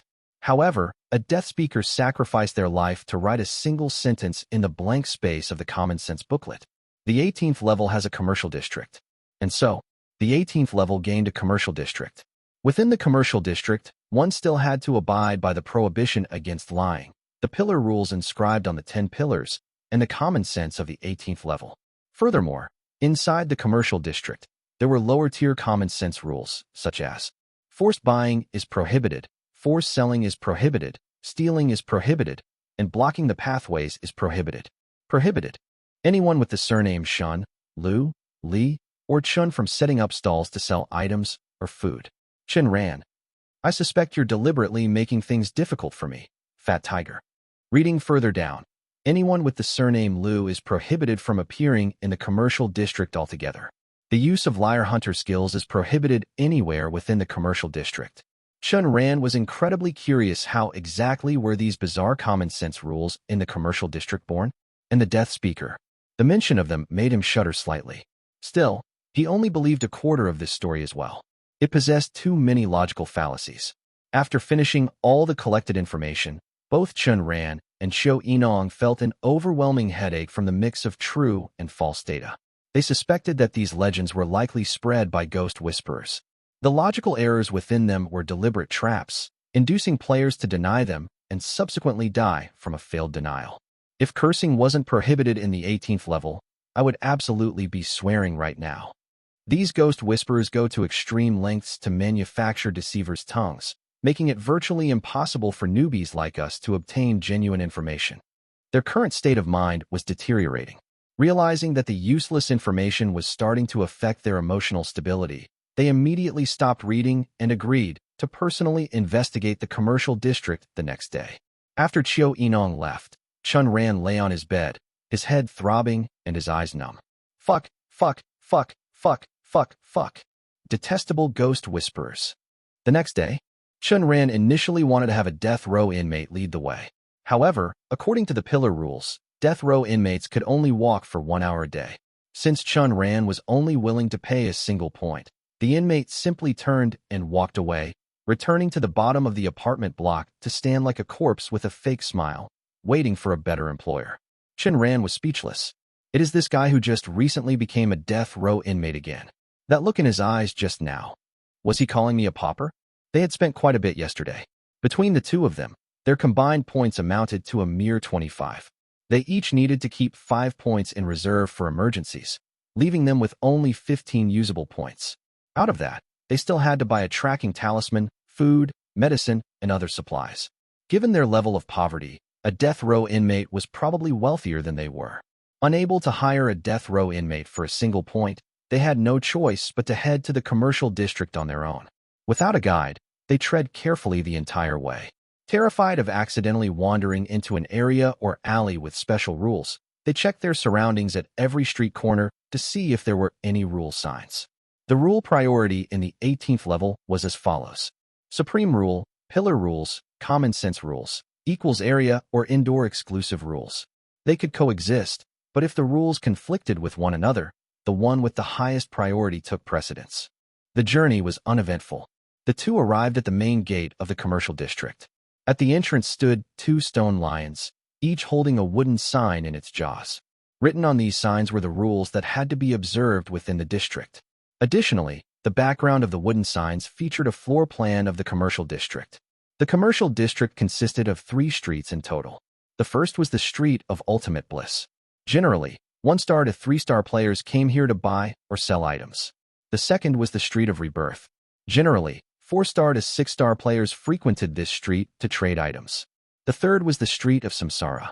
This street was reserved for 7-star to 9-star players looking to purchase or sell goods. Judging from the explanation on the rules, the first street was called the Street of Ultimate Bliss because the players who came here had generally not abandoned their emotions. As a result, the street housed several entertainment venues that did not violate the pillar rules.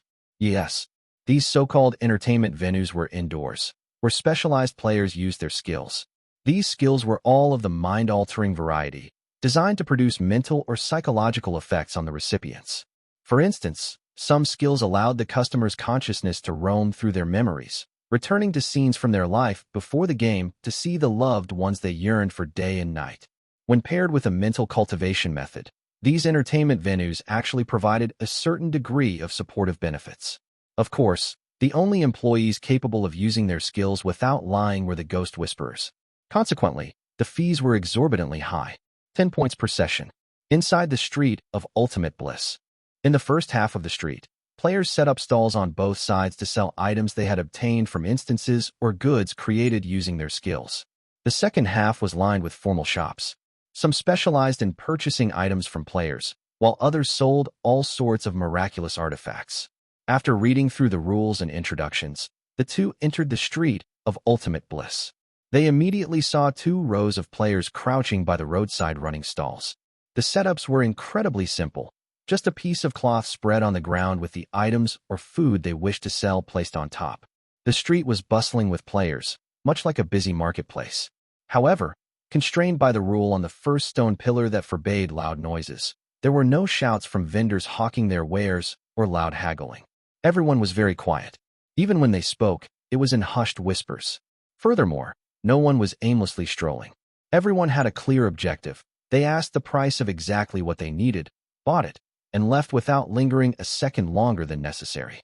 Since it was Chen Ran and Xiao Yinong's first time there, they could not help but look around in curiosity. Some stalls sold food, others sold contracted slaves, and some sold appliances brought back from instances. There was also furniture, tableware, cold weapons, bicycles, hiking backpacks and gear, diving suits, medicine, syringes, Luoyang shovels, and more. The sheer variety of goods was a feast for the eyes, though the most popular items by far were the various talismans. Some players had skills that allowed them to craft talismans, which generally possessed unique special effects. For example, the effects of a heart-clearing talisman were vastly superior to a sedative. Sticking one on the body could instantly shatter an ID-tier skill. However, the price was outrageously expensive, 100 points per piece. Naturally, Chen Ran and his companion could not afford it, so they asked if anyone had a tracking talisman instead. Seeing the stall owner shake his head, they continued walking forward, stopping midway to purchase a few items they might need in an instance. For example, they bought a sobering agent. Its effects were somewhat better than a sedative, but it came with side effects, leaving the user lightheaded and dizzy for the next half hour. They also picked up pepper spray, daggers, an entrenching shovel, updated some of their mountaineering gear, and acquired gas masks, among other things. The 5 points they had each set aside were essentially all spent. Before long, they spotted a crowd of players gathered around a stall up ahead. Moving closer, they saw the stall owner was a middle-aged man. Laid out in front of him were several talismans, and on every single one was the character for track. A small board stood on the stall, listing the prices for the different grades of tracking talismans. 50% tracking talisman, 500 points. 40% tracking talisman, 110 points. 30% tracking talisman, 60 points. 20% tracking talisman, 30 points. 10% tracking talisman, 5 points. The two of them widened their eyes. Chen Ran immediately tossed a small card to the stall owner, but at almost the exact same moment, another person tossed a card over as well. The stall owner checked the points on both cards. You both want to buy the 10% tracking talisman, but I only have one. Discuss it amongst yourselves and figure out who yields to who, the stall owner muttered. As he spoke, he placed one of the small cards on the stall and tucked the other into his waist pouch. Many thanks, Chen Ran declared upon seeing this, reaching out to grab the 10% tracking talisman. He did so simply because the card the stall owner had just pocketed was the one Chen Ran had thrown. The stall owner frowned. His original intention was that no matter which of the two bought the 10% tracking talisman, he would still earn 5 points. That was why he accepted 5 points and left the other card on the stall, so the player who did not get the talisman could take their points back. He never expected that such a gesture would backfire. The stall owner looked at the other customer. The man had a handsome face and deep, profound eyes. He cast a long, meaningful look at both the vendor and Chen Ran, picked up the small card from the stall, and then walked away. That person seemed to be Lin Xian, the darling prodigy of the Liar Slayer Alliance. At this thought, the vendor could not help but look in Chen Ran's direction. However, Chen Ran and Xiao Yinong had already long since departed. Shameless. Still, a 10% tracking talisman means there is a 90% chance of failure. Normally, no one wants this kind of garbage. If Lin Xian wanted to buy it, does that mean his skill is time-related? And a time-resetting type of skill at that? Otherwise, with his status, there would be absolutely no reason to buy a mere 10% success rate item. This piece of information could likely fetch a good price. As for Chen Ran and Xiao Yinong, the vendor completely ignored them. He did not recognize them, so he assumed they were just ordinary one-star players buying a 10% tracking talisman to try their luck at tracking down an enemy. From this, it was evident that someone within the Liar Slayer Alliance was selling classified intelligence. Otherwise, how could the stall owner possibly recognize only Lin Xian and not Xiao Yinong, who was just as renowned? The most likely reason was that the intelligence broker had not found Xiao Yinong's information within the classified files. Pushing this logic further, It indicated that the records for professional lice layers and amateur lice layers were stored separately. Thus, the person selling the information had to be a professional lice layer and, moreover, someone in a management position with access to confidential intelligence. Of course, Chen Ran and his partner were oblivious to all of this. With the tracking talisman in hand, there was no need to loiter any longer. Previously, the two had planned to properly explore the other areas of the 18th level, but plans could never keep up with changes. In their next instance, they would have to face at least 2 3-star players and over a dozen 2-star players. They were under an immense amount of pressure. For the next 2.5 days, the pair intended to stay cooped up in their rented room to rest, build up their strength, and adjust their physical and mental state. However, the tree longs for peace, but the wind will not cease. On the second day, a death row inmate came knocking on their door. Inside the conference room, Chen Ran and Xiao Yinong met with the first-floor captain. He was a long-faced man around 30 years old. Skipping the pleasantries, he addressed the two directly. As far as I know, the Deceiver Alliance has raised the bounty on Xiao Yinong to 1,000 points. This figure will attract many of the elite 3-star trickster speakers, who will use tracking talismans to hunt you down. My advice is for you to register and sign up. I will request a lice slayer who has been stuck at the 3-star rank to assist you. The weight behind the phrase stuck at the 3-star rank was self-evident. It meant this player had the ability to advance to 4 stars at any time. The captain's intention was glaringly obvious. He wanted to use Xiao Yinong as bait to devour 17 ghost whisperers. Logically speaking, this should have been a windfall for Chen Ran and his companion. However, if even a single one of their skills was exposed, it would essentially guarantee their deaths. Take the Wheel of Time, for instance. If a victim managed to walk out of the instance alive and publicize the trigger phrase, Xiao Yinong's skill would be rendered useless. She would never dare to use it again. After all, she couldn't be certain if her opponent's drawing speed would be faster than hers the moment she uttered the phrase, "I lied." If exposing the Wheel of Time only meant it could no longer be used, then exposing the Eternal Kingdom would mean certain death for Chen Ran. Consider the fact that the food, housing, various furniture, and items within the 18th level were all created by skills. A single activation of Eternal Kingdom could reduce all of this to ash. Even more terrifying was the common sense dictating survival in the 18th level. Everyone must return indoors at night. But if the buildings ceased to exist, the fate awaiting all players was obvious. In other words, if Chen Ran were to use the Eternal Kingdom on the streets of the 18th level, the vast majority of players would die from violating common sense, including himself. Such a latent threat would prompt both the Liarslayer Alliance and the Deceiver Alliance to strangle him in the cradle. They wouldn't dare act against him in the 18th level proper, fearing Chen Ran would drag everyone down to hell with him. But inside an instance, they would have no such reservations. Therefore, as long as the Eternal Kingdom was exposed, despite the vastness of the 18th level, there would be no place for him to hide. This was exactly why they couldn't afford to leave any survivors in the instance. For one, the trigger phrase of the skill couldn't be exposed. For another, the actual effect of the skill had to remain a secret. Neither of them spoke. One lit a cigarette, while the other chewed her chewing gum, both lost in deep thought. This must be a probe from the captain. If we agree, he won't suspect a thing. But if we refuse, he'll realize there's a problem with us. And what kind of problem could a player possibly have? It can only be related to our skills. On my form, I wrote that my ability can prohibit a player from using their skills for an hour. He must have noticed a flaw. To stand in a prominent position, the price of such scrutiny must be paid. With this realization in mind, Chen Ran exchanged a glance with Xiao Yinong. Receiving an affirmative look, he turned back to the captain. We can do that, but there's no need to register us. Just have that person join our squad temporarily, and I'll find 2 more temporary teammates. Ranope. The captain looked at Chen Ran with a smiling expression, his bright eyes seemingly seeing right through the younger man's thoughts. What a cautious little guy. If they registered, the squad would consist of 3 professional lice layers. If things turned hostile within the instance, it would be a 2 against 3 scenario.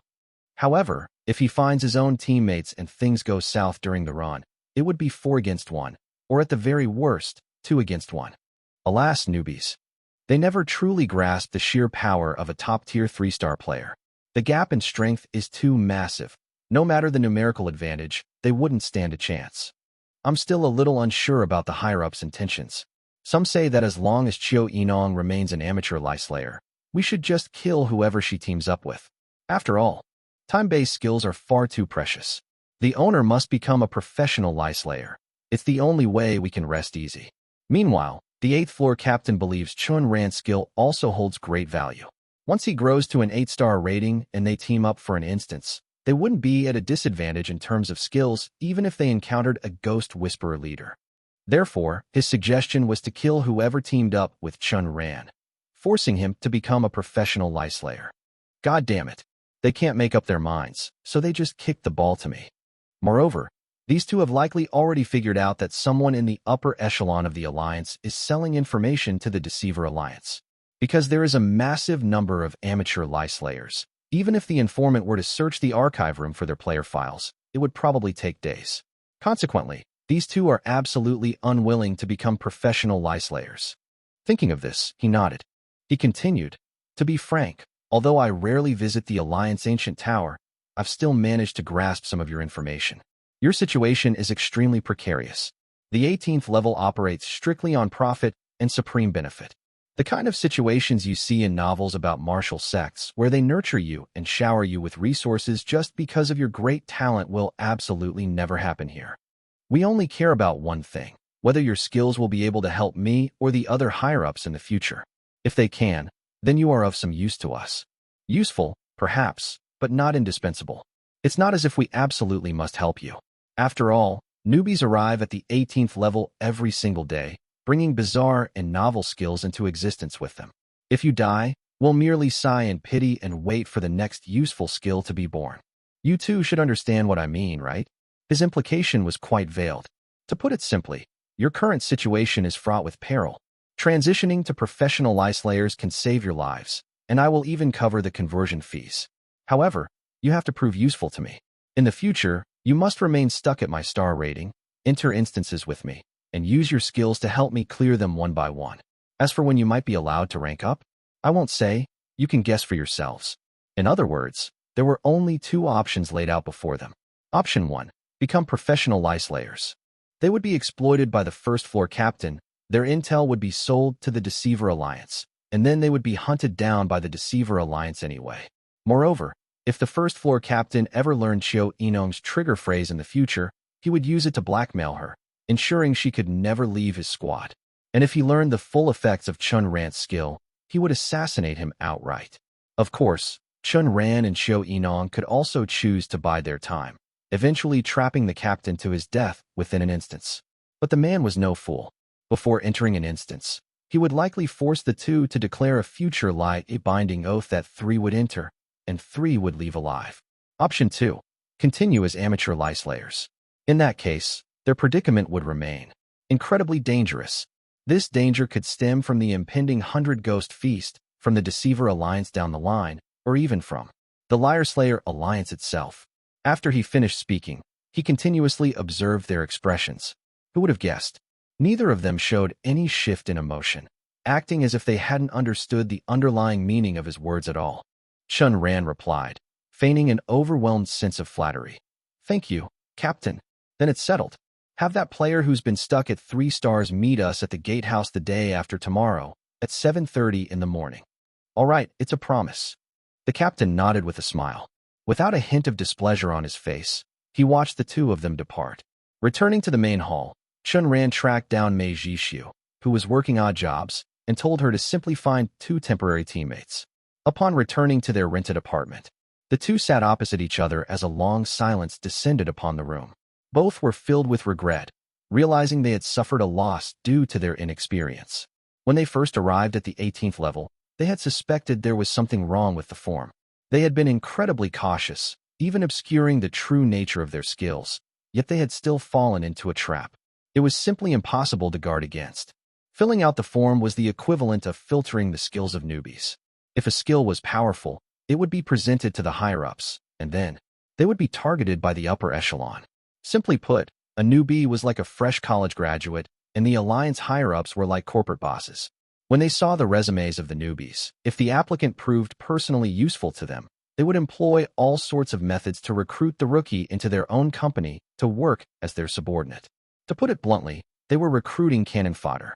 Whenever a captain-level Lie Slayer lost a member in their squad, they could simply pick a replacement from their pool of reserve teammates, people exactly like Chen Ran and Xiao Yinong.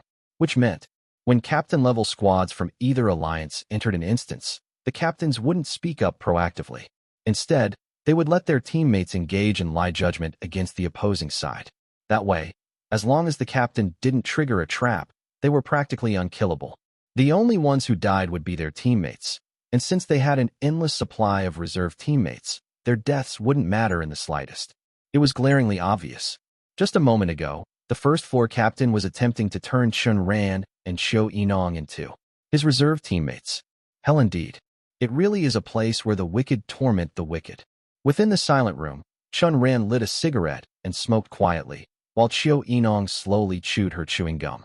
Neither of them had any intention of breaking the silence. A short while later, the cigarette was snuffed out and the chewing ceased. Do we kill him? We kill him. When a commoner erupts in fury, blood spatters for 5 paces. When Chen Ran erupted in fury, he merely got angry for a moment. Whether it was the captain or Chen Ran and Xiao Yinong, they all knew. Tearing off all pretenses on the spot and throwing out a few harmless threats would be entirely useless. The ensuing psychological game was what truly mattered. There were 3 possible scenarios. First, the dispatched 3-star player lives, while Chen Ran and Xiao Yinong die. Second, all 3 of them survive. Third, the dispatched 3-star player dies, while Chen Ran and Xiao Yinong live. These 3 scenarios corresponded to 3 completely different outcomes. The captain did not flip out on the spot for 2 reasons. First, there was no need. Second, he wanted the 2 to witness the true value of a top-tier 3-star player in the instance, forcing them to choose the second scenario. However, what he did not know was that after careful consideration, Chen Ran and Xiao Yinong chose the third. As for the first scenario, that was the passive choice of trash.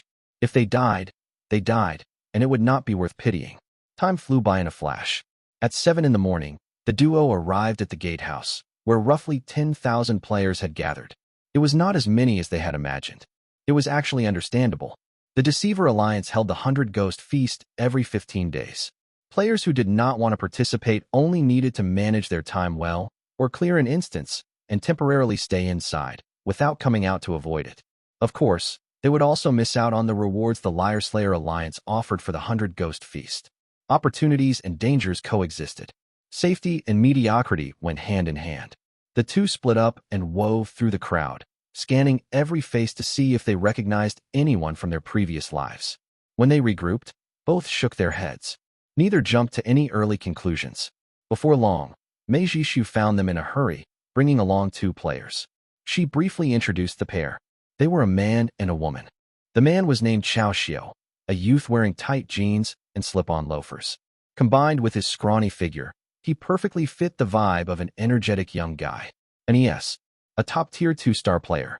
The woman was named Zhang Meili, in her early 40s. Wearing black-framed glasses, a silk scarf with a jasmine pattern tied around her neck, and a floral blouse, she had a strict expression. Chen Ran saw the shadow of a middle-school Chinese teacher in her. Though they didn't look alike, their attire and temperament were strikingly similar. Perhaps every older female middle school teacher dressed like this, with the exception of the English teacher. Chen Ran remembered his middle school English teacher being very beautiful. Another top-tier 2-star player. While they observed the newcomers were also observing them. Both of them had done their homework beforehand and did not look down on Chen Ran and Xiao Yinong just because they were 1-star players. Before coming into contact with a mental cultivation method, players below 3-star only had a gap in skill levels. There was not much difference in intelligence. They knew about Chen Ran's skill and understood that Eternal Kingdom would be incredibly effective when battling with skills in an instance.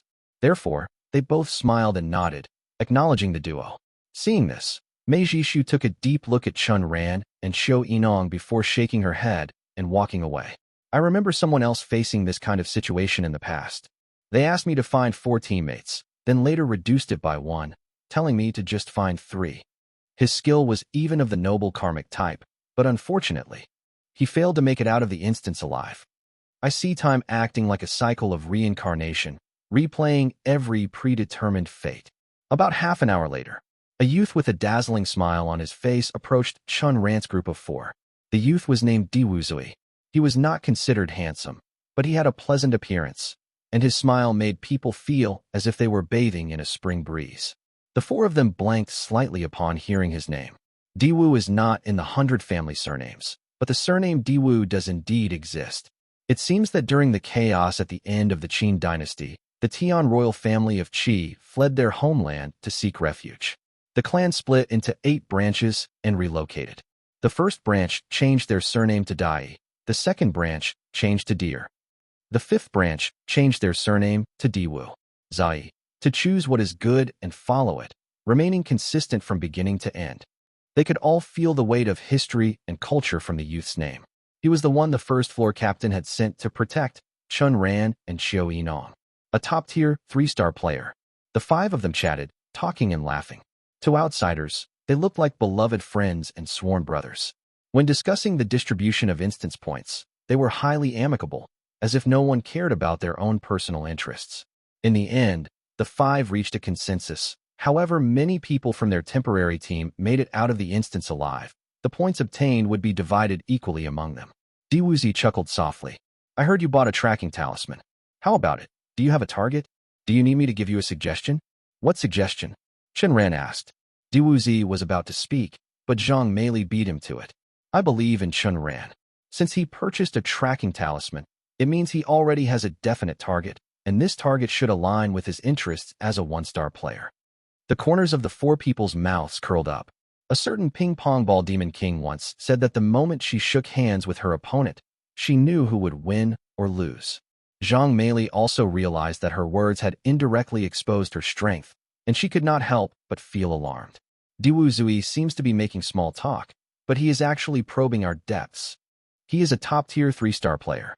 The fact that he isn't expressionless suggests that he has very likely slayed one complete corpse. In front of this kind of person, any negligence could trigger a chain reaction. I have a faint feeling that if only the 5 of us are left at the end of the instance, those 4 will definitely make me their first target. My suggestion is not to use the tracking talisman.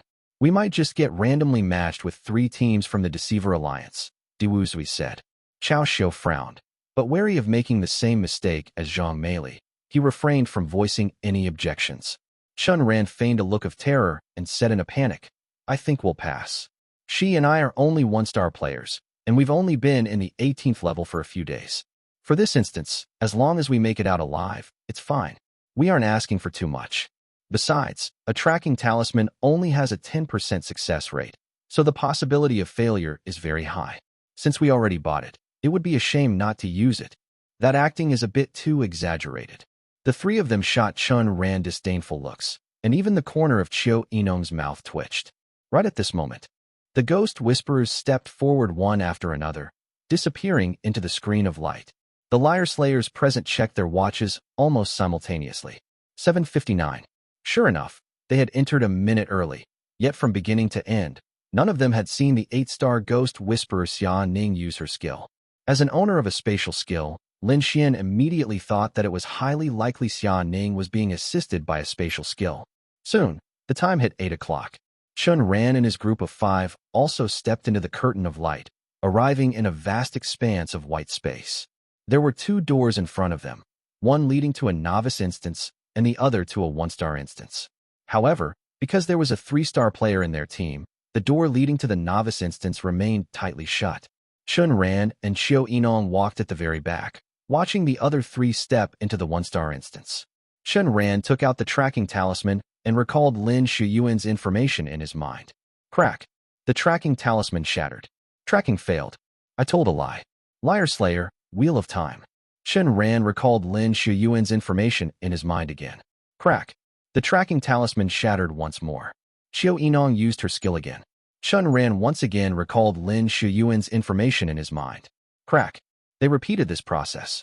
On the 9th attempt, the tracking talisman in Chen Ran's hand turned into specks of starlight and vanished. Tracking successful. The 2 of them walked into the 1-star instance. 20 people slowly regained consciousness. They immediately checked their watches to record the current time. Then, 16 of them gathered around their respective captains. Soon, the 20 people divided into 4 teams, each occupying a corner of the room. For full-strength teams. Seeing this, everyone unconsciously breathed a sigh of relief. Their greatest fear was encountering a 2 or 3-person team secretly harboring a 3-star player. Lin Shuyuan sized up the other 3 teams. One was Li Zhitong's team. The two of them had crossed paths a few times in the Deceiver Alliance before. Li Zhitong is a 2-star player, and hers used to be a 2-person team. But now there are 5 of them, which means she registered with the Deceiver Alliance and is being led by a 3-star trickster speaker. I was matched in normally. In the 100 Ghost Feast, you only get point rewards for killing Liar Slayers. If she tracks me, she won't get any rewards, so she isn't the one tracking me. In that case, the ones tracking me should be in the other 2 teams, and they must be Liar Slayers.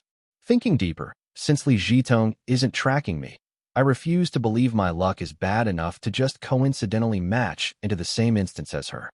Which means Li Zhitong's tracking target is in one of the other 2 teams. This target knew his team would be tracked, so he tracked my team.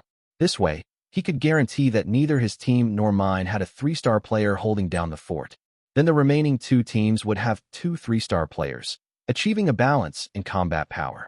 Damn, if that's really the case, this guy is pretty clever. So, I just got dragged into this mess for absolutely no reason. At this realization, he looked at the other 2 teams. Suddenly, he noticed one of the teams was moving.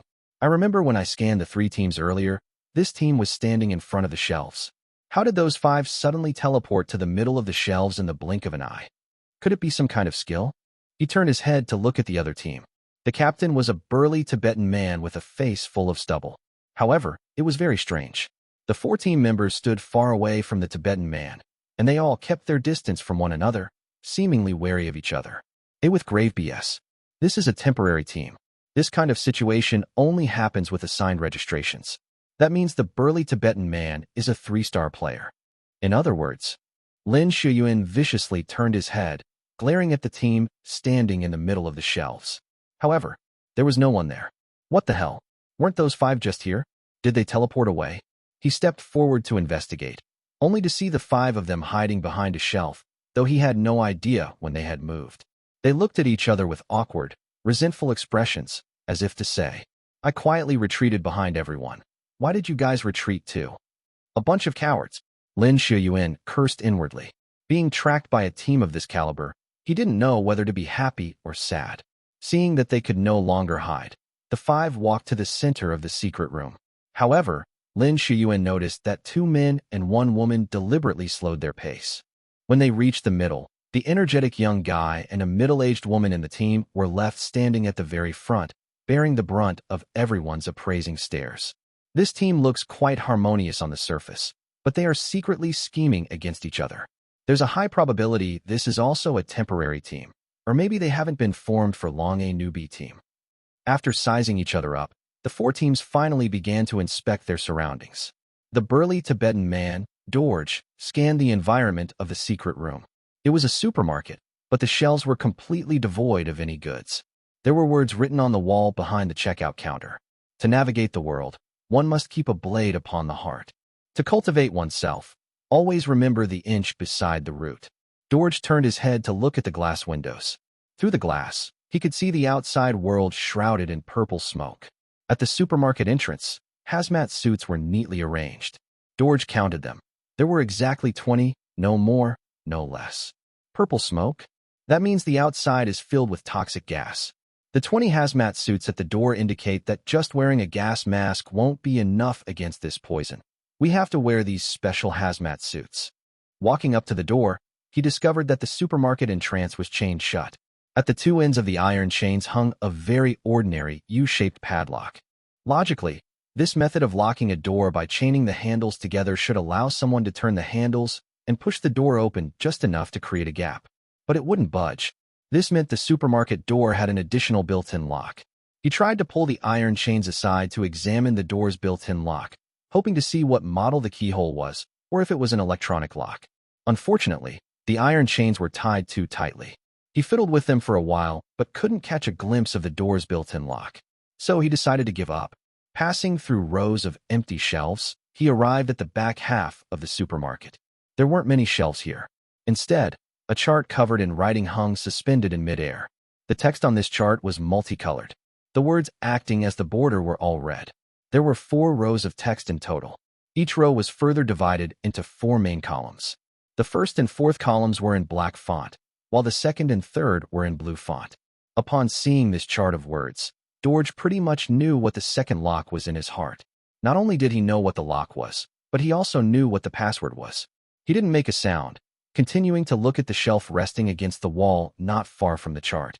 On the shelf sat one single item, a children's book. He flipped open the book to take a look, his brows knitting tightly together, his thoughts unreadable. The others leaned in to check it out, and their expressions immediately turned peculiar as well. The children's book contained the story of pirates dividing gold coins. This is a fucking children's book? However, they all coincidentally cast their gazes over the numerous shelves. Counting them one by one, they found there were exactly 100 shelves. The story of the pirates dividing gold coins is something everyone is familiar with. Isn't it just 5 pirates A, B, C, D, and E who obtain 100 gold coins? They state their distribution proposals in sequential order. If the proposed plan gets agreed upon by more than half of the people, the plan is executed. If more than half oppose it, the one who proposed it gets thrown into the sea to feed the fish. How should Pirate A propose a plan to maximize his profits? The answer: A gets 97 coins, B gets nothing, C gets 1 coin, and D or E gets 2 coins. The pirate coin division problem had been very common back when they were alive, especially in videos from certain clickbait marketing channels. It posed no difficulty for the 20 people present, but the pirate problem only involved 5 pirates. Here, it had been changed to 100 shelves and 20 players. Nevertheless, they understood that the 2 keys for the supermarket door's 2 locks were hidden within the word chart and the shelves. To figure out which shelf it was, they had to analyze. When 20 pirates divide 100 gold coins, what is Pirate A's maximum profit? The atmosphere in the secret room grew somewhat tense and stagnant. Lin Shuyuan looked at the other 3 teams. George, along with the 3-star player in Li Jitong's team, were both resting with their eyes closed. The final team, the one that had hidden behind the shelves earlier, now had all their heads lowered, playing ostrich. None of them are reliable.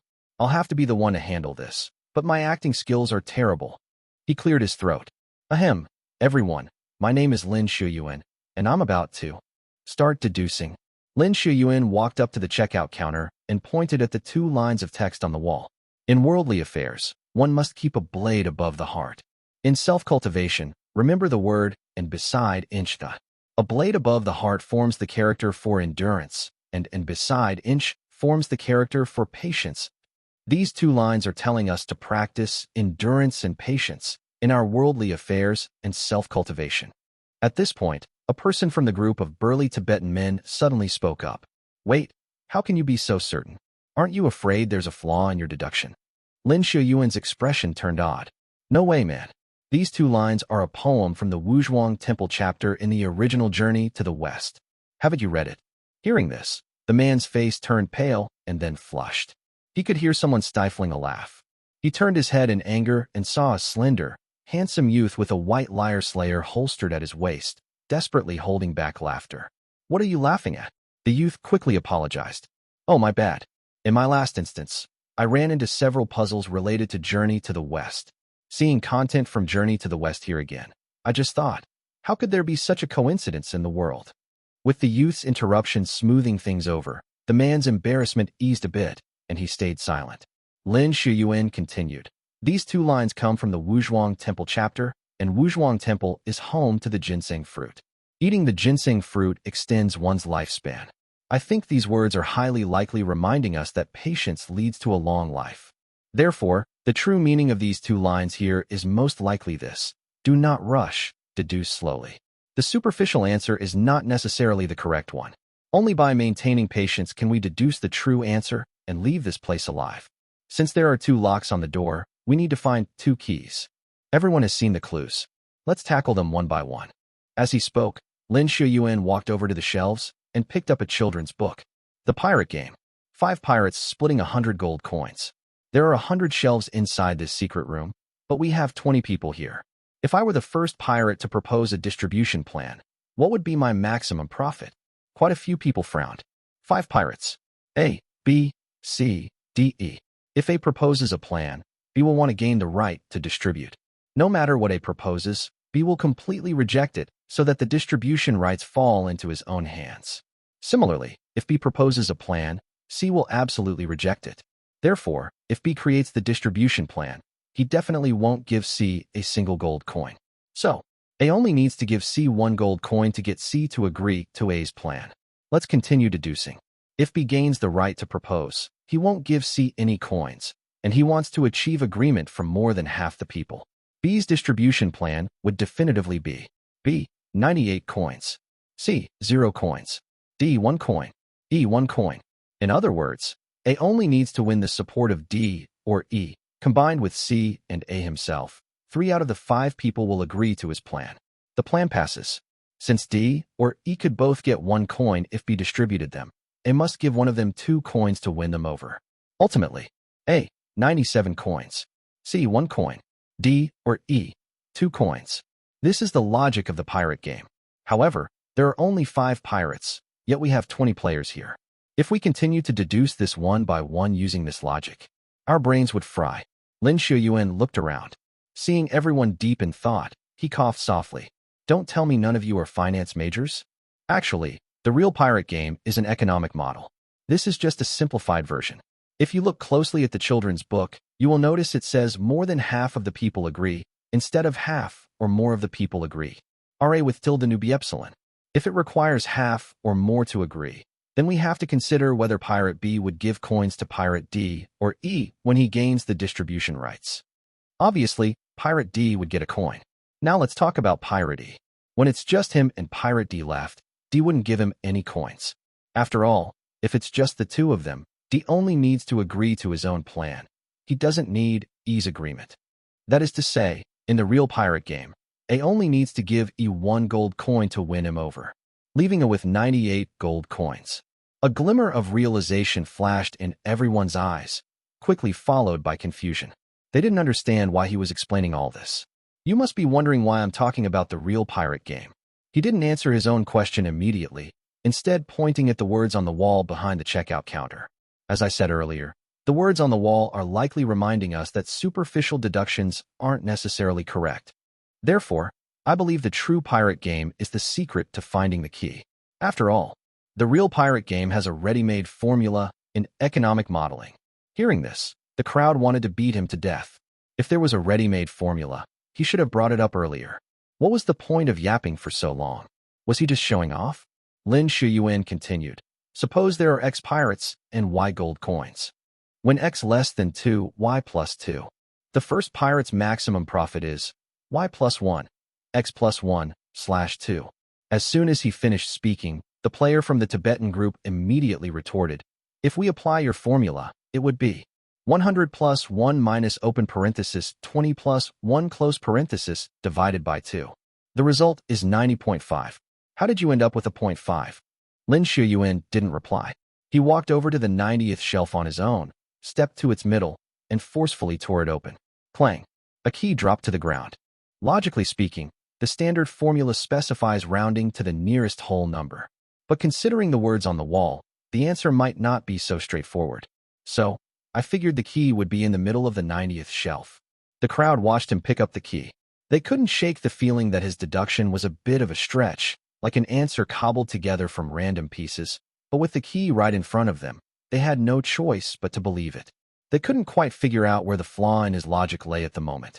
Moreover, the process of finding the key had gone far too smoothly. However, they also reasoned that this was a 1-star instance.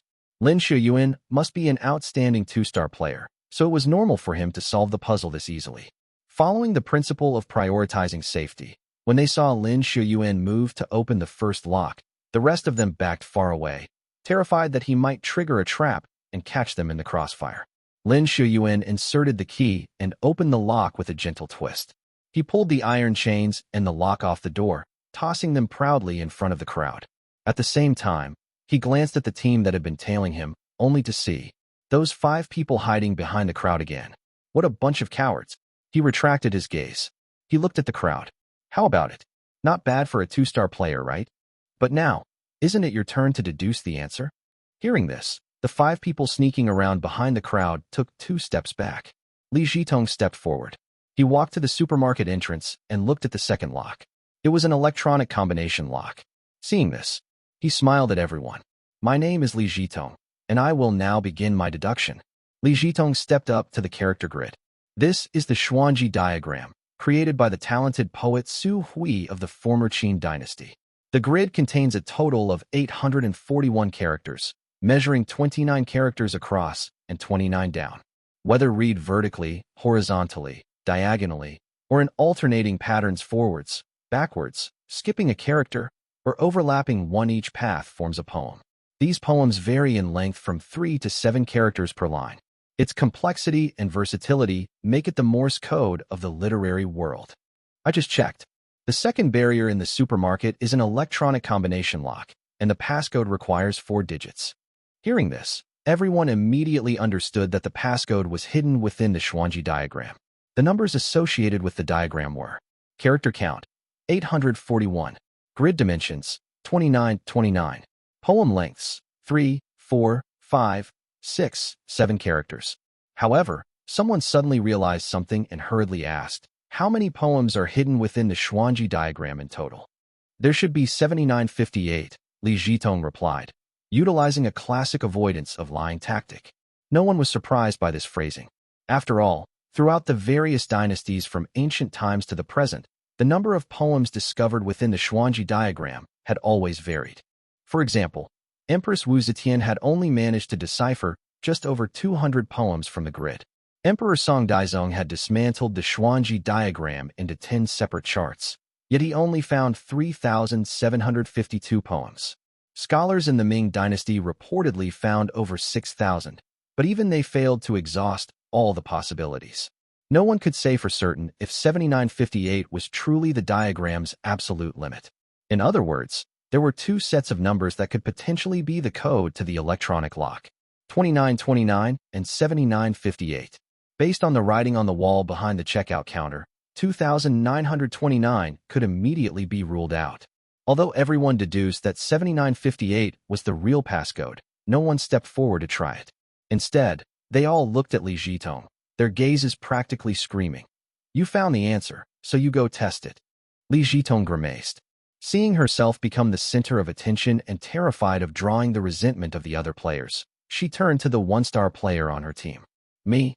The one-star player jolted in fright and frantically waved his hands. If the passcode was wrong and triggered a trap, he wouldn't even know how he died. "I told you to go, so go," Li Jitong ordered, her expression darkening. The one-star player wanted to argue, but then he noticed the 3-star player who led their team slowly open his eyes to shoot him a chilling glance. Trembling uncontrollably, the man had no choice but to trudge toward the supermarket entrance in absolute terror. He reached out and pressed the numbers in sequence. Beep. The passcode was correct. All he had to do was push the door open to escape the supermarket. However, knowing the outside was flooded with poison gas, the one-star player was no fool. RNES. Just as he turned to walk back, "Put on a hazmat suit and walk outside." Li Jitong's voice sounded like a demon's whisper. The supermarket entrance actually consisted of 2 sets of doors separated by an airlock chamber. Even if the inner door was pushed open, the outer door would keep the poison gas at bay, preventing it from seeping into the building. The one-star player donned a hazmat suit, constantly glancing back over his shoulder in the desperate hope that they would change their minds. Seeing that neither Li Jitong nor the 3-star player paid any attention to his pleading gaze, the one-star player gritted his teeth. He pushed open the inner door, stepped into the airlock, sealed it behind him, and then carefully nudged the outer door open to step outside the supermarket. Immediately after, a bizarre scene unfolded. Through the glass, the one-star player looked around wildly like someone who had never seen the world before, as if searching for something. Then, he looked down at the hazmat suit he was wearing. To everyone's utter shock, he took off his helmet. The very next second, he collapsed to the ground, convulsed violently, and then fell completely still. He was undoubtedly dead. The entire sequence was entirely inexplicable. None of them could understand why the one-star player had removed his helmet right before he died. The outside was flooded with lethal gas. Wasn't taking off the helmet pure suicide? The group looked at each other in dismay. Both locks on the supermarket doors had been bypassed, proving that Lin Shuyuan and Li Jitong's deductions were spot on. However, the result of opening the doors was death, which meant they all whipped their heads around, staring intently at the spare hazmat suits piled by the supermarket entrance. Li Jitong took the initiative, stepping forward to pick up a hazmat suit and inspecting it thoroughly, but she found nothing wrong with it. If there's nothing wrong with the hazmat suits, then it's possible he saw something outside the supermarket, something that compelled him to take off his helmet. With this psychological warning in mind, the next player to go out shouldn't take off their helmet so easily. They should be able to make it further. After she spoke, a heavy silence fell over the secret room once more. Nobody wanted to be the next piece of cannon fodder. Li Zhitong sneered. I've already deduced the unknown answer. Isn't it about time the rest of you did something? Lin Shuyuan immediately chimed in. I also helped deduce the answer. Of the 4 teams present, 2 had actively participated in solving the puzzle and deducing the passcode.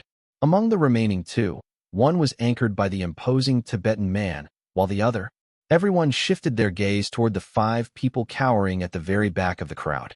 According to their assessments, this group of 5 did not have a 3-star player protecting them. They were an easy target. Within that 5-person team, 4 of them immediately turned to look at a scrawny, clean-featured youth with a white lyre slayer tucked into his waistband. The youth became the unanimous choice. Panic instantly flashed across the youth's face.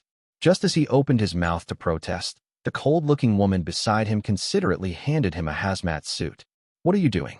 Ah, come on. The youth was utterly speechless, refusing to put it on no matter what. Ultimately, under the threatening glares of 2 3-star players, the youth reluctantly donned the hazmat suit. Glancing back at every step, he slowly approached the doorway. He pushed the door open, stepped into the airlock, sealed the inner door shut, and then shoved the outer door open. Stepping outside the supermarket, the youth bypassed the corpse of the previous 1-star player. His behavior was just as bizarre. He looked around frantically, as if trying to confirm something. The eerie scene played out a second time. The youth took off his helmet, his pupils shrinking to pinpricks. He then sprinted madly back toward the supermarket entrance, desperately pounding on the outer door until, finally, he slowly collapsed. Watching this sent a numb, tingling sensation crawling up everyone's scalps. However, the youth's death failed to provide any valuable clues. As a result, the crowd shifted their focus to the team led by the burly Tibetan man. The implication was self-evident. 4 teams in total, 2 deduced the answer, 1 contributed the cannon fodder. Now it's your turn. The Tibetan man opened his eyes and glanced at the 1-star player behind him, the same one who had a habit of interrupting others' deductions. You go, he said evenly. Remember to observe carefully and think critically about everything. Receiving this hint, the 1-star player wasn't nearly as terrified as the previous 2 sacrifices. He swiftly and efficiently put on a hazmat suit. Pushing past the inner door, he entered the airlock chamber and tried to open the outer door. However, it was blocked by the youth's corpse, making it impossible to open. Of course, the main reason was that he simply didn't want to open that door in the first place. Peering through the narrow crack of the partially opened door, he observed the scene outside the supermarket. That single glance left him frozen in place. His expression shifted from confusion to sheer shock, and then his chest began heaving rapidly. Retreating back into the supermarket proper, the 1-star player ripped off his helmet and violently slammed it onto the floor. Smash! The hazmat suit's helmet shattered into pieces. Furious, he drew his lyre slayer. Aiming the muzzle squarely at Lin Shuyuan, his face twisted in pure rage. You lied. You lied. The 1-star player pulled the trigger, but the bullet jammed. The judgment had failed. Before he even had a second to process this, a gunshot rang out, blowing his head off. The crowd recoiled in horror, instantly turning their heads toward the back. Standing among the 4 remaining members of the targeted group was a rather handsome youth. He calmly holstered his gun, a dazzling smile plastered across his face. Seeing everyone staring at him, he chuckled merrily. My apologies. For things like this, it's first come, first served. Everyone. That was way too fast. The instant the 1-star player uttered the trigger phrase, this guy had seamlessly echoed it without missing a beat. It almost felt as though this handsome youth knew in advance that the 1-star player was going to trigger a judgment, and that the judgment was guaranteed to fail. The burly Tibetan man exchanged a solemn glance with the 3-star player from Li Zhitong's team. This guy is an expert. Zhou Chun, you go. The burly Tibetan man ordered without looking back, calling upon one of the 2 2-star players in their team. Zhou Chun remained silent. The moment he took his first step forward, his mind began racing wildly. This is very strange. Why did that 1-star teammate, whose name I do not even know, suddenly get so angry? Why did he initiate a judgment on Lin Shuyuan? Furthermore, I cannot shake the feeling that there is a flaw in Lin Shuyuan and Li Zhitong's deductions. Their reasoning was far too simplistic, like an answer haphazardly pieced together from scraps. George clearly knows something is wrong, so why did he still send me out? These doubts automatically surfaced as glaring inconsistencies in his racing mind the moment his foot hit the ground. He took his second step. Wait, we seem to have all overlooked a crucial detail, and that is. So that is how it is. The reason the 3-star players refuse to point this out is that they want to eliminate the idiots from our team. In just 2 steps, Zhou Chun had deduced most of the underlying logic. Now, all he had to do was verify his theory. He walked briskly to the entrance of the supermarket. He glanced at the 2 corpses lying outside. After a brief moment of thought, he casually slipped on a hazmat suit, pushed open the inner door to enter the vestibule, and cracked the outer door open just a sliver. When he saw the scene outside, his expression shifted dramatically. First came anger, then deep contemplation, followed by sudden enlightenment, and finally, absolute terror. He tried to shove the outer door wide open, but it was blocked by the youth's corpse. Zhou Chen cursed inwardly. Son of a bitch. He immediately kicked the outer door open and stepped over the youth's body. Looking around, his gaze locked onto a specific direction. His pupils shrank drastically as he frantically tore off his helmet, greedily gasping for air. The next moment, Zhou Chen desperately clutched his own throat. As if the oxygen had been instantly vacuumed away, he began to suffocate and fell stiffly to the ground. He was dead. Inside the supermarket, the others completely ignored Zhou Chen's sudden demise and turned their attention to the youth's team. Although those 4 individuals were still hiding behind the crowd, they all wore faint, mocking smiles. Seeing this, Lin Shuyuan and Li Zhitong immediately shifted their gaze, looking back at the burly Tibetan man with a trace of helplessness in their eyes. Are Nigerian of this? George pondered for a brief moment before speaking. Li Zixin, you go. Li Zixin was a 1-star player, and she had long since collapsed to the floor in absolute terror. She knew perfectly well that in this instance alone, there were 2 overt 3-star players and at least a dozen 2-star players. If she had to rely on herself, there was no way she would leave this instance alive. Therefore, she had no choice but to obey George's command. If she lost him as her backer, the other players could easily get her killed in a secret room trap without her ever uttering a single word. This was the sorrow of the week. How did I end up in hell? Oh right, because of jealousy, I murdered my roommate and was sentenced to death. I do not understand. While I was alive, I was already punished by the law and cleansed of my sins. Why was I still sent to hell? Her life flashed before her eyes like a fleeting glance, scene after scene surfacing in her mind. Realizing this was an ominous omen, she hurriedly forced away those distracting thoughts. Just like the others before her, she donned a hazmat suit and carefully pushed against the outer door. However, Zhou Chen's corpse was blocking the way, allowing her to only open a tiny crack. Peeking through that narrow gap, she saw that right outside the supermarket, barely 3 meters away, was a solid wall. Embedded into that wall was a gigantic screen, and the footage playing on that screen showed purple poisonous gas. Li Zixin's mind blanked out for a split second. Then, her eyes widened in horror as she stared unblinkingly at the screen. Ha ha ha. So that is the truth. So that is the truth. Liars. Liars. Liars. A bunch of godforsaken liars. What pirate dividing the gold coins? What Schwanji diagram? What double door locks? Fake. Fake. It is all fake. Even those 3 corpses lying outside the supermarket are fake.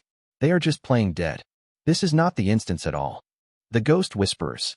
They entered a minute earlier and meticulously set up this scene. The moment we arrived, their whisper had already been formed. No wonder Lin Shuyuan and Li Zhitong both announced, I am going to begin my deduction, right before they started. They were secretly warning each other. I am about to start lying, so do not mess with my act. George must have spotted the flaw. He deliberately chose not to warn us because he wanted to weed out the dead weight from our team. That means this entire trap was a joint operation between the Ghost Whisperers and the elite Liar Slayers. Their goal was to kill off the logically challenged 1-star Liar Slayers early on, ensuring they would not be dragged down by idiots in the real secret room. At this realization, Li Zixin's entire body ran ice cold. At long last, she fully understood the absolute laws of survival in hell. To hell with teammates. To hell with allies. To hell with being members of the same alliance. As long as there was even a chance you might drag me down in the future, I must kill you first. In Dorj's eyes, I am clearly nothing more than an expendable pawn. Since that is the case, with a darkened expression, Li Zixin returned to the supermarket. She tore off her helmet, smashed it fiercely into the ground, and furiously drew her Liar Slayer, aiming it directly at Li Zhitong. I remember earlier, you specifically claimed, I have already deduced the unknown answer. Am I right? Li Zhitong nodded. Li Zixin fell deep into thought. When I? No. The moment the very first player stepped out of the supermarket and saw nothing but a solid wall outside, the whisper underwent live breaking. Li Zhitong and Lin Shuyuan both declared that they had deduced the unknown answer. Since this entire scenario was set up by their group of ghost whisperers, they must have known the puzzle's solution before we even arrived. Therefore, the statement, I have deduced the unknown answer, instantly transformed into a lie after the lie breaking. Therefore, the statement, I have deduced the unknown answer, instantly transformed into a lie after the lie breaking. However, when that one-star player initiated a judgment against Lin Shuyuan earlier, the judgment completely failed. Why is that? I cannot figure it out. I really cannot figure this out. Oh, my head feels like it is going to explode. Where exactly did I go wrong? If you cannot figure it out, then calm your mind and think it through slowly. Anger will only cause further deviations in your deduction. Dorj's gruff voice echoed right next to Li Zixin. The crowd was somewhat astonished. No one expected Dorj to actually speak up and guide her. With this elaborate trap, the two teams of Ghost Whisperers initially intended to completely deceive the two teams of Liar Slayers. However, upon seeing the wretched five-man group tacitly allow their captain to perform, they realized that those 5 rats had already seen through the scam. Thus, they shifted their focus to reducing the numbers in the burly Tibetan man squad, aiming to screw over as many members as possible. Yet, Zhou Chen also chose to play dead. This proved that he, too, had managed to see through the true trump card hidden within this deception. The two teams of Ghost Whisperers suddenly realized that the overall caliber of the players in this instance was astonishingly high. It was ridiculously high. Still, successfully killing off the 2 one-star players in the burly Tibetan man's team would be an acceptable outcome. But now that Dorj had suddenly intervened, if Li Zixin successfully grasped the crucial clue, only one person would have been effectively eliminated. This was an outcome the 2 Ghost Whisperer teams would find entirely unacceptable. From Li Zixin's perspective, her feet were being held to the fire. If she simply gave up and played the ostrich by hiding her head in the sand, it would mean she was entirely useless. Even if she somehow survived this current crisis, Dorj would not care whether she lived or died later on. After all, she would have proven she held no value. Therefore, Li Zixin desperately needed to prove that her underlying logic was completely sound. She pondered for quite some time, so long, in fact, that the 3 individuals playing dead outside the supermarket felt there was no longer any need to keep up the charade. They simply stood back up and casually strolled back inside. So that is the truth. Lin Shuyuan and Li Zhitong. Neither of you knew what the other team was secretly plotting. Lin Shuyuan was deducing the scheme orchestrated by Li Zhitong and his team. And Li Zhitong was deducing the scheme orchestrated by Lin Shuyuan and his team. Because of that, even though the whisper underwent lie breaking, the statement you both made earlier, I have deduced the unknown answer, was technically not a lie. The moment those words left her mouth, she saw 18 gun barrels aimed directly at her face. Wait a minute. Li Zixin was so terrified her soul nearly left her body, but she still screamed at the top of her lungs to halt their judgment. I just want to know how I was wrong before I die, she stammered, her voice trembling violently from absolute dread. Dorj extended a finger and pointed directly at the 2 lines of text written on the wall behind the checkout counter. If you had read the original text, you should try to recall it. Do you remember what those 2 lines of poetry actually said? I do not remember. Li Zixin closed her eyes in utter despair. She had originally wanted to show off her intelligence, prove her worth, and earn Dorj's permanent protection. She never expected that she would only end up thoroughly humiliating herself instead. For a normal person to finish a book and still recall exactly which chapter a specific poem appeared in is highly suspicious in the first place. Don't you think it's possible that this was some kind of code? That was right. The true trump card was their teammates. In fact, one could reverse engineer the logic. Lin Shuyuan and Li Zhitong had both stated, I deduced an unknown answer. Since the answer was unknown, and neither of them had lied. It was impossible for them to have set the traps themselves. They could not even know what puzzles their teammates had set up. They couldn't ask for a single detail. But if that were the case, how could they figure out which puzzle belonged to their own teammates and which belonged to the other team of Ghost Whisperers, especially when they were seeing the secret room for the first time alongside the Liar Slayers without having asked for any details? It was simple: hints or secret codes. The 2 lines of poetry on the checkout counter were either a clue telling Lin Xiuyuan which puzzle to solve, or they were a hint for Li Zhitong. Judging by the outcome, it was a hint left for Lin Xiuyuan by his teammates. After all, during the puzzle-solving process, only Lin Xiuyuan had brought up those 2 lines of poetry. Li Zhitong had never mentioned them from start to finish. Following this logic, a 3-layered lie judgment trap had been woven into the game. The first layer: when players stepped out of the supermarket and saw the scene outside, they would realize they had been played for fools by the Ghost Whisperers. In their fury, they would likely spout lies. The second layer: I deduced an unknown answer. If a player managed to avoid the first lie judgment, they would realize that this statement would turn into a lie once the deceiver's tongue was broken. If someone drew their gun to issue a judgment, then they would inevitably fail. The third layer: this was the most insidious lie judgment trap. Once someone was baited into shouting a false judgment command by the second layer, the remaining people would realize that neither Lin nor Li knew the puzzle answers in advance. They would naturally assume that Lin solved the puzzle set by Li, and Li solved the puzzle set by Lin. But in reality, Lin solved the puzzle left by his own teammates. Li solved the puzzle left by his own teammates. Therefore, as long as someone voiced this deduction out loud, they would be tricked into telling a lie. Li Zixin was the one who fell for this third layer, falsely claiming Lin solved Li's puzzle, and Li solved Lin's puzzle.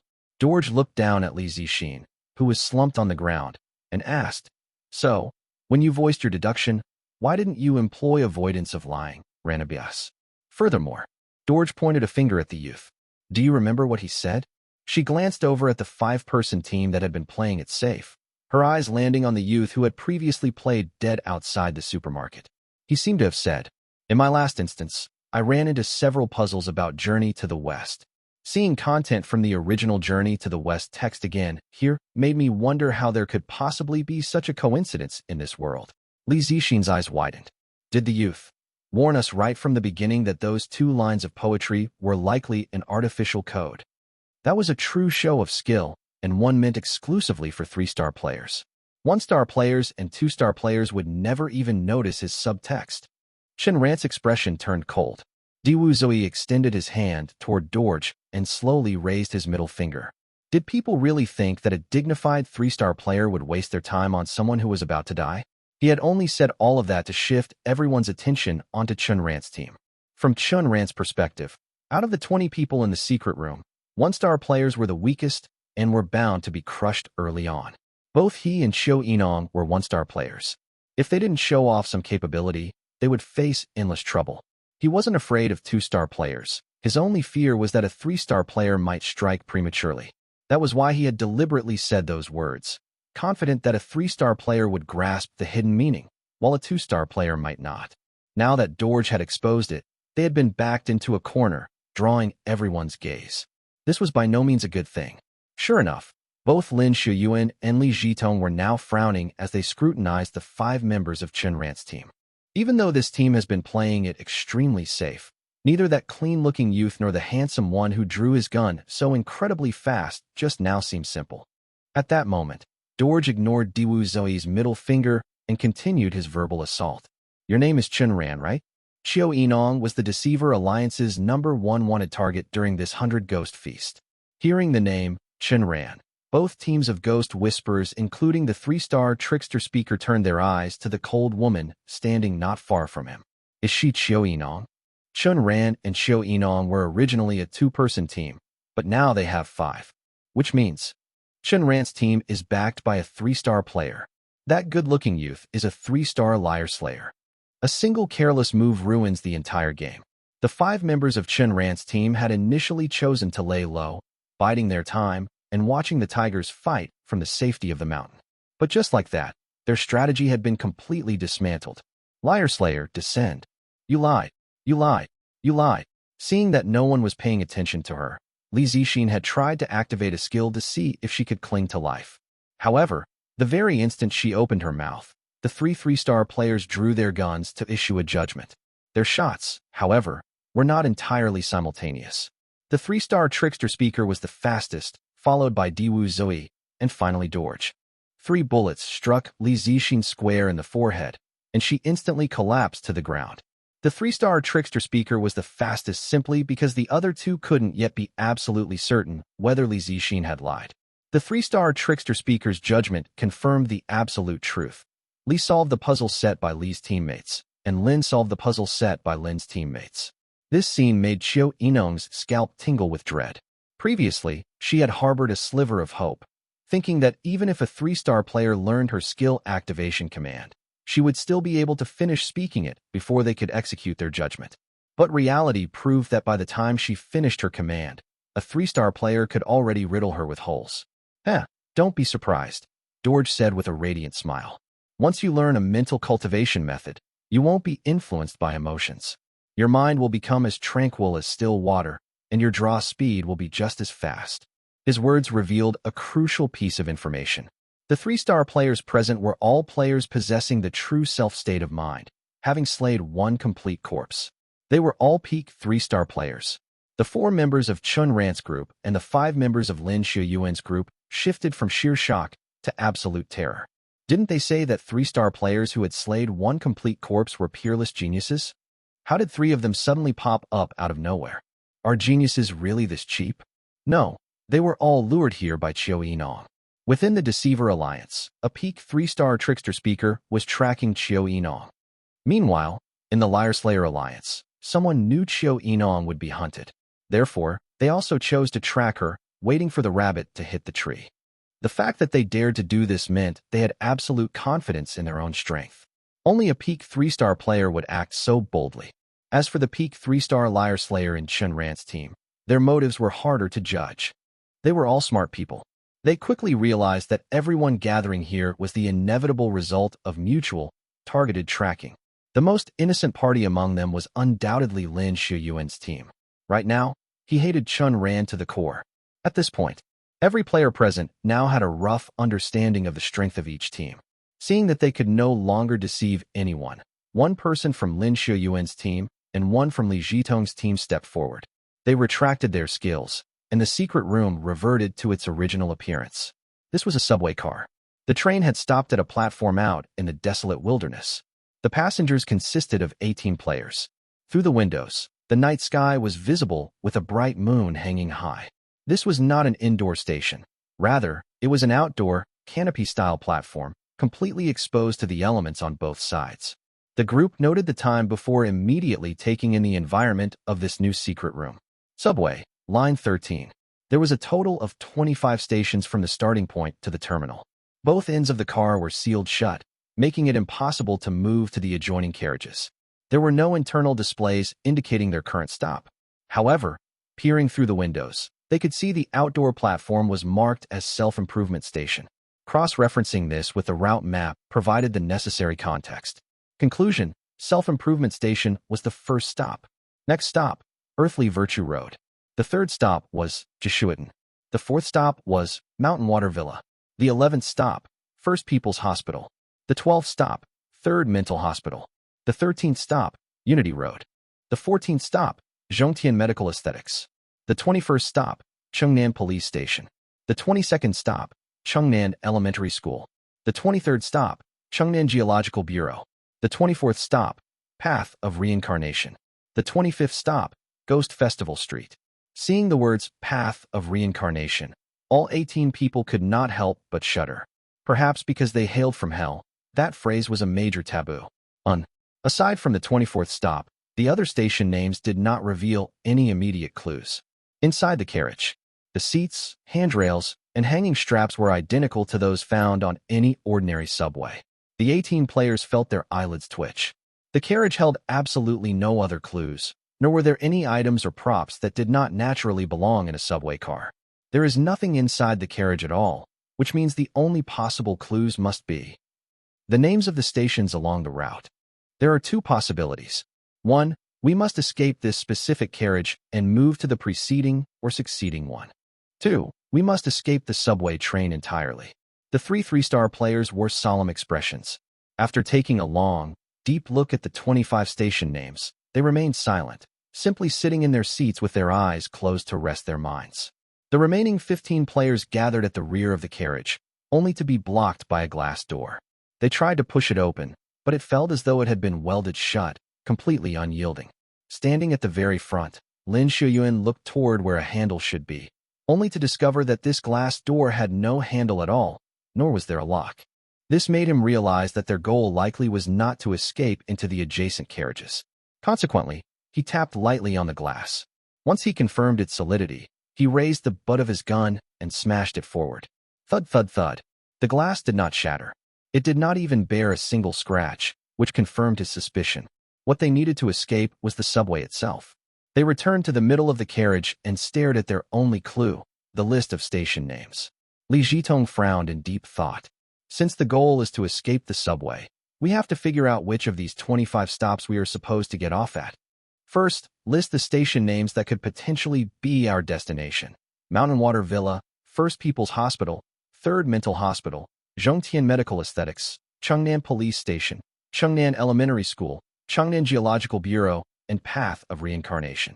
Among these, the hospitals, police station, and school can be prioritized as key locations.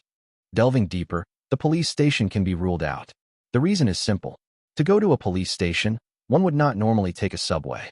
Usually, you could just walk a few blocks or search along the streets to find the nearest one. There is no need to ride the subway 21 stops just to reach the Chengnan police station. How strange. Following this logic, the clues provided by the station names completely cut off here. It is impossible to eliminate the hospitals, the school, or the geological bureau as destinations. This means my line of thinking is wrong. Li Jitong once again turned her gaze toward the platform outside the window, observing it meticulously. A short while later, she noticed something on the platform, roughly 3 meters away from their carriage. There was an iron bucket. What is that thing? Seeing the shift in her expression, the others followed her line of sight and peered out the window. The iron bucket was positioned at a very tricky angle. Without looking carefully, it would be genuinely difficult to spot. However, due to the poor lighting, they could not make out any markings on the bucket. With the carriage doors sealed shut, there was no way to go down and retrieve it. This is a hint. Chen Ran remained silent. His gaze fell upon the one-star players among the 2 teams of Ghost Whisperers. The 100 Ghost Feast is an event held by the Deceiver Alliance, where veteran players guide newcomers, helping them familiarize themselves with how to craft a deceiver's tongue. Lin Shuyuan's team was personally cultivated by him. Therefore, the one-star players in his group should all be veteran players. Li Jitong's team, on the other hand, is a temporary grouping. The one-star players in her squad are all newbies. Newbies are great. At this thought, Chen Ran organized his phrasing and spoke. That bucket outside is likely a gasoline drum. It probably contains gasoline. We cannot get out at this stop, but perhaps the next station will have a gasoline drum as well. Did you say a gasoline drum? Had Chen Ran's words not successfully bypassed the rules regarding lies, Li Jitong would have shot him dead on the spot. Common sense dictated that subways had security checks. Bringing a gasoline drum inside would be utterly impossible. Wait, security checks? She looked out the window. The platform was open air on both sides, and there were no fences nearby. In other words, there was no security checkpoint at this station. Anyone could simply cross the tracks, walk onto the platform, and board the subway. That is completely unreasonable. Does this mean the security checks have been removed, and the instance is based on the experiences of an NPC? Which implies there is another hidden hint at the starting station. In the eyes of the NPC, subway security checks simply do not exist. Deducing further, the NPC is a staff member working within the subway system, the kind of person who could bring in contraband. An NPC carrying gasoline. But why gasoline? Chen Ran said nothing more. Instead, they received an answer from an attractive youth. His reasoning is spot on. That is highly likely a gasoline drum outside, and we are going to need it. For what? Li Jitong asked. The 3-star trickster speaker turned his head. Looking at the face of ignorance on Li Jitong, he revealed a chilling smile and declared, "To burn the carriage." George was much kinder. Unable to stand by while they frightened the newcomers, he explained, "Our destination should be the second 11th station. The condition for clearing this instance might involve a scenario where the carriage is set on fire. The three-star players did not elaborate. They only offered these few warnings because they were afraid the group would be led to their deaths by Chen Ran. After all, anyone who managed to survive the previous secret room had to have some use. The three veterans had no desire to watch them throw their lives away so soon. Chen Ran, with three-star players holding down the fort, tricking a newbie into telling a lie will be harder than ascending to heaven. Sure enough, seeing that the trio refused to say more, the rest of the group turned their gazes toward Chen Ran, who seemed to know the answer. Chen Ran carefully weighed his words. Don't you think these station names are a bit peculiar? The first stop, self-improvement station. This corresponds to the first of the 64 hexagrams, Qian, as heaven. Its meaning signifies self-improvement without cease. The second stop is earthly virtue road, corresponding to the second hexagram, Koan, as earth, whose meaning represents bearing burdens with great virtue. The third stop, Jishuitnan, likely corresponds to the third hexagram, water thunder ton, representing actively building merit. And so on. The 11th stop is the Tai hexagram, and the 12th is the Pi hexagram. There is a saying, out of the depth of misfortune comes bliss. However, right now, the Tai hexagram is in front, and the Pi hexagram follows. If we get off directly at the 11th stop, the ominous meaning of the hexagram dictates that we would highly likely trigger a trap and die. Therefore, we have to alter this configuration. Only by placing the misfortune before the bliss can the true state of out of the depth of misfortune comes bliss emerge. The Pi hexagram carries an inauspicious meaning. To change the layout, we must either negate this misfortune or utilize something that can suppress it. Subway carriages are mostly made of metal, which belongs to the element of metal in the 5 elements. Fire overcomes metal. Thus, we have to burn this carriage down. And how could we possibly burn down a carriage without gasoline? The crowd.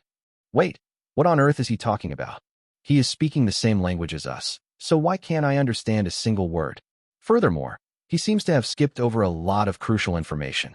For example, on a subway moving forward, how could the 12th stop possibly come before the 11th? And he completely failed to explain why we need to get off at the 11th stop in the first place. Did you want to ask why our destination is the 11th station? It is a bit complicated. First, although there are 25 stations, there is a high probability that this subway cannot reach the 25th station. At the 24th station, the subway will turn back. Chao Xiu looked at the 24th station, which was named Path of Reincarnation, and asked uncertainly, does Path of Reincarnation mean turning back? Yeah, close enough. The 24th hexagram is the Fu hexagram, which signifies returning and starting anew. This means that after the subway reaches the 24th station, it will return. That is strange. Since the subway can only reach the 24th station, why does the route map display 25 stations? The first hexagram, an exceedingly auspicious hexagram. The 25th hexagram, an extremely ominous hexagram. That is to say, the starting point, the first station, is a highly auspicious hexagram, which is Tai, and the final 25th station is a deeply inauspicious hexagram, which is Pi. When the subway travels forward, it goes from Tai to Pi. Since Pi is the 12th station and signifies danger, we will be in peril if we get off there. When the subway returns, it travels from Pi to Tai. Since Tai is the 11th station and signifies health and peace, we will be safe if we get off at the 11th station on the return trip. Lin Shuyuan frowned. I understand what he means. When traveling forward, we cannot get off at the 11th station. We can only disembark at the 11th station when the subway is on its return trip. Moreover, the burly Tibetan man mentioned earlier, my destination should be the second 11th station. This perfectly aligns with Chen Ran's deduction, confirming each other. Only when the subway returns does a situation arise where it reaches the 12th station first, and then the 11th station, which means first Pi, then Tai. Out of the depth of misfortune comes bliss. However, there is a problem. The 12th hexagram is merely the Pi hexagram. To achieve, out of the depth of misfortune comes bliss, one must break the layout. That means using fire to overcome metal and burning the train car, just as Chen Ran mentioned before. Burning the train car requires gasoline, but the gasoline drum is outside the car. I am almost 100% certain that getting off at any station other than our destination will trigger a trap. Simply put, whoever steps off to grab the gasoline drum risks triggering a trap. Chen Ran looked at everyone's expressions and knew exactly what they were thinking. All right, since we have deduced the destination everyone sit down. The subway can depart now. Rouse. Everyone was taken aback. They looked thoughtfully at the three-star players who had already taken their seats, a flash of realization appearing in their eyes. The moment all 18 players sat down, the previously stationary subway began to move. Soon after, it arrived at the second station, Earthly Virtue Road. When the subway stopped, the doors slowly slid open. Seeing this, the 15 of them immediately stood up from their seats. Sure enough, the subway remained stationary once more. It seems this is the time the instance gives us to think. If everyone sits, the subway starts. If someone stands, the subway stays still. Realizing this, they all looked outside the train car and saw an iron bucket a short distance away. Now that the doors were open, after a brief moment of shock, the 15 people scrambled toward the doors, all seeming desperate to be the first to grab the gasoline drum. But, right as they neared the doors, all 15 of them slammed on the brakes. No one dared to actually step outside. The two newbies in Li Jitong's team froze in place. Go to hell, you bastards. Trying to trick me with this move again? In the last instance, a newbie fell for this exact trick. He thought everyone was fighting for it, but in reality, he was the only one rushing out while everyone else hit the brakes halfway. As a result, that newbie triggered a trap and died. This is the most common and simplest method veteran players use to screw over newbies. The 15 people stood frozen in an awkward silence. This is simple. Whoever proposed the plan should go out and get it, Diwu Zui suggested, seeing them paralyzed with hesitation. What do you mean by that? Do not forget that you are my temporary teammate, Chen Ran said, his face darkening as he shot Diwu Zui a cold glare. We are already in the instance. Who cares if you are a temporary teammate or not? From the looks of it, this secret room requires cooperation between players. Since you proposed the plan, if you do not prove your own deduction, you will not be able to convince anyone. I do not want to be dragged down by you. Shut up. Chen Ran ignored Diwu Zui and turned his head to look at the crowd, only to find that everyone was quietly staring back at him. What is the meaning of this? Lin Shuyuan shrugged. Just as the three-star player in your team said, I think only if you go out first can you prove whether your deduction is screwing us over. Yeah, you want me to be the first one out at this station. If the iron bucket is empty, are you going to make me go out at the next station too? Chen Ran argued, his neck flushed with anger. Then let us do it in order. At each station, our 4 teams will take turns sending someone out to check the iron bucket. However, it has to start with your team, Li Jitong said. Chen Ran sneered in anger. He looked at Zhou Chen. In your team, the 3-star players shouldn't be participating in the puzzle solving. If we follow her logic, your team basically only has 2 people. Wouldn't you be at a huge disadvantage? To his credit, Zhou Chen was actually swayed by Chen Ran's words and immediately vetoed the plan. But unexpectedly, Zhou Chen completely changed his tune. Then let the 15 of us take turns, but the first one must be you, Chen Ran. Seeing the 3 of them cornering Chen Ran like this, Xueling, one of the 2 1-star players in Li Jitong's team, frowned deeply. It is obvious that Chen Ran and the 3-star player in his team are putting on an act together. Their goal is to force everyone into telling a future lie to confirm that Chen Ran will be the first to go out. That means this station is highly likely to be safe and will not trigger a trap. However, Lin Shuyuan, Li Jitong, and the 2-star player in the burly Tibetan man's team do not seem to realize this layer of deception. They just keep pushing Chen Ran to be the first one out. However, Lin Shuyuan, Li Jitong, and the 2-star player in the burly Tibetan man's team do not seem to realize this layer of deception. They just keep pushing Chen Ran to be the first one out. How could they fall for such an obvious trick? Unless these 3 all know the meanings of the 64 hexagrams, but they are unsure how to decipher the corresponding meanings for certain stations. So, even knowing that Chen Ran is acting, they are actively playing along. All 4 of them are putting on a show right in front of us. They want to make the future lie emerge more naturally. For instance, successfully establishing the future lie that the 15 of us will take turns going out. As long as they know how Chen Ran deciphers the hexagrams, they can simply choose the safe stations and leave the dangerous ones for the remaining players.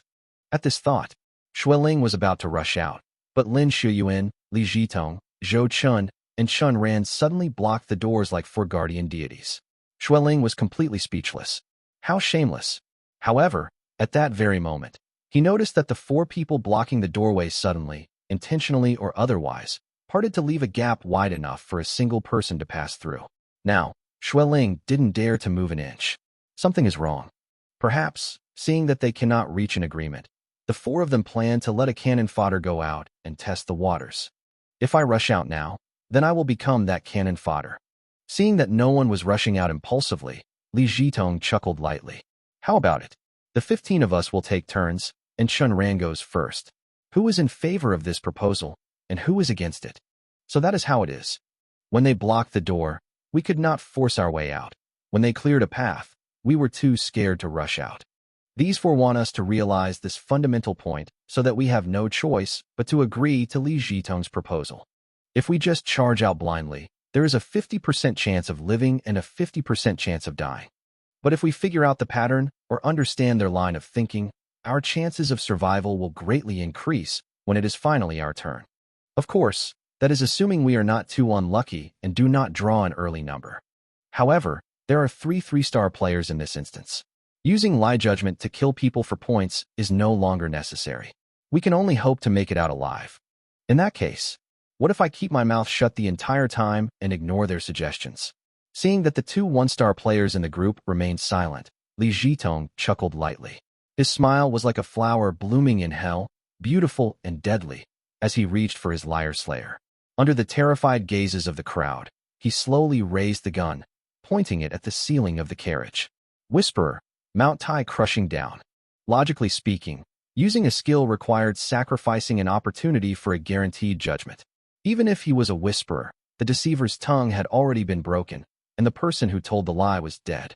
It should have been impossible for him to use a skill, and yet, inside the carriage and out on the platform, all the light completely vanished, plunging everything into pitch blackness. In the darkness, everyone felt as if their minds had been viciously struck by a blunt weapon. The soul-deep agony instantly drained the color from the players' faces, accompanied by a deafening ringing in their ears. Ugh! In the dark, someone vomited, and immediately after, the sound of retching echoed endlessly. The very next moment came the thuds of bodies collapsing to the floor. When the lights finally flickered back on, among the 15 people, the 4 1-star players from Lin Shuyuan's and Li Jitong's teams were all sprawled on the ground, foaming at the mouth and violently convulsing. The rest of the 2-star players were half kneeling, cold sweat seeping from their foreheads as they gasped heavily for air. They swayed unsteadily, their mental faculties severely overdrawn. Lin Shuyuan's lips were pale. Though he was still standing, his legs trembled uncontrollably. Chen Ran and Xiu Yinong closed their eyes and gave their heads a slight shake. The ringing in their ears faded, though a dull, throbbing ache still lingered in their minds. The 3 3-star players stood there as if nothing had happened, watching the scene unfold with keen interest.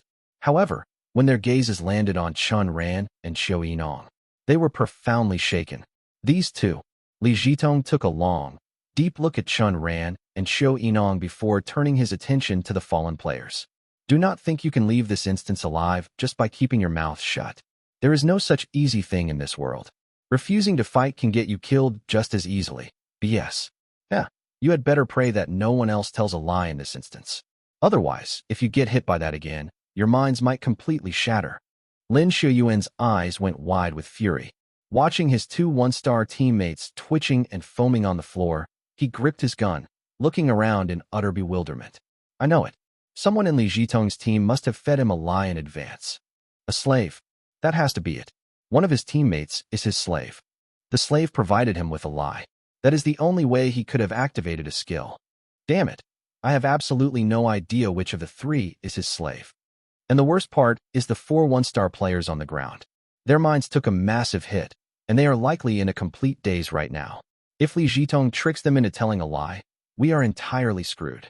How can there be such an overpowered skill? There is one more thing. Why did he choose to use the skill now? Why not earlier? Is it possible that his skill has a secondary effect? Before he could finish his train of thought, Li Jitong waved the incredibly ordinary pistol in his hand. Regarding the previous proposal, who is in favor and who is against? Saying that, he slowly approached the 4 fallen players. Seeing this, everyone's hearts skipped a beat. They scrambled to their feet and blocked his path, terrified he would pull out a common-sense item to trick the 4 into telling a lie. About 30 minutes later, the 4 grounded players slowly stood up. They were completely drenched in sweat, their steps unsteady and their eyes devoid of life. When they looked at Li Jitong, it was as if they were looking at a monster. They huddled together, shrinking back into the corner. You four suffered the most severe mental damage. Do you know why? My skill scales with the willpower of the victim. The weaker your willpower, the worse the damage. You were scared. You were terrified of dying in this instance, so you cowered away, thinking you could just survive until the end by keeping quiet. Now, the players present finally understood why Li Jitong's bounty was so astronomically high. A mental attack skill, an actual offensive skill. It bypassed the protection of the Liar Slayer. Thank God it was only a mental attack, and his skill was only at the ID tier. If it were higher, it was unimaginable. I will ask one more time. The previous proposal, who is in favor and who is against, he said, raising the Liar Slayer in his hand. Seeing the 4 one-star players hovering on the brink of a mental breakdown, no one dared to voice any opposition. Terrified, he would coax a lie out of the fragile 4. Soon enough, all 15 people spoke a future lie. At every station, they would take turns sending one person out for half an hour to inspect the iron bucket, bringing it back if it contained gasoline. Chen Ran would be the first.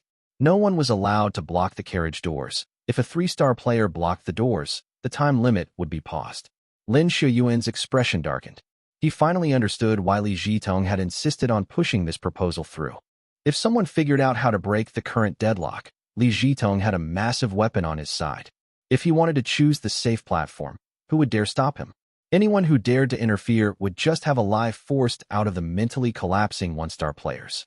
For mental attacks, who could possibly survive that? In other words, from the moment the future lie was spoken, Chen Ran and Li Jitong were basically in an invincible position. Right. Chen Ran's skill. I have read his file. It supposedly bans players from using skills for an hour. But it all comes down to reaction speed. If Chen Ran is too slow on the draw, it is utterly useless. Damn it, could his skill not just have an innate priority effect? The iron bucket was empty.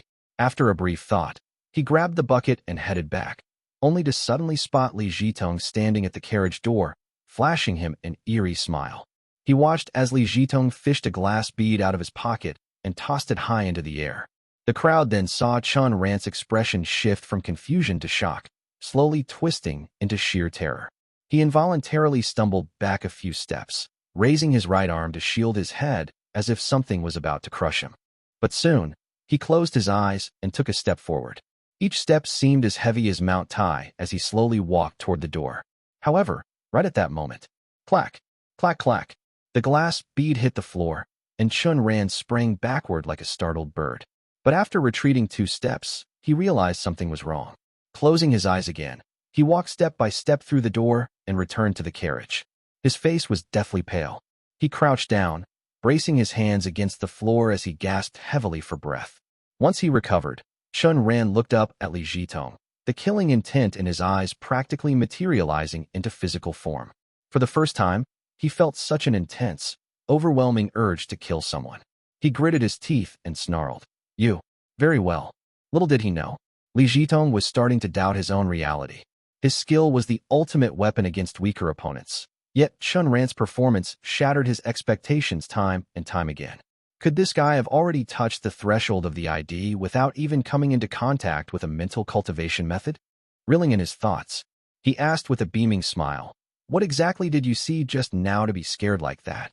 Chen Ran remained silent, because he had a gut feeling that if he spoke, there was a high probability he would commit a common-sense lie.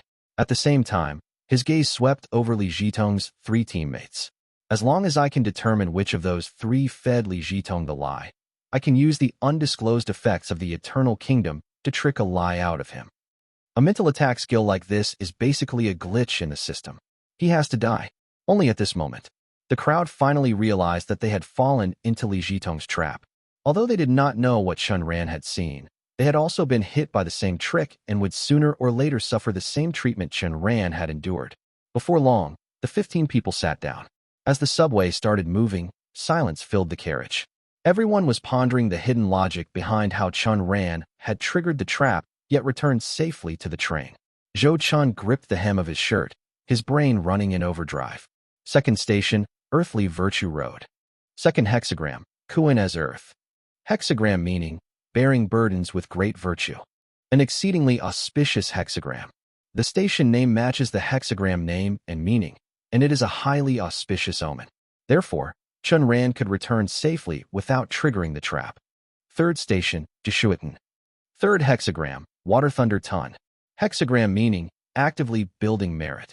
An extremely inauspicious hexagram. Jishuitan and Water Thunder Ton. It is missing the element of thunder, and it is also an extremely inauspicious hexagram. In that case, whoever steps out at the next station will be struck by lightning. They will undoubtedly die. As if validating his deduction, a torrential downpour began outside before the subway even reached the station, accompanied by the deep rumble of rolling thunder. Seeing this scene, the few who had already deduced the answer began to look around for cannon fodder. The subway arrived at Jishuitan Station, and the doors slid open. The iron bucket sat not too far away on the platform, which was flooded with about 10 centimeters of standing water. Who was going this time? Li Zhitong's gaze landed on Xueling. The latter had not yet recovered and was huddled in the corner, burying his head deeply like an ostrich. For a long time, no one answered. Although the 4 one-star players were suffering from unbearable headaches, they were not stupid. If there were no danger at this station, Li Zhitong, Lin Xiuyuan, and the rest of the 2-star players would have scrambled to go out long ago. I will go. The one who spoke was Qiu Yinong. Seeing the suspicious looks from the crowd, she mocked. Of course, if any of you want to volunteer, I am more than happy to step aside. Ranabio. The few people who had wanted to say something immediately swallowed their words back down. Chen Ran frowned. Just as he was about to warn her, he saw Qiu Yinong pull out a pair of tall rain boots from her bag, reminiscent of the 1980s. She pulled on the rain boots and carefully wrapped a layer of electrical tape around them. After finishing, she looked up and asked Chen Ran, "Do you have anything to say?" Chen Ran searched his memories and finally found a fitting description. He spoke in a voice that only the two of them could hear. Alice in Wonderland Syndrome. Qiu Yinong nodded.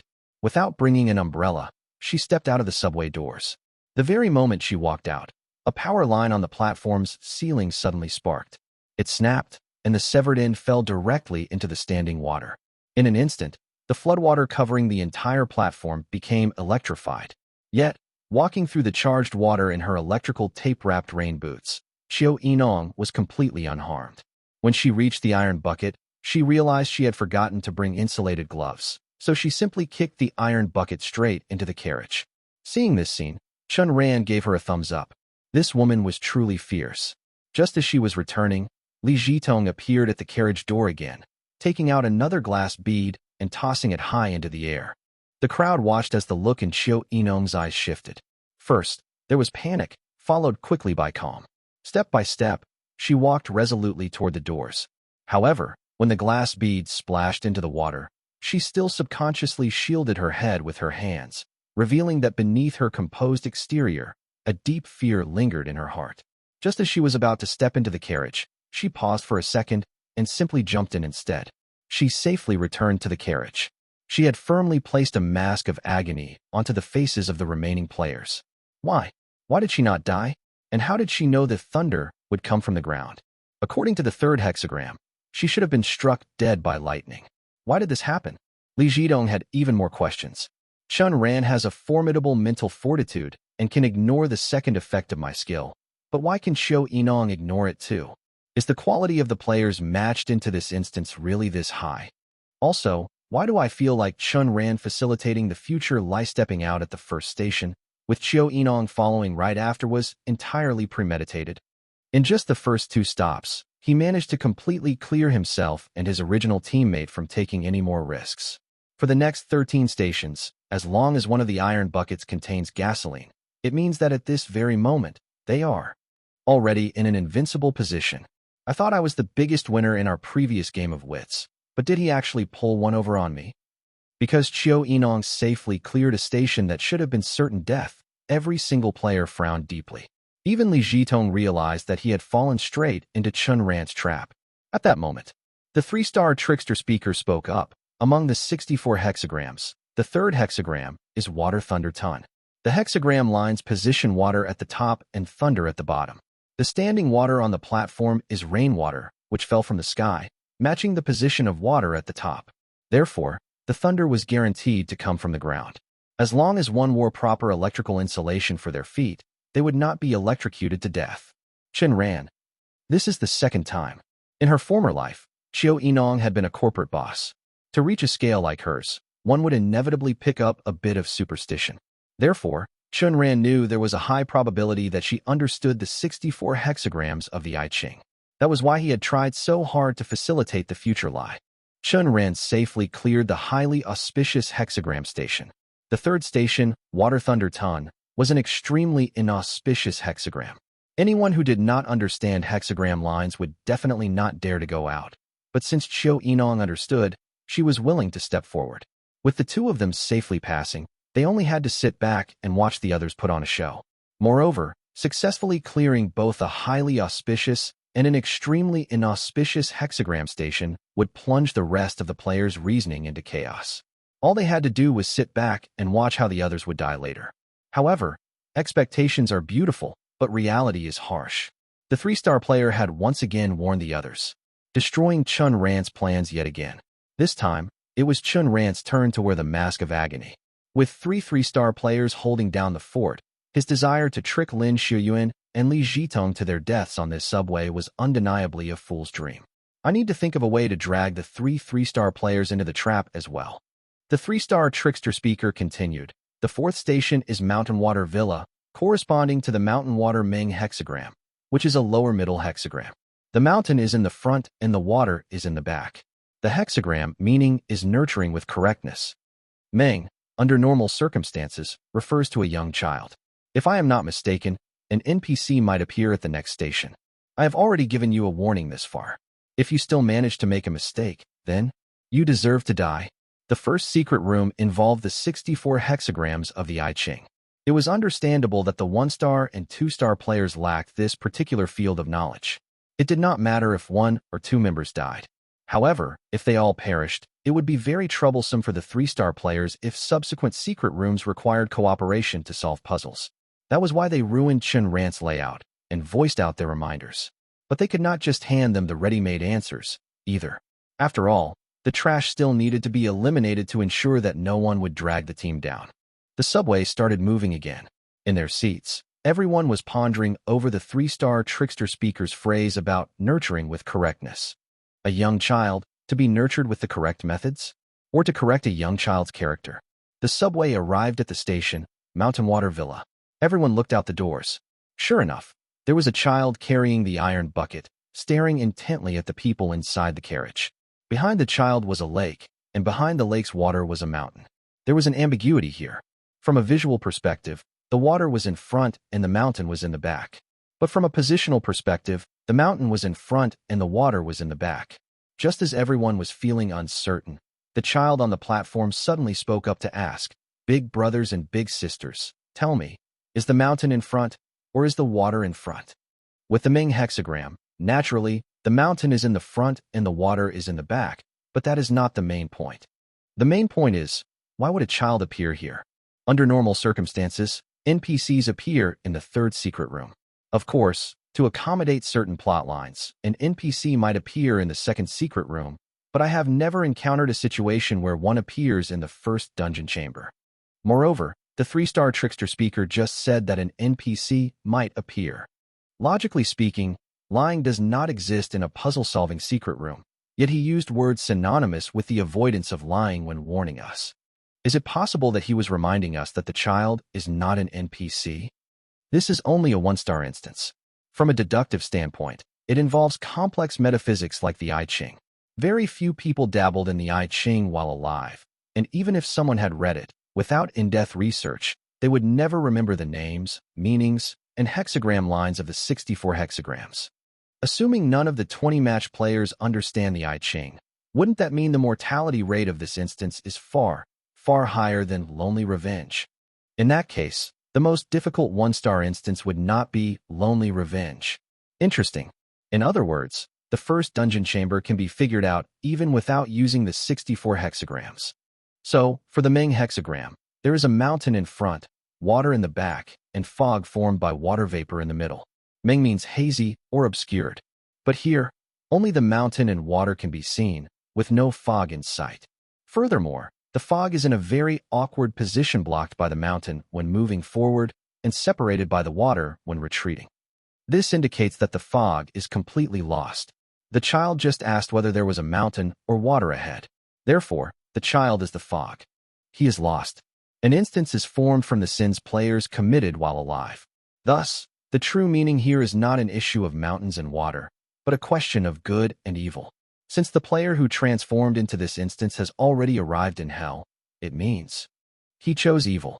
This evil must definitely be related to the child before us. Regardless of what it is, one thing is certain: inside the iron bucket in the child's hands is full of gasoline. The story should go like this. The NPC stood on the platform carrying a bucket full of gasoline, deeply conflicted inside over whether or not to commit an evil act. In the end, the NPC stepped onto the subway. Therefore, the answer is that neither the mountain nor the water is in front. What lies ahead is the subway. However, there is no corresponding evidence for this deduction. Take it easy, there is no rush. Li Jitong took a lollipop from his bag, tore off the wrapper, and popped it into his mouth. He sucked on the candy while he pondered. The first station is the self-improvement station, the second station is Kundi Road, and the third station is Jishuing. The first station is safe, the second station is also safe, but the third station is dangerous. Wait, there is a problem here. If the iron bucket in the child's hand is full of gasoline, why choose to board the train at this station? Is there some special significance to it? This is the first dungeon chamber, yet the plot seems somewhat disjointed. There is only one possibility for this situation to occur: a reverse chronology narrative. Simply put, there might be two separate events occurring here. The plot of the first dungeon chamber is happening in the present, while the plot of the second secret room happened in the past. Only when one is unaware of what transpired in the past would the present plot appear disjointed. Following this line of thought, something must have happened at the fourth station. That would be why the NPC brought gasoline onto the train at the fourth station. Based on the previous deduction, the NPC ignited the train car at the 11th station on the return trip. The 11th station, First People's Hospital. A medical dispute. The child could not be saved, and a subway worker bore a grudge, bringing gasoline to seek revenge.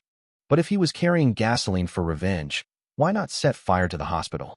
Why ignite the train car before reaching the 11th station? There seems to be only one answer. There is a high probability that the child died on the subway while heading to the hospital and happened to die at exactly the fourth station. That is why the NPC chose to board there. In other words, incidents occurred at both the subway and the hospital, causing the NPC to harbor resentment toward both places. What happened on the subway? The third station. The power lines suddenly snapped, and the train was delayed for a long time at the third station, which led to the child dying at the fourth station? No, that is not right. It should be that, due to the torrential rain and the sudden snapping of the power lines, the people getting off at the fourth station were electrocuted. Their bodies blocked the doorway, preventing the subway doors from closing. The bodies had to be cleared first, but because there was electricity at the third station, the passengers did not dare to get off. Therefore, the panic-stricken passengers inside the train could only disembark at the next stop after the third station, which was the fourth station. So, the station that truly delayed the child's trip to the hospital was the fourth station. Consequently, the NPC chose to board at the fourth station with a gasoline drum, intending to finish the journey to the hospital on behalf of the child. This is karma. He wanted everyone to witness this layer of cause and effect. This shows that he went to the hospital with a determination to die, to seek revenge. To prove this deduction, one only needs to confirm whether there is gasoline inside the iron bucket in the child's hand. If there is, then everything makes sense. After all, if there is gasoline, the remaining dozen or so stations will be completely unobstructed. Players would only need to know a few of the most familiar ones among the 64 hexagrams to clear the instance, such as the Qian hexagram and the Kuan hexagram, or the principle that out of the depth of misfortune comes bliss. They wouldn't even need to know the 24th hexagram, simply because the 24th station corresponding to it is named the path of reincarnation. This puts us in an awkward position. To verify this deduction, one must check if there is gasoline inside the child's iron bucket. But to check the iron bucket, judging by the child's stance, one must answer his question first. However, the answer, the subway is in front, was derived from the deduction, and the deduction requires checking the child's iron bucket. It is an endless loop. Answering it is wrong, and not answering it is also wrong. We are just like the fog. with our path forward blocked by a mountain and our retreat cut off by water. Is the reverse chronological design of the secret room meant to make us experience the conflict the NPC felt at that time? I am thoroughly disgusted by this. Screech, screech. Just as Li Jitong finished his deductions, he heard a strange noise. He turned his head to look, only to see Chen Ran and Xiao Yinong sitting in their seats, using scissors to cut an iron bucket into a rectangular sheet of metal.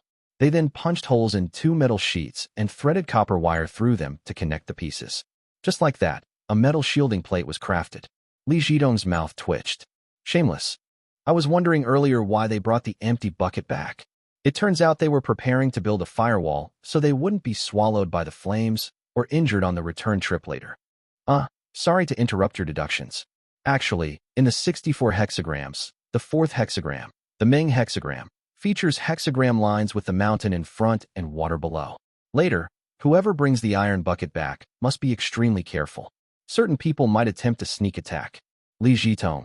Chen Ran's words jolted the 4 one-star players to life. The 2 one-star players in Lin Shiyuan's team tried to step out of the carriage but were frozen in place by a single glare from Lin Shiyuan. The remaining 2 one-star players, Sun Long and Xue Ling, were temporary teammates Li Jitong had recruited after registering with the Deceiver Alliance. Sun Long frowned in deep thought. Chen Ran mentioned the mountain in front and the water below, but he only spoke of the hexagram. He never specified whether the mountain or the water actually comes first at this station. I have to analyze this. What is the point of him suddenly saying something like that? Stirring up trouble for no reason. There is no other possibility besides lie judgment. As for whose lie he is trying to judge, that is not my problem to consider. Since this is a lie judgment, I need to figure out the underlying logic. He said the mountain in front and the water below. If someone steps out of the carriage later and answers, the mountain is in front. There are 2 possible outcomes. 1. The answer is correct. 2. The answer is incorrect. We can ignore it if the answer is correct. The key is if it is incorrect. An incorrect answer means the mountain is not in front. That would mean Chen Ran's statement about the mountain in front and the water below is very likely a lie. Furthermore, he was talking about the hexagram, not the instance itself. That means when he said the mountain in front and the water below, he wasn't deducing the instance. If he is lying, it can be judged as a lie. But that is only for people who do not understand the 64 hexagrams. In other words, Chen Ran was telling the truth, but an incorrect answer would make those who do not understand the I Ching believe he was lying. Which means Chen Ran knows for a fact that answering with the mountain is in front will definitely be wrong. Conclusion: the water is in front. While Sun Long was pondering, Xue Ling was also lost in thought. Chen Ran's words. I can rule out. The mountain is in front. The reason is simple. I don't believe he would be so kind-hearted. Having survived in hell for so long, I know perfectly well that everything someone says is either a deduction of the instance or a setup for a lie judgment. Chen Ran and Xiao Yinong are already in an invincible position. He has no obligation to solve the instance for the rest of us, which means he is setting up a lie judgment. However, I can only deduce that the mountain is in front is the wrong answer. But I cannot rule out the water is in front. At this thought, Xue Ling immediately looked at Sun Long. The 2 exchanged a glance. In the very next moment, Xue Ling dashed desperately toward the carriage doors. Seeing this, Sun Long did the same. Our Nigerian Iriobes. Thud. Xue Ling collided with Lin Shiyuan at the doorway and was repelled by the Liar Slayer on Lin Shiyuan's body, slamming heavily into the carriage wall. Sun Long, on the other hand, charged out of the doors. Lin Shiyuan. Damn it, is he trying to frame me? Xue Ling stood up slowly, rolling his aching shoulder with a cold sneer on his lips. Admittedly, I cannot determine if the water is in front is the correct answer or not. But I can let someone else eliminate that option for me. I don't believe Sun Long couldn't deduce Chen Ran's intention behind the lie judgment. Besides, even if he gets the answer right, Li Jitong will definitely pull some trick when he tries to return. There is no way Sun Long is coming back alive. At this thought, Xue Ling shoved his hand into his pants pocket. Inside lay an empty vial of sobering agent. The moment he fell victim to the skill earlier, he had quietly injected himself right through his pocket, entirely unnoticed. Outside the carriage, on the platform, Sun Long's expression was grim. He realized he might have been played by Xue Ling. Xue Ling's plan must be to watch me get killed by Li Jitong's skill, and then he can swoop in to reap the rewards. But will he even get the chance? Damn it. If I inject the sobering agent now, I can break Li Jitong's skill, but I will be groggy for the next half hour. Wait a minute. Earlier, Chen Ran walked into the carriage with his eyes closed. That means as long as I don't look at the glass beads Li Jitong tosses up, I will be fine. With this in mind, he stopped hesitating and approached the child. The child asked with the same innocent confusion, "Big brother, do you think the mountain is in front or the water?" Sun Long forced a smile. The water is in front, of course. As soon as the words left his mouth, he saw the child's expression twist into a ferocious scowl. The child roared, "You are not me. You cannot understand my despair, so what gives you the right to say the water is in front?" Sun Long's smile froze on his face.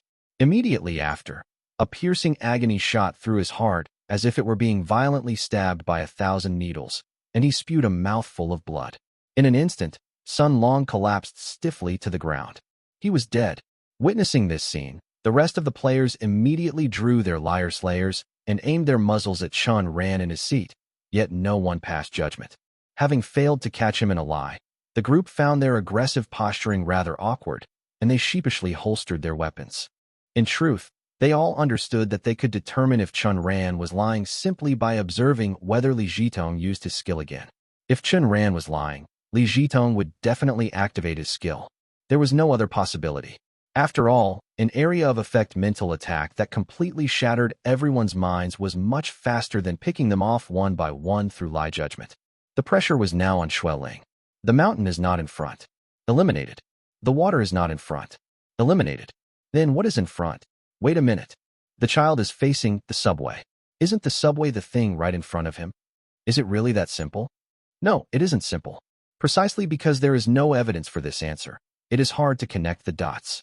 Even if one thought of it, it would be difficult to commit to, unless the options of the mountain and the water were eliminated first. Having determined the correct answer, Xueling took a deep breath and stepped out of the carriage doors. He approached the child. Confusion clouded the child's eyes. "Big brother, do you think the mountain is in front or the water?" He looked just like a lost child unable to find his way home, or an adult trapped in a dilemma, unsure of what choice to make. "The subway is in front of you." Hearing this, the child froze. He looked up at the carriage doors and muttered, "Yes, moving forward or stepping back both lead to a dead end. I only have one choice."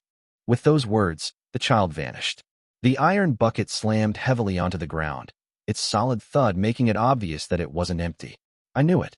Overjoyed, Xueling grabbed the bucket and headed back. However, the moment he turned around, he saw Li Jitong standing right in the middle of the carriage doorway. Li Jitong's right hand was clenched tight. Then, he tossed whatever he was holding high into the air. Xueling saw it. A round bead swelled in size as it flew into the air. At first, it expanded to the size of a bowl, and then to the size of a wash basin. Gradually, the round bead grew as massive as a mountain.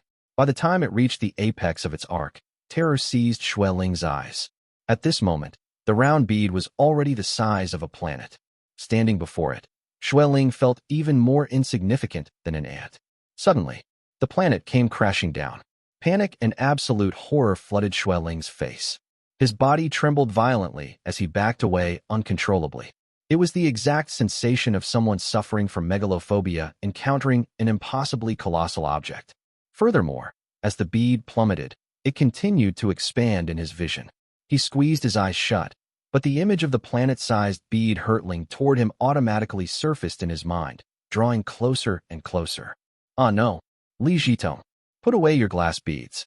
As soon as those words left his mouth, every face inside the carriage instantly drained of color. Simply because the bead Li Jitong had just tossed was a steel ball.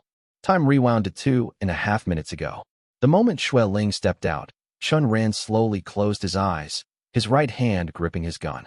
He emptied his mind, banishing all stray thoughts. His right index finger twitched. The instant he heard the words, "glass beads." Almost exactly as Xueling's voice faded, Diwu Zui, the 3-star trickster speaker, Dorj, and a half-beat later, Chen Ran, drew their pistols. The 3-star players did not pass judgment. They seemed to be waiting for Li Jitong to use a skill first. Meanwhile, the rest of the crowd came to their senses and drew their handguns, though they all pointed the barrels upward. The mental blow was about to strike at any moment. Who in their right mind would waste time casting judgment on Xueling right now? Liar Slayer, Eternal Kingdom. Whisperer, Mount Tai crushing down. Whisperer, substitute doll. Liar Slayer, reset to 0. Out of the 14 players, everyone except Xiao Yinong aimed their guns at the carriage roof and activated their skills. However, only a single gunshot rang out. The other 13 guns seemed to suffer an absolute bloodline suppression, misfiring one by one in a display of submission. When the light returned, they stared at Chen Ran as if they had seen a ghost. To varying degrees, these players had all read Chen Ran's background file and knew his skill could prohibit others from using theirs. Yet, only by witnessing it with their own eyes could they truly grasp the overwhelming shock brought by Eternal Kingdom.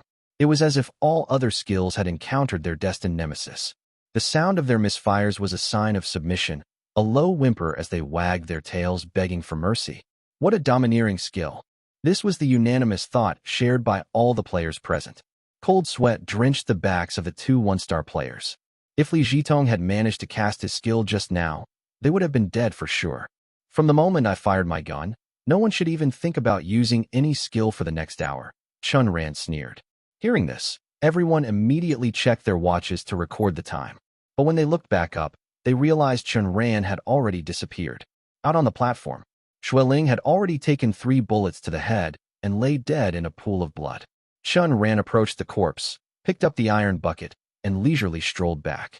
The previous future lie had only stipulated that one player must be sent out in rotation at every stop, but it never specified who should be sent if the initially dispatched player died.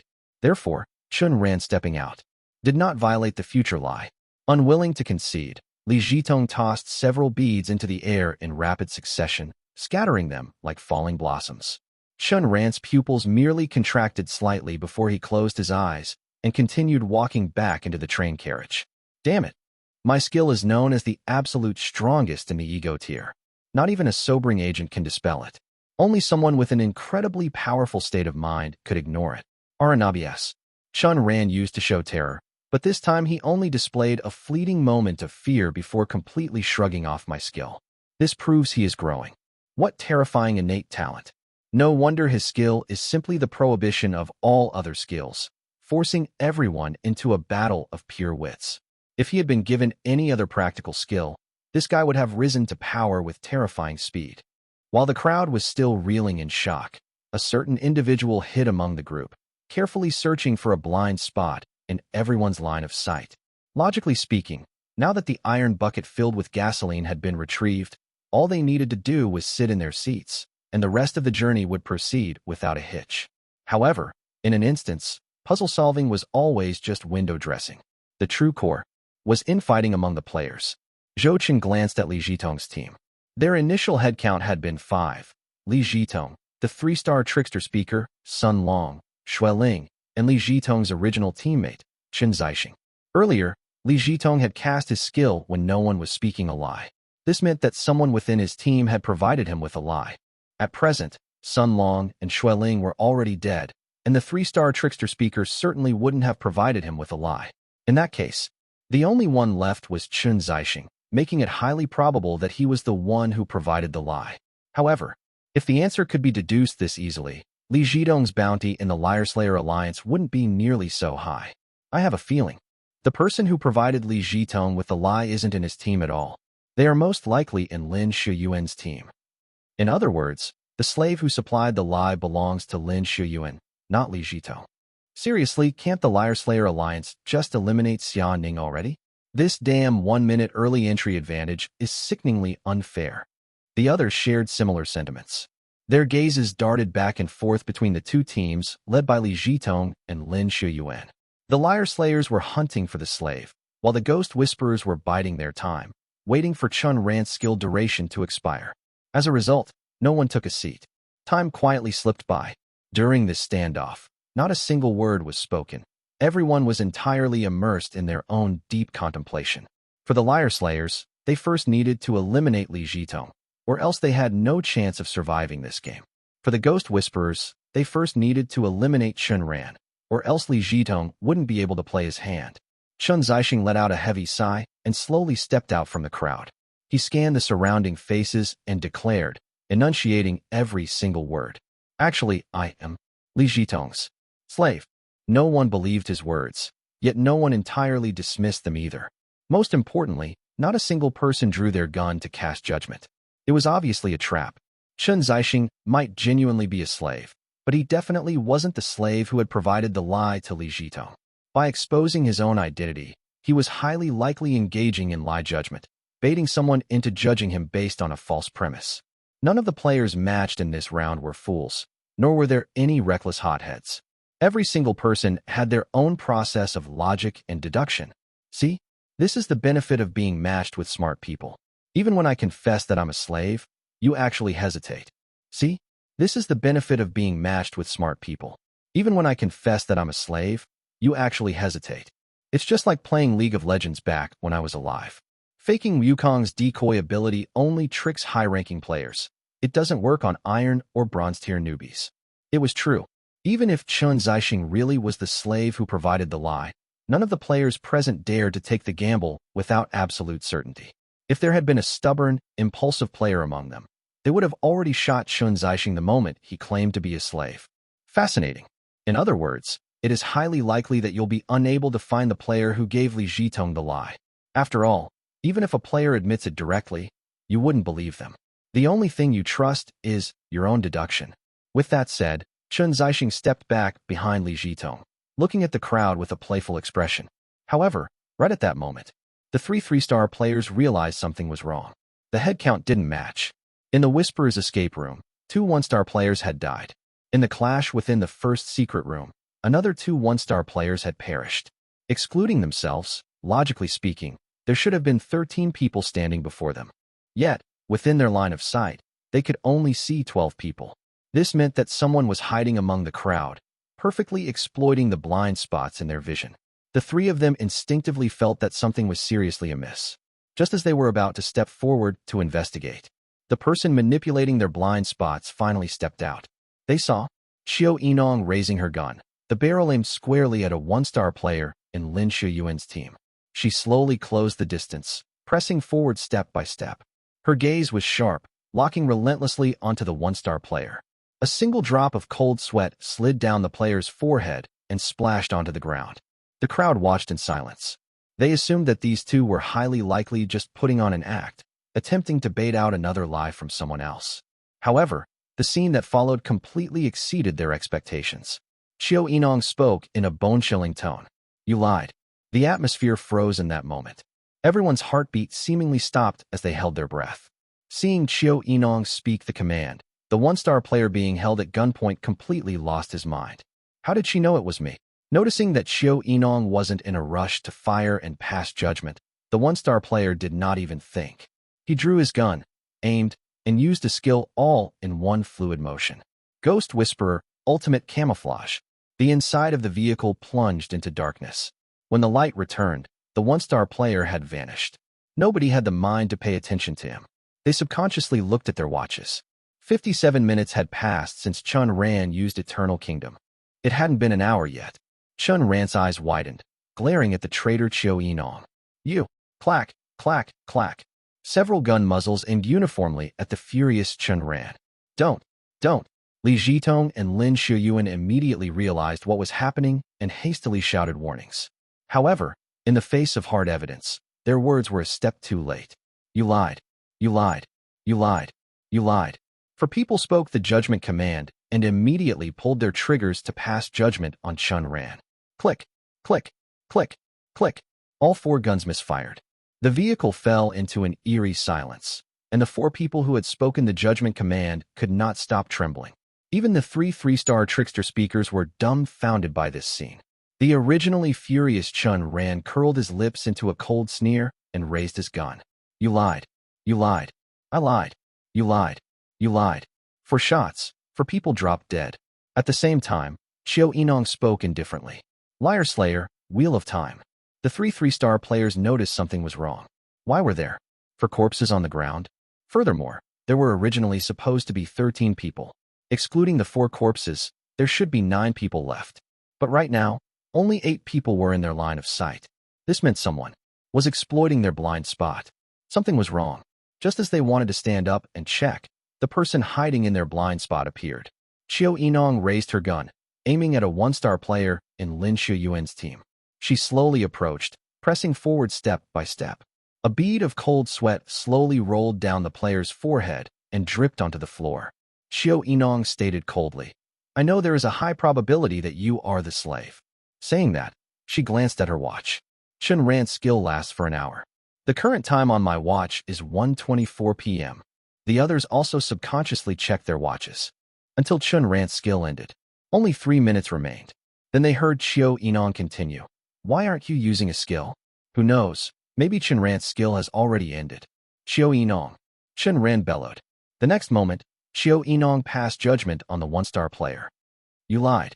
Instantly, the one-star player sweated profusely.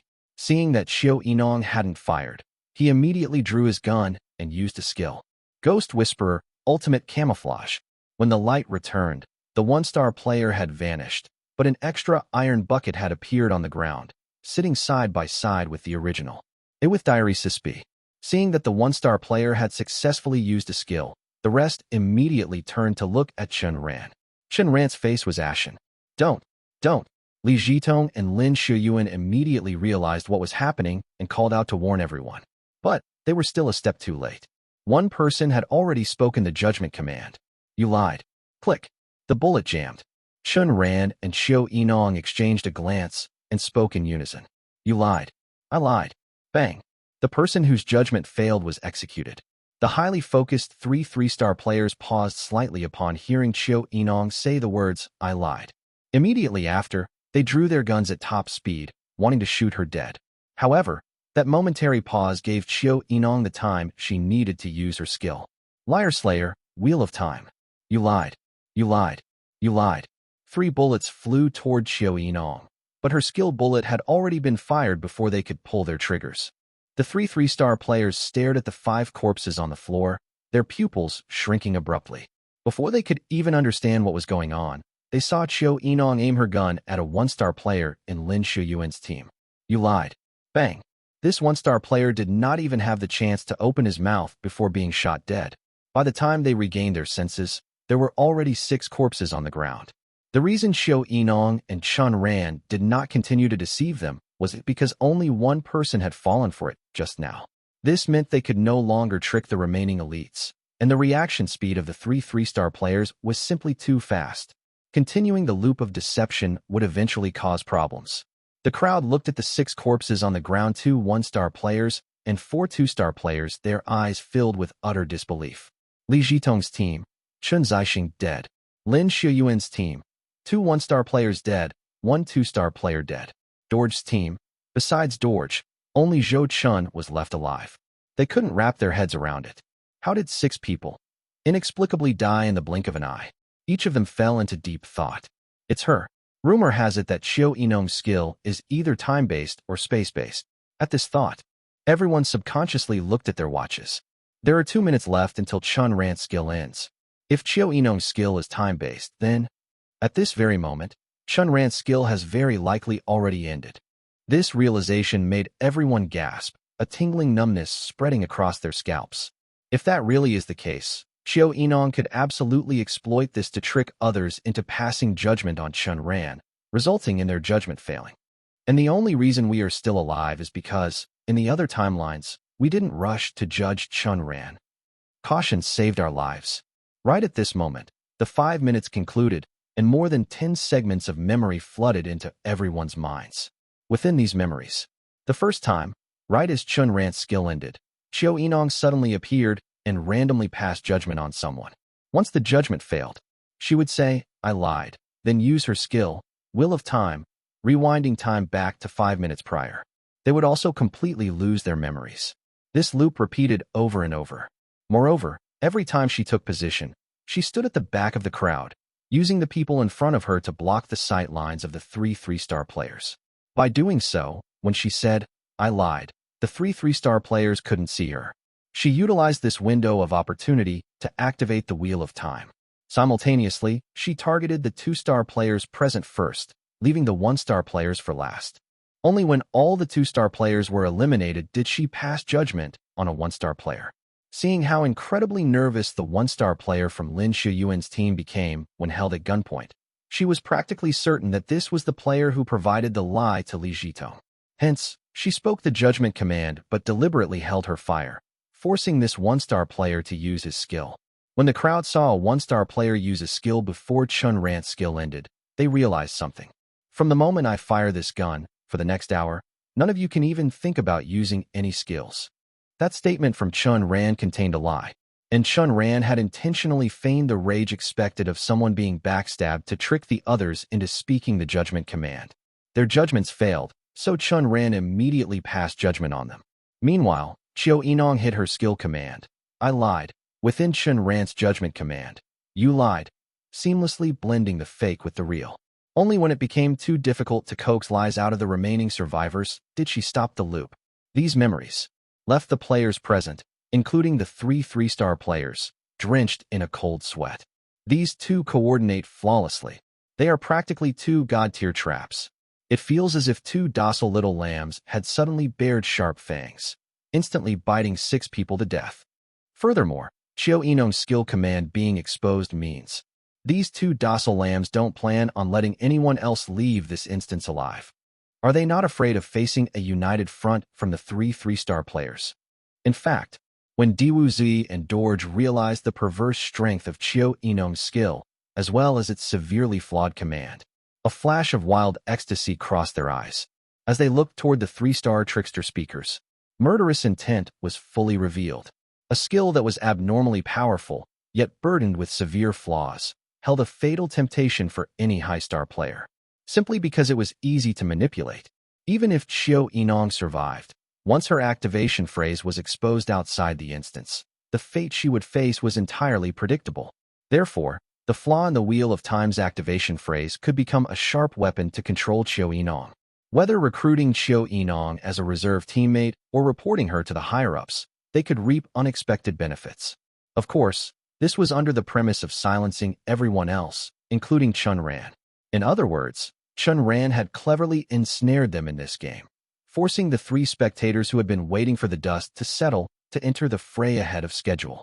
It was just like fishing. Fishing required chumming the waters in advance and setting the bait.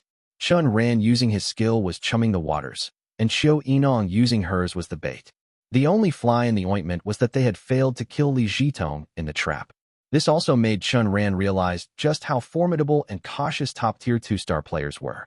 However, what shocked him the most was, he turned his head to look at his teammates. His temporary teammates, Chao Xiu and Zhang Meili. Neither of them was dead. They survived all that? Could these two be legendary ultimate survivalists? Meeting Chen Ran's gaze, both Chao Xiu and Zhang Meili offered unnatural smiles, wondering inwardly if they had been targeted by this guy. Meanwhile, Lin Shuyuan, having remembered the entire sequence of events, glared with eyes spewing fire. Not only had he been innocently caught in the crossfire while being tracked by Chen Ran's team, but he had also lost 3 teammates he had personally trained. If looks could kill, Chen Ran and Qiu Yinong would have long been reduced to a pair of skeletons. But, for Zhou Chun and Li Jitong, this was a situation they were more than happy to see. In the group, aside from them, all the 1-star and 2-star players were completely wiped out. Next, the 3-star trickster speaker and Dorj would most likely enter the stage early to deal with Chen Ran or the 3-star liar slayer in Chen Ran's team. Ranob section. In short, Chen Ran and Qiu Yinong, these 2 massive wildcard disruptors, had shattered the existing status quo. Next up was the showtime for the 3-star players. In an instant, the remaining 10 people in the train car all harbored their own hidden agendas, calculating what role they should play in the upcoming power struggle. Suddenly, the 3-star trickster speaker slowly stood up, a movement that invariably made everyone tense. Within the 18th level, it was widely said that there was an insurmountable chasm between 2-star and 3-star players. Top-tier 3-star players were powerhouses who disdained downward compatibility. If not for this 100-ghost feast, they would never have encountered one. No one knew just what kind of power a top-tier 3-star player truly possessed. The 3-star trickster speaker swept his gaze over the crowd, suddenly breaking into a wide grin. My name is Long Hui. He then looked at Chen Ran. Your setup was beautiful. But, when I was young, the elders in my family told me that children shouldn't play with fire, or they'll end up wetting the bed. With that said, He extended a finger, pointing it at Li Jitong, and nonchalantly ordered, "You, throw a glass bead at Lin Shuyuan." Everyone was well aware of the second effect of Li Jitong's skill. It could not target a group. It could only be applied to a single target. Hearing this, although Li Jitong did not understand his intention, he still followed the instruction, tossing a glass bead toward Lin Shuyuan. Even as the glass bead hit the ground, Lin Shuyuan's eyes and expression remained unchanged. No effect. Lin Shuyuan asked uncertainly, "Did you put your skill away?" Li Jitong frowned and shook his head. Suddenly, his heart constricted violently, and he looked at Chen Ran in sheer horror. Long Hui said leisurely, "Although you hit it well, even pretending to be affected by Li Jitong's skill the second time we exited the train car, that little skirmish just now didn't just expose Chiu Enong's skill, it exposed yours, too." At this point, his gaze burned brightly as he stared at the gloomy-faced Chen Ran. "You, one-star player Chen Ran, must be the owner of that true self-tier skill, aren't you?" Silence. The silence inside the train car was terrifying.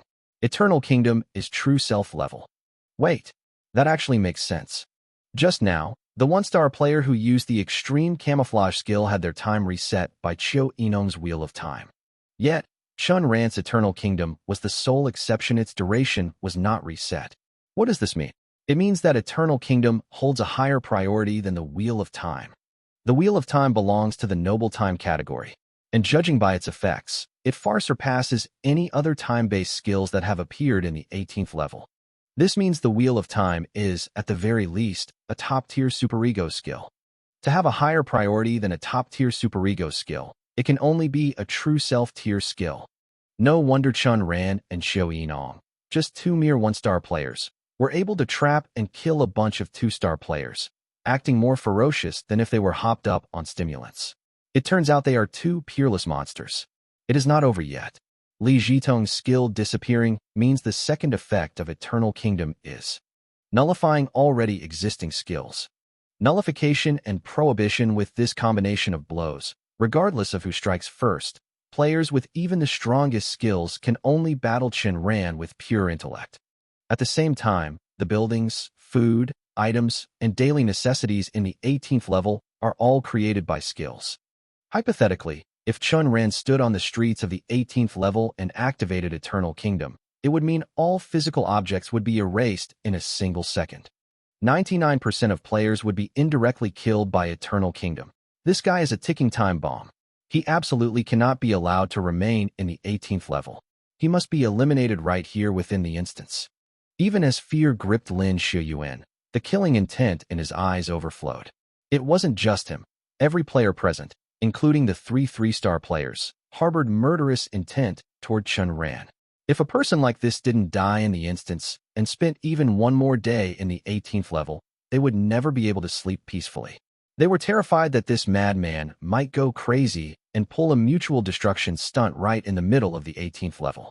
Sensing everyone's murderous gaze, Chen Ran pulled out his cigarette case and was just about to light one up when he glanced at the iron bucket sitting so closely by. After a moment of thought, he gestured for Chiu Enong to keep an eye on the iron bucket, distanced himself, and only then lit a cigarette. He took a deep drag. "Oh wow, it seems you guys have deduced my skill. But I have a question. This is a one-star instance. If I do not speak, it will be extremely difficult for you to trap and kill me in the secret room. The problem is, if you try to use skills to confuse me, make me speak unconsciously, and trick a lie out of me, I think that would also be very hard to pull off. To use your skills, you have to sacrifice an opportunity for a guaranteed judgment, which means someone must lie beforehand. So here's the problem. If someone lies, and I instantly use Eternal Kingdom, what could you possibly do to me? Even if you leave the instance and expose my skill, high-star players can still only rely on downward compatibility to enter instances meant for my level. I have previously cleared the hardest one-star instance. If I purposely cap my level at 1 star, get matched with high-star players, and simply refuse to speak, I am really curious, who could possibly kill me? If you can't deal with me, do you think the higher UPS, once they know the effects of my skill, might just order you silenced, and then turn a blind eye to my existence? Perhaps this is the third effect of Eternal Kingdom. As long as I focus on survival, no matter how powerful someone's skill is, no one can kill me in an instance of my own tier. It seems you don't know much about 3-star players, Long Hui chuckled. As he spoke, he pulled out his Liar Slayer. It was a magenta pistol. Under the bewildered and fearful gazes of the crowd, he aimed the gun at the roof of the car. Take a guess, he said. Can I use my skill right now? Seeing Chen Ran instinctively take half a step back, Long Hui answered his own question. Of course I can. Ghost Whisperer, Silent Seal. The interior of the car plunged into darkness without warning. The horrified expressions of the passengers were entirely swallowed by the ink-like pitch black. No one dared to make a sound. When the light returned, the 9 people immediately checked their bodies and their surroundings. Soon, they all noticed a string of constantly shifting numbers on their arms. It was a countdown timer. For minutes and 55 seconds. For minutes and 54 seconds. For minutes and 53 seconds. Everyone's brain worked in overdrive, desperately trying to deduce the effect of this skill. Chen Ran was also calculating. First of all, some skills can be cast directly without needing to vocalize an activation phrase. However, skills that require a vocal command always offer some sort of hint. For instance, Li Jitong's Mount Tai crushing down makes a tossed glass bead expand within a player's mind and vision, much like Alice in Wonderland syndrome. It gives the illusion of Mount Tai literally crushing down on them, inducing sheer terror. Take Gung Hao's 3 steps forward, 2 steps back, for example. Skills triggered by spoken commands are usually those whose effects cannot be visually manifested. In that case, Silent Seal must also be a hint. The idiom Silent Seal implies strictness in speech, meaning one is reluctant or entirely afraid to open their mouth. Therefore, his skill's effect means that before the countdown ends, we either must speak, or we are forbidden to speak. If the rule is broken, there will likely be some sort of penalty. What is the penalty? His gun is magenta, which means it is an ego tier skill. The ego controls common sense. Could it be that if a player violates the skill's rule, it will randomly erase the players? Common sense. What the hell? Is there really a skill that forces players to speak? What a coincidence. Long Hui seemed to see right through his thoughts and said with great interest, Do you think it's a coincidence? I actually consider this an inevitable outcome. Hell has existed for so many years. When a newbie is being hunted down by higher-ranked players, the veterans might not know their exact intentions, plans, and escape routes flawlessly, but they definitely have a pretty good idea. Oh no, yes. Did you honestly believe that an instance of your own level wouldn't be able to handle you? That as long as you kept your mouth shut, you could safely clear the instance. How could high-star players not anticipate the very escape routes you brainstormed? Because of this, the skills of the high-star players tracking you are almost always designed to force their targets to speak. Players without such skills generally wouldn't even accept this kind of job. Wouldn't you agree? Diwu Zoe. Being called out by name, Diwu Zoe dropped his disguise. He shot a sharp glare at the archenemy he had clashed with countless times before. Long Hui, your deceiver's tongue is truly disgusting. Diwu Zoe then turned his gaze toward the rookies who were keeping their mouths tightly shut, too terrified to make a sound. His skill has 2 effects. The first is that if you do not speak within the 5-minute time frame, one of your common sense concepts will be randomly erased. The second effect states that whatever you say must be a logical deduction or a direct conversation with someone. Otherwise, it will be judged as invalid speech, and a piece of your common sense will still be wiped away. Also, his deceiver's tongue originates in the 18th level and extends into this instance. I suggest you abandon any hope of breaking it. The only way is if you can somehow shatter the common sense he established back in the 18th level from within this instance. In other words, Long Hui is a true ghost whisperer. Players like Li Jitong, who can only create a deceiver's tongue within an instance, can at best be considered half a ghost whisperer. Having said that, he turned his head and looked at Chen Ran's solemn expression. For your star rating, your plan was perfect. You forced us to step onto the stage early. George and I protect Xiao Yinong, and you stay perfectly silent. This way, both you and Xiao Yinong can sit back and watch the Tigers fight, observing us 3-star players engage in infighting. However, you are a 1-star player. There is a saying in hell, everyone below 3-star is nothing but an insect. This is simply because you haven't learned the mental cultivation method. Your logic and deductions will never break free from the subjective perspective of a participant. Since you are a participant, you will be influenced by your own emotions. Your logic and deductions will naturally lean toward whatever benefits you. On the other hand, players who have discarded their emotions rely on logic and deductions that stem from the objective perspective of a bystander. If I remember correctly, the form you filled out stated your profession in life was a novel author? To use an inappropriate analogy, you people are like the characters inside a novel, while the emotionless 3-star players are like the author typing away at the keyboard. There is an insurmountable chasm between us. Simply put, 3-star players are actually about the same as you in terms of sheer IQ, but when it comes to the dimension of our thinking, we operate on a much higher plane. This faulty perception caused Chen Ran's supposedly perfect plan to instantly transform into his own freshly dug grave. Exposing his skill had instantly made him a prime target for assassination by everyone present, with the sole exception of Chiu Yinong. Chen Ran took a deep drag of his cigarette and rubbed his temples. The harshness of the survival environment in hell had vastly exceeded his expectations. I really wish this was just a virtual world. It would be best if it was just some game. The day I finally get out of here, I'll smash this damn game to pieces. This is too fucking malicious. After fully indulging in some mental self-comfort, Chen Ran calmed down. He knew very well that this was not a virtual world, nor was it a game. The only reason Long Hui and Diwu Zui had talked so much was to crush his spirit. Calm down. Calm down. No, staying calm is useless right now. My opponent's thought dimensions are higher than mine. The calmer I am, the more easily I'll be led around by the nose. Huh? I wonder if that old method will still work. He couldn't help but recall the technique he used whenever he suffered from writer's block in his previous life. A method to get back into the zone. At that thought, he slowly closed his eyes. His muscles tensed up as he forced his entire being into a state of hyperactive excitement. This manic rush would send his brain into overdrive. Inspiration would burst forth like a fountain, allowing him to type at blistering speeds, pounding out words with exhilarating ferocity. It worked. Yes, yes, yes. Brilliant, brilliant, brilliant. This is exactly the feeling. Watch me completely unravel his deceiver's tongue. This son of a bitch Long Hui used his deceiver's tongue to build his own set of common sense back in the 18th level. Common sense? Common sense my ass. Is there any chance? Chance my foot. His skill obviously works on him too. So what piece of common sense did he forget?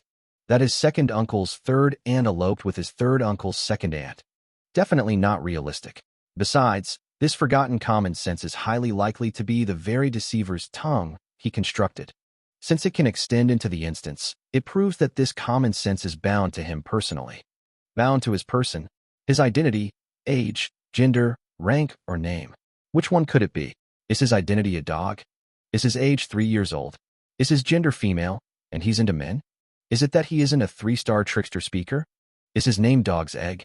That's it. I see it. I see it. I see it.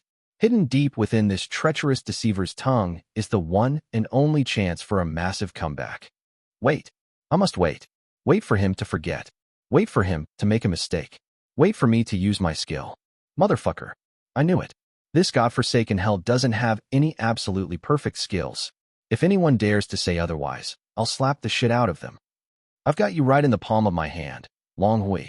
Having returned to his normal state, Chen Ran was startled by his own inner monologue.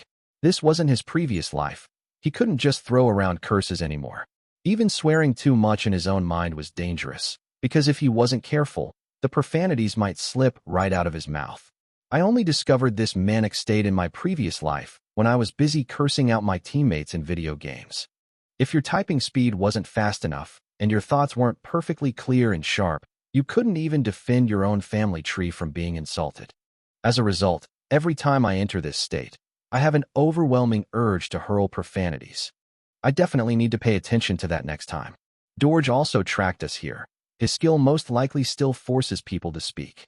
The only uncertainty is Diwu Zi's skill. Chen Ran organized his phrasing.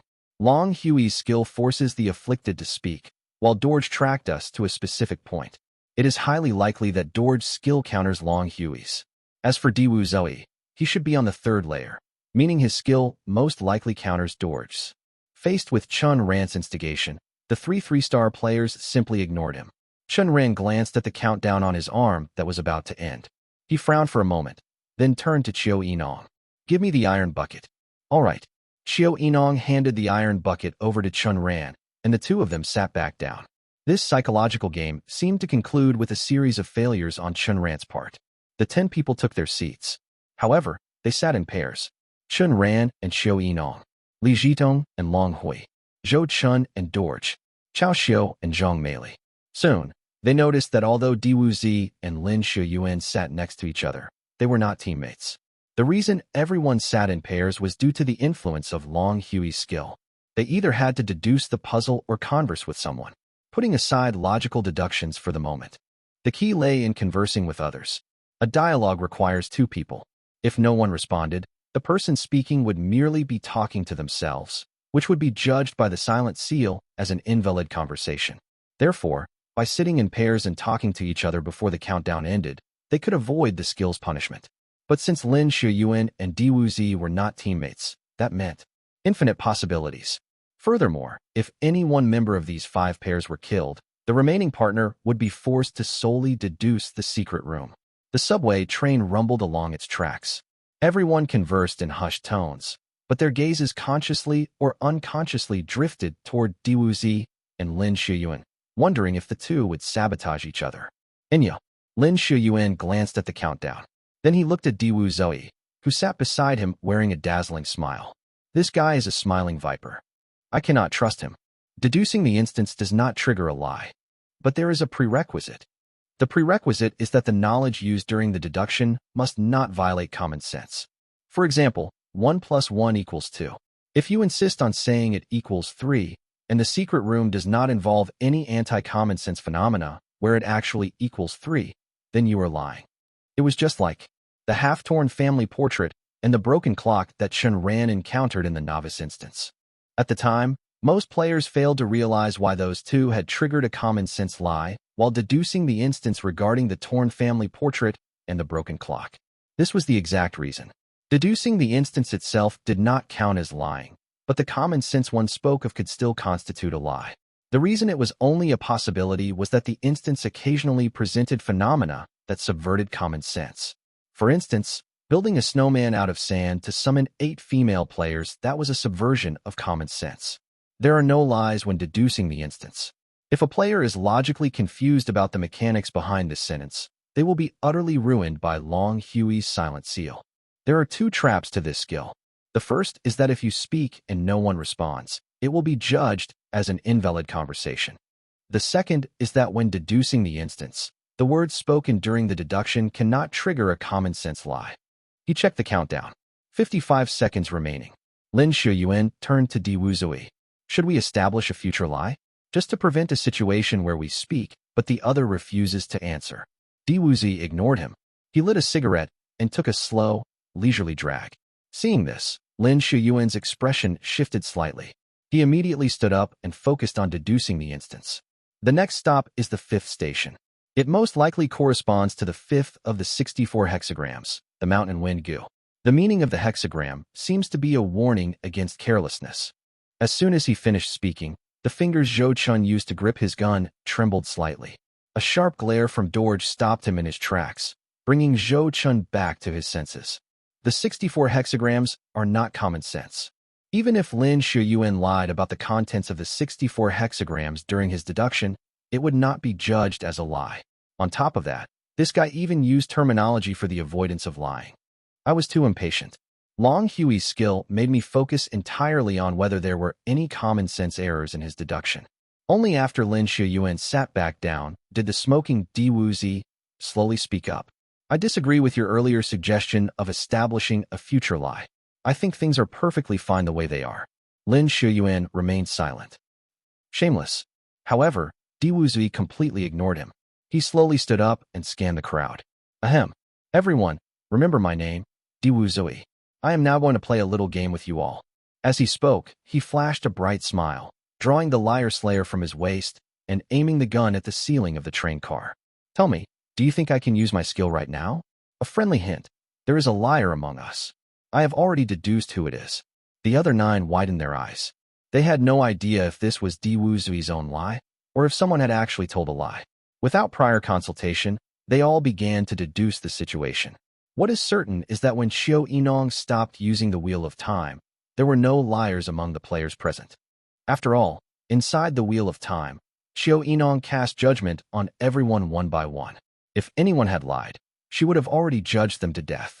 Which means, The liar only started lying after the Wheel of Time concluded.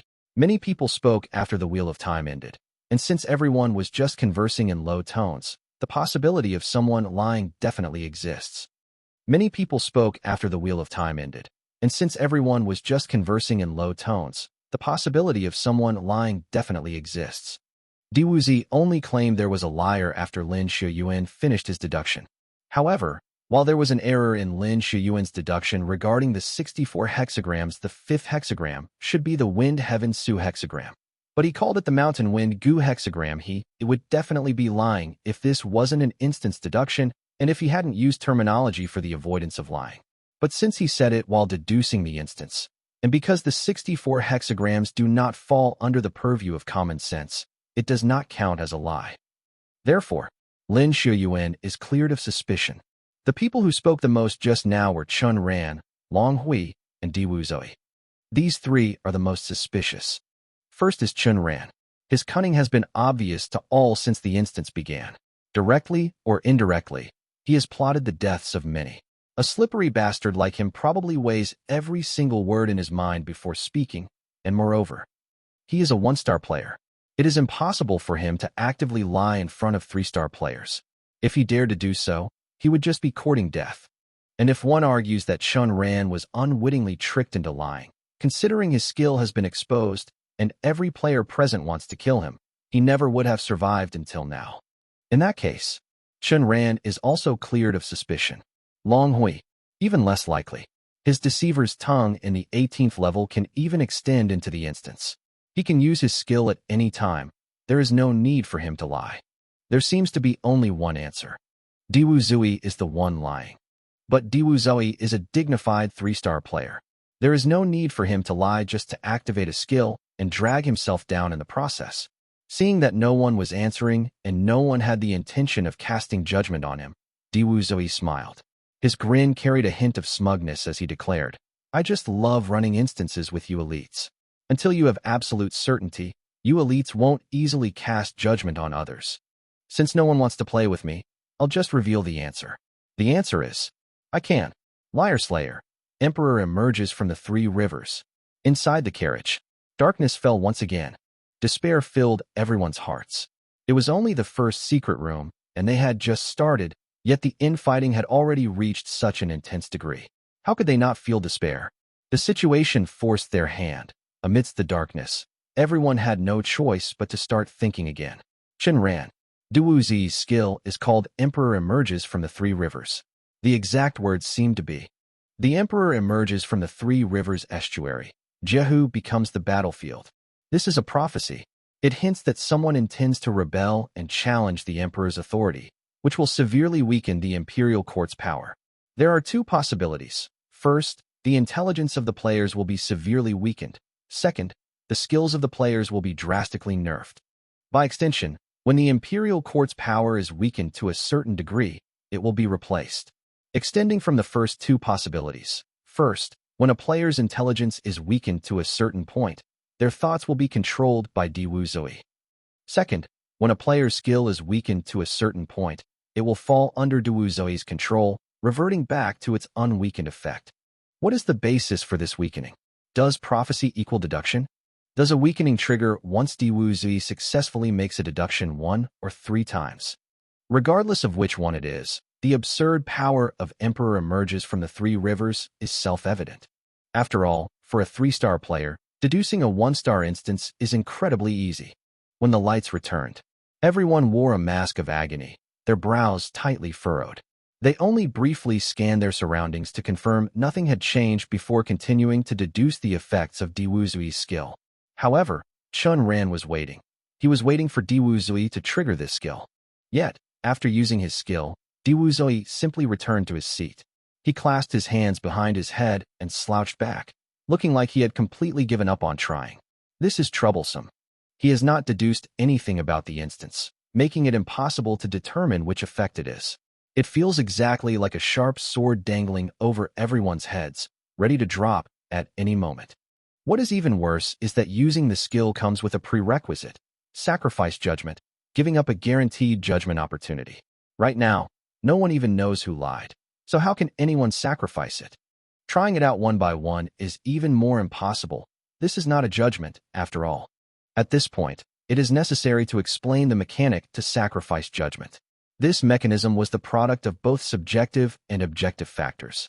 Simply put, one had to objectively deduce who was lying, and then subjectively choose to give up on judging that liar. Amps. Only then could the skill be used. The mechanism for using skills was not like the judgment mechanic. The judgment mechanic came with a penalty. Failing a judgment meant one was telling a lie. But using a skill was different. There was no penalty for failing to use a skill. If there were no restrictions, it would create a situation where absolutely no one dared to lie. For example, if someone lied but Chen Ran did not know who it was, or if he was unsure whether a specific person had lied, he could just have Qiu Yinong test everyone one by one. She could attempt to sacrifice judgment on Li Jitong, sacrifice judgment on Lin Shuyuan, and so forth. Once she successfully sacrificed it and activated her skill, it would prove that the target had lied. Then, Chen Ran could simply issue a judgment on them. This risk-free approach would allow everyone to have their teammates test the waters before issuing a judgment. Activating a skill would prove the target had lied, allowing them to follow up with a safe judgment. There would be zero risk involved. In that case, who would ever dare to lie? Therefore, the prerequisite for using a skill was to sacrifice judgment, forfeiting one guaranteed judgment opportunity. A guaranteed judgment meant that you first had to objectively prove they had lied, then subjectively believe they had lied, and finally choose to forfeit the chance to judge them. The word guaranteed was the restricting condition. In the previous instance, during the reincarnation clones, Chen Ran BC had blindly attempted to use a skill without being certain of who was lying. As a result, the skill activation failed. Under the current circumstances, anyone who figured out the liar's identity could use their skill. Who was the liar? I can be certain that, on the surface, none of the 10 people present have lied. But I cannot forget.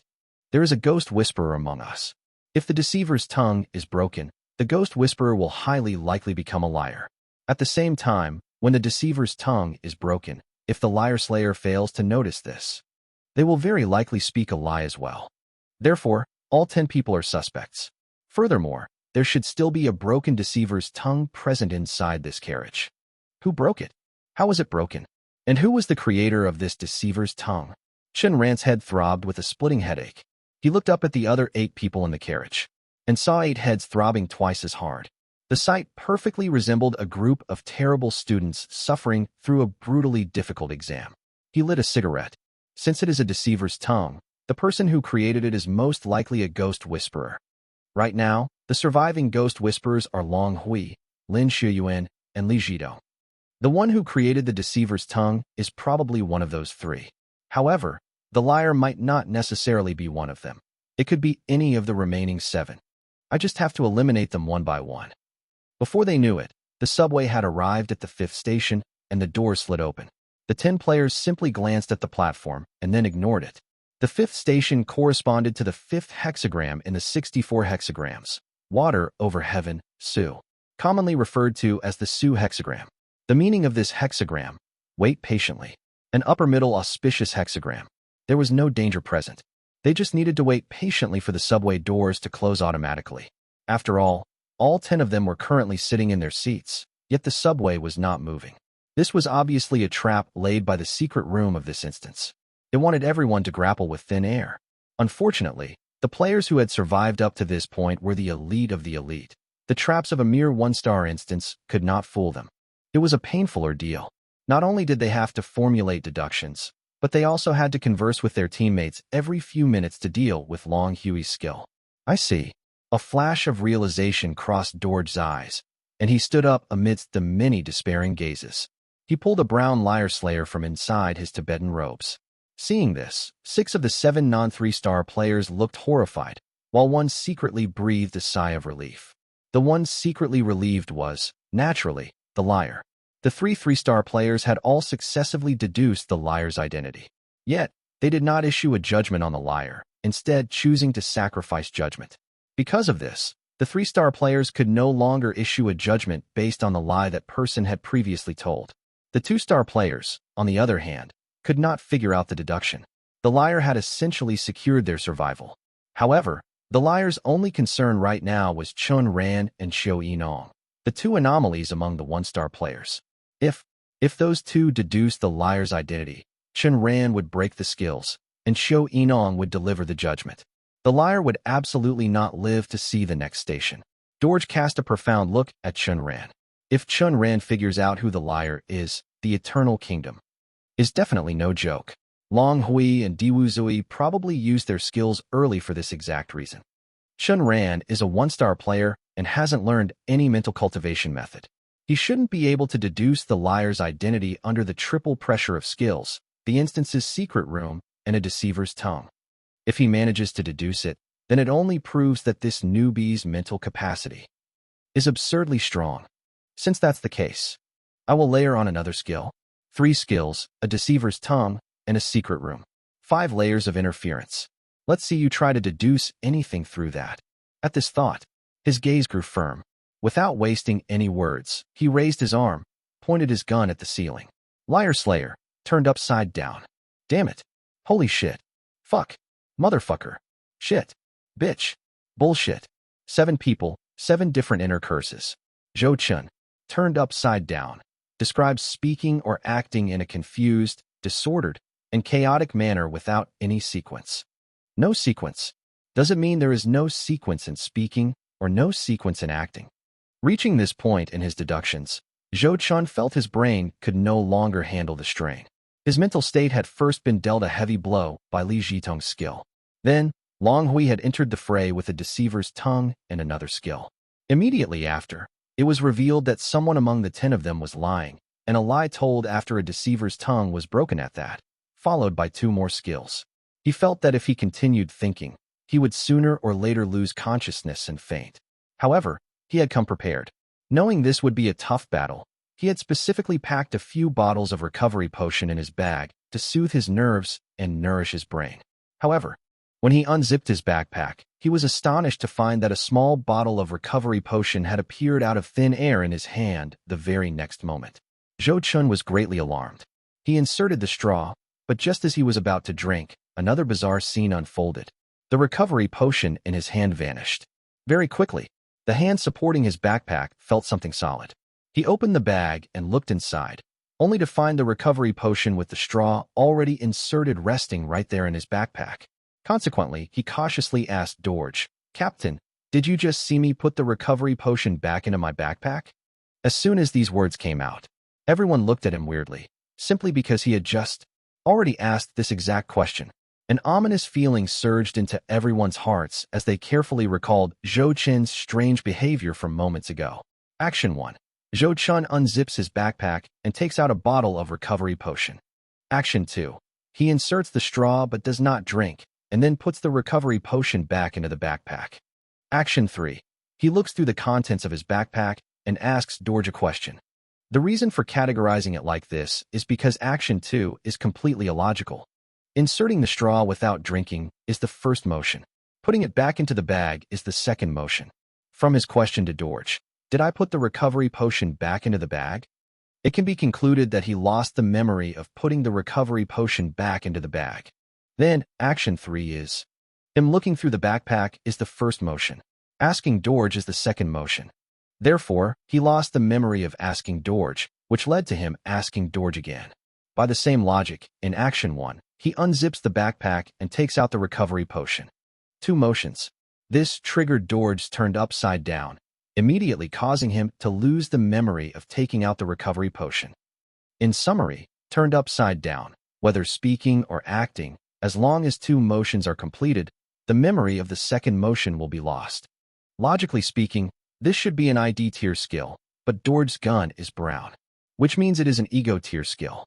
Therefore, turned upside down is not deleting the player's memory of the second motion. Rather, it is changing the sequence in which the brain receives feedback information from the first and second motions. Simply put, under normal circumstances, the brain first receives feedback from the first motion, then receives feedback from the second motion. Turned upside down, the brain first receives feedback from the second motion.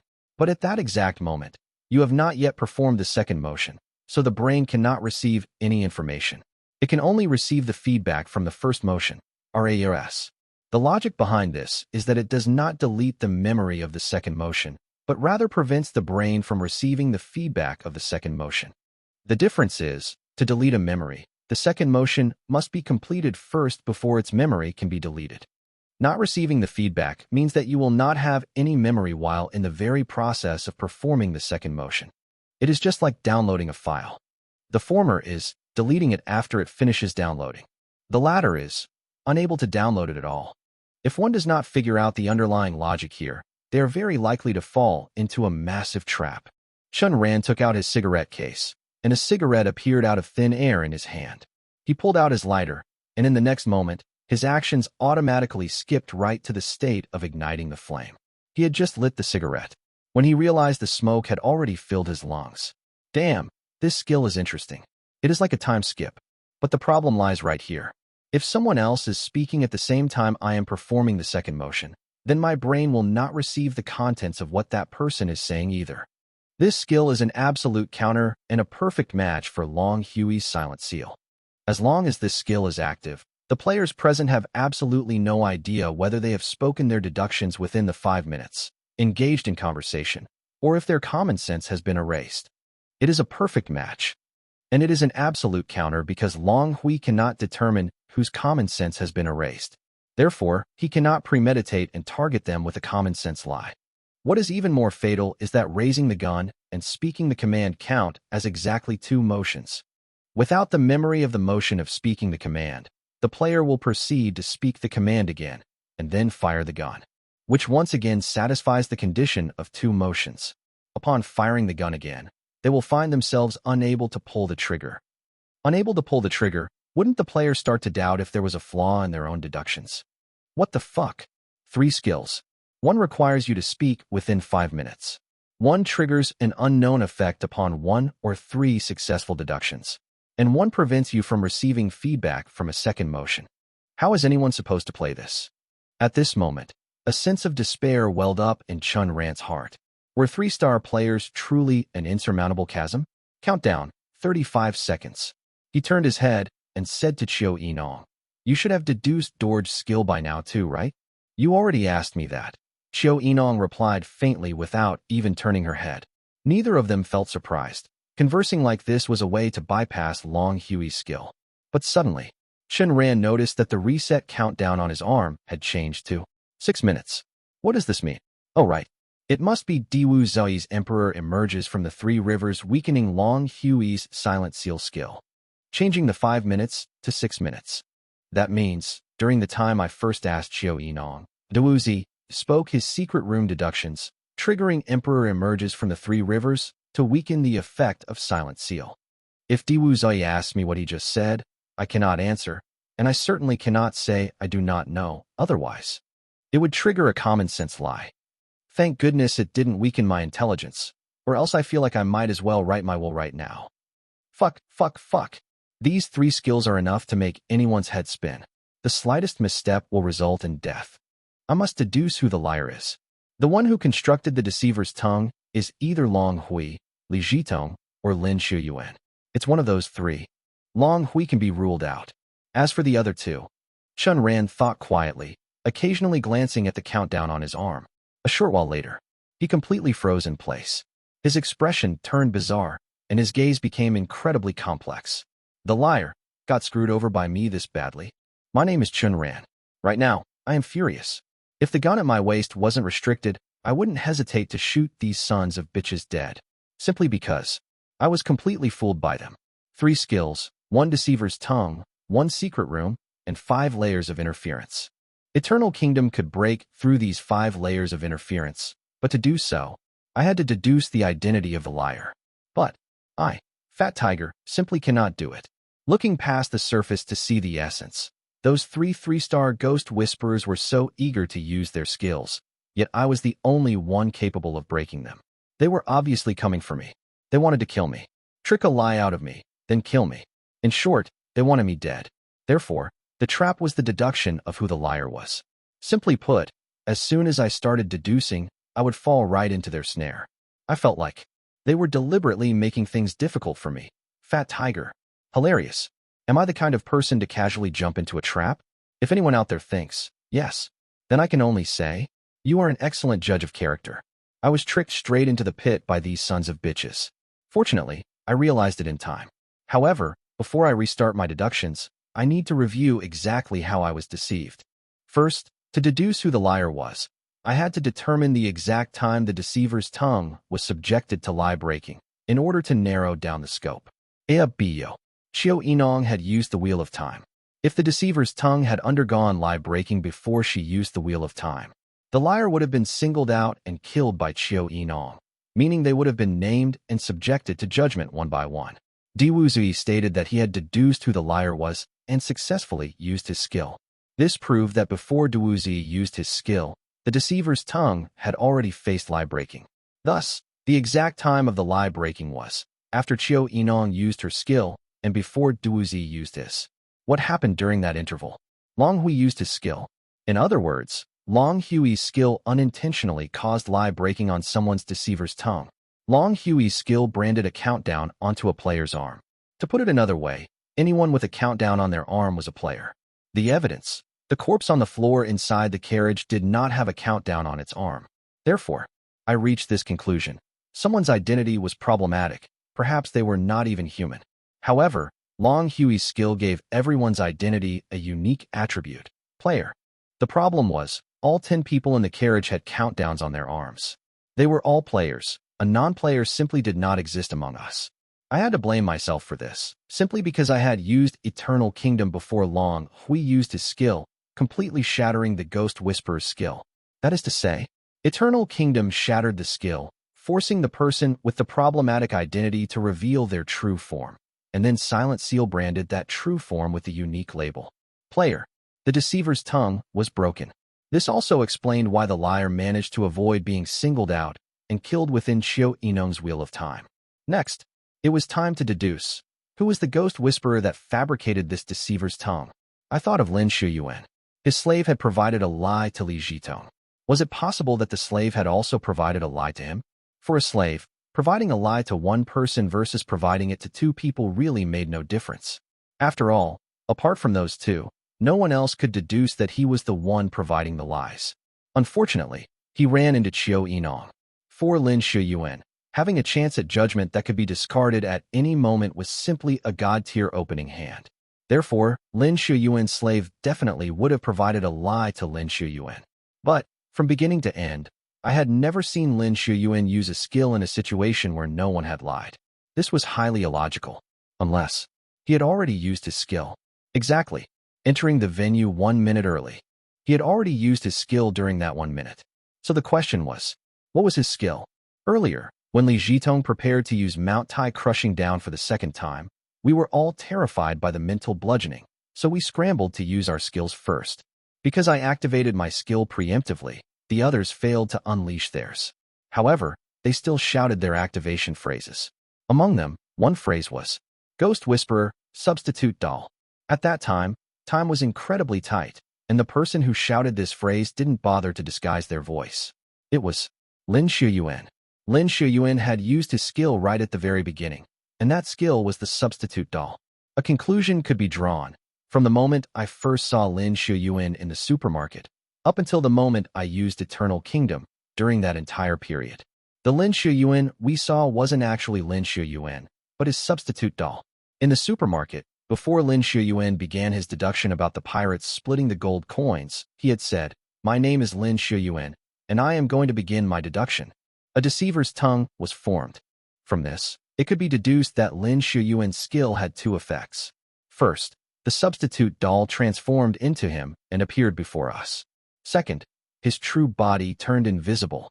Only this could explain why Lin Shuyuan didn't change at all after I used Eternal Kingdom. And it also explained why he specifically emphasized, "My name is Lin Shuyuan." Eternal Kingdom caused his substitute doll to vanish and forced his true body to appear. Furthermore, this happened in the dark, so no flaws could be spotted. Emphasizing, "My name is Lin Shuyuan," was purely to fabricate a deceiver's tongue. What deep scheming! What meticulous calculation! The formation of the deceiver's tongue, the lie breaking, and Lin Shuyuan's skill hero, I had completely deduced all of it. Next, the most crucial part of all, it was time to deduce who the liar was. I could swear on 10 years of Qiu Yinong's lifespan that in this timeline, not a single one of the 10 people present had told a lie. "My name is Lin Shuyuan" was spoken by the substitute doll. It had nothing to do with Lin Shuyuan's true body. Therefore, even though the deceiver's tongue was subjected to lie breaking, Lin Shuyuan was still not guilty of lying. This was the absolute most baffling point to me. Who on earth actually lied? Very quickly, I found my answer. It still went back to when Li Zhitong intended to use Mount Tai crushing down for the second time. At that moment, as we scrambled to use our skills, I used Eternal Kingdom first. Logically, the exact second I fired my gun, the substitute doll should have disappeared, yet we could still hear. Ghost Whisperer, substitute doll. This proved that the person who shouted the activation phrase was the true body of Lin Shuyuan, who had just been revealed. There was a logical loophole here. He already had a substitute doll active, so why would he use the skill a second time? Even if two substitute dolls could exist simultaneously, the moment everyone saw two Lin Ziyuans, they would instantly deduce the series of mysteries hidden within. Therefore, it was impossible, and there was absolutely no reason for him to use the substitute doll a second time. But the truth was, he really had shouted the phrase. Moreover, when the lights returned to the carriage, I clearly saw everyone pulling their triggers to confirm whether their skills had been banned by me. I pondered the logical loophole of Lin Shuyuan using the substitute doll for the second time for a very long time. Ultimately, I recalled his background information. He had once cleared the instance, redemption of the psychopath. I reached a conclusion. Lin Shuyuan had multiple personalities. Suppose Lin Shuyuan only had one dominant personality and one subpersonality. If the person who used the substitute doll the first time was the dominant personality, then the person intending to use it the second time was the subpersonality. Furthermore, the memories of the two personalities were not shared. Only under these circumstances would a situation arise where he would try to use a second substitute doll when one was already active. Everything above, except for the part about personalities, was the deduction process through which I was deceived. The deduction regarding personalities was, I believed, exactly the conclusion the three-star ghost whisperers wanted me to reach. After all, they knew I had come here tracking Lin Shuyuan, which meant I had definitely reviewed Lin Shuyuan's background data in advance. They knew I was aware the target had cleared the instance, redemption of the psychopath. They thought I was a newbie, that I had a blind spot regarding how skills functioned across different personalities. That was why they kept relentlessly spamming their skills to pile pressure onto my deductions, while telling me someone had lied to guide me toward deducing the liar's identity. Then, they wanted me to reach this conclusion. Different personalities using the same liar slayer possessed the same skill. I can only say, what a coincidence. I encountered two psychopaths in my damn last instance as well. And my conclusion was, different personalities using the same liar slayer possess completely different skills. When Lin Jiabao used his liar slayer, his skill was 3 flowers converging at the peak. When Lin Jiabei used Lin Jiabao's liar slayer, her skill was floating life nightmare. If not for this prior conclusion, I would have absolutely been led straight into the ditch by them.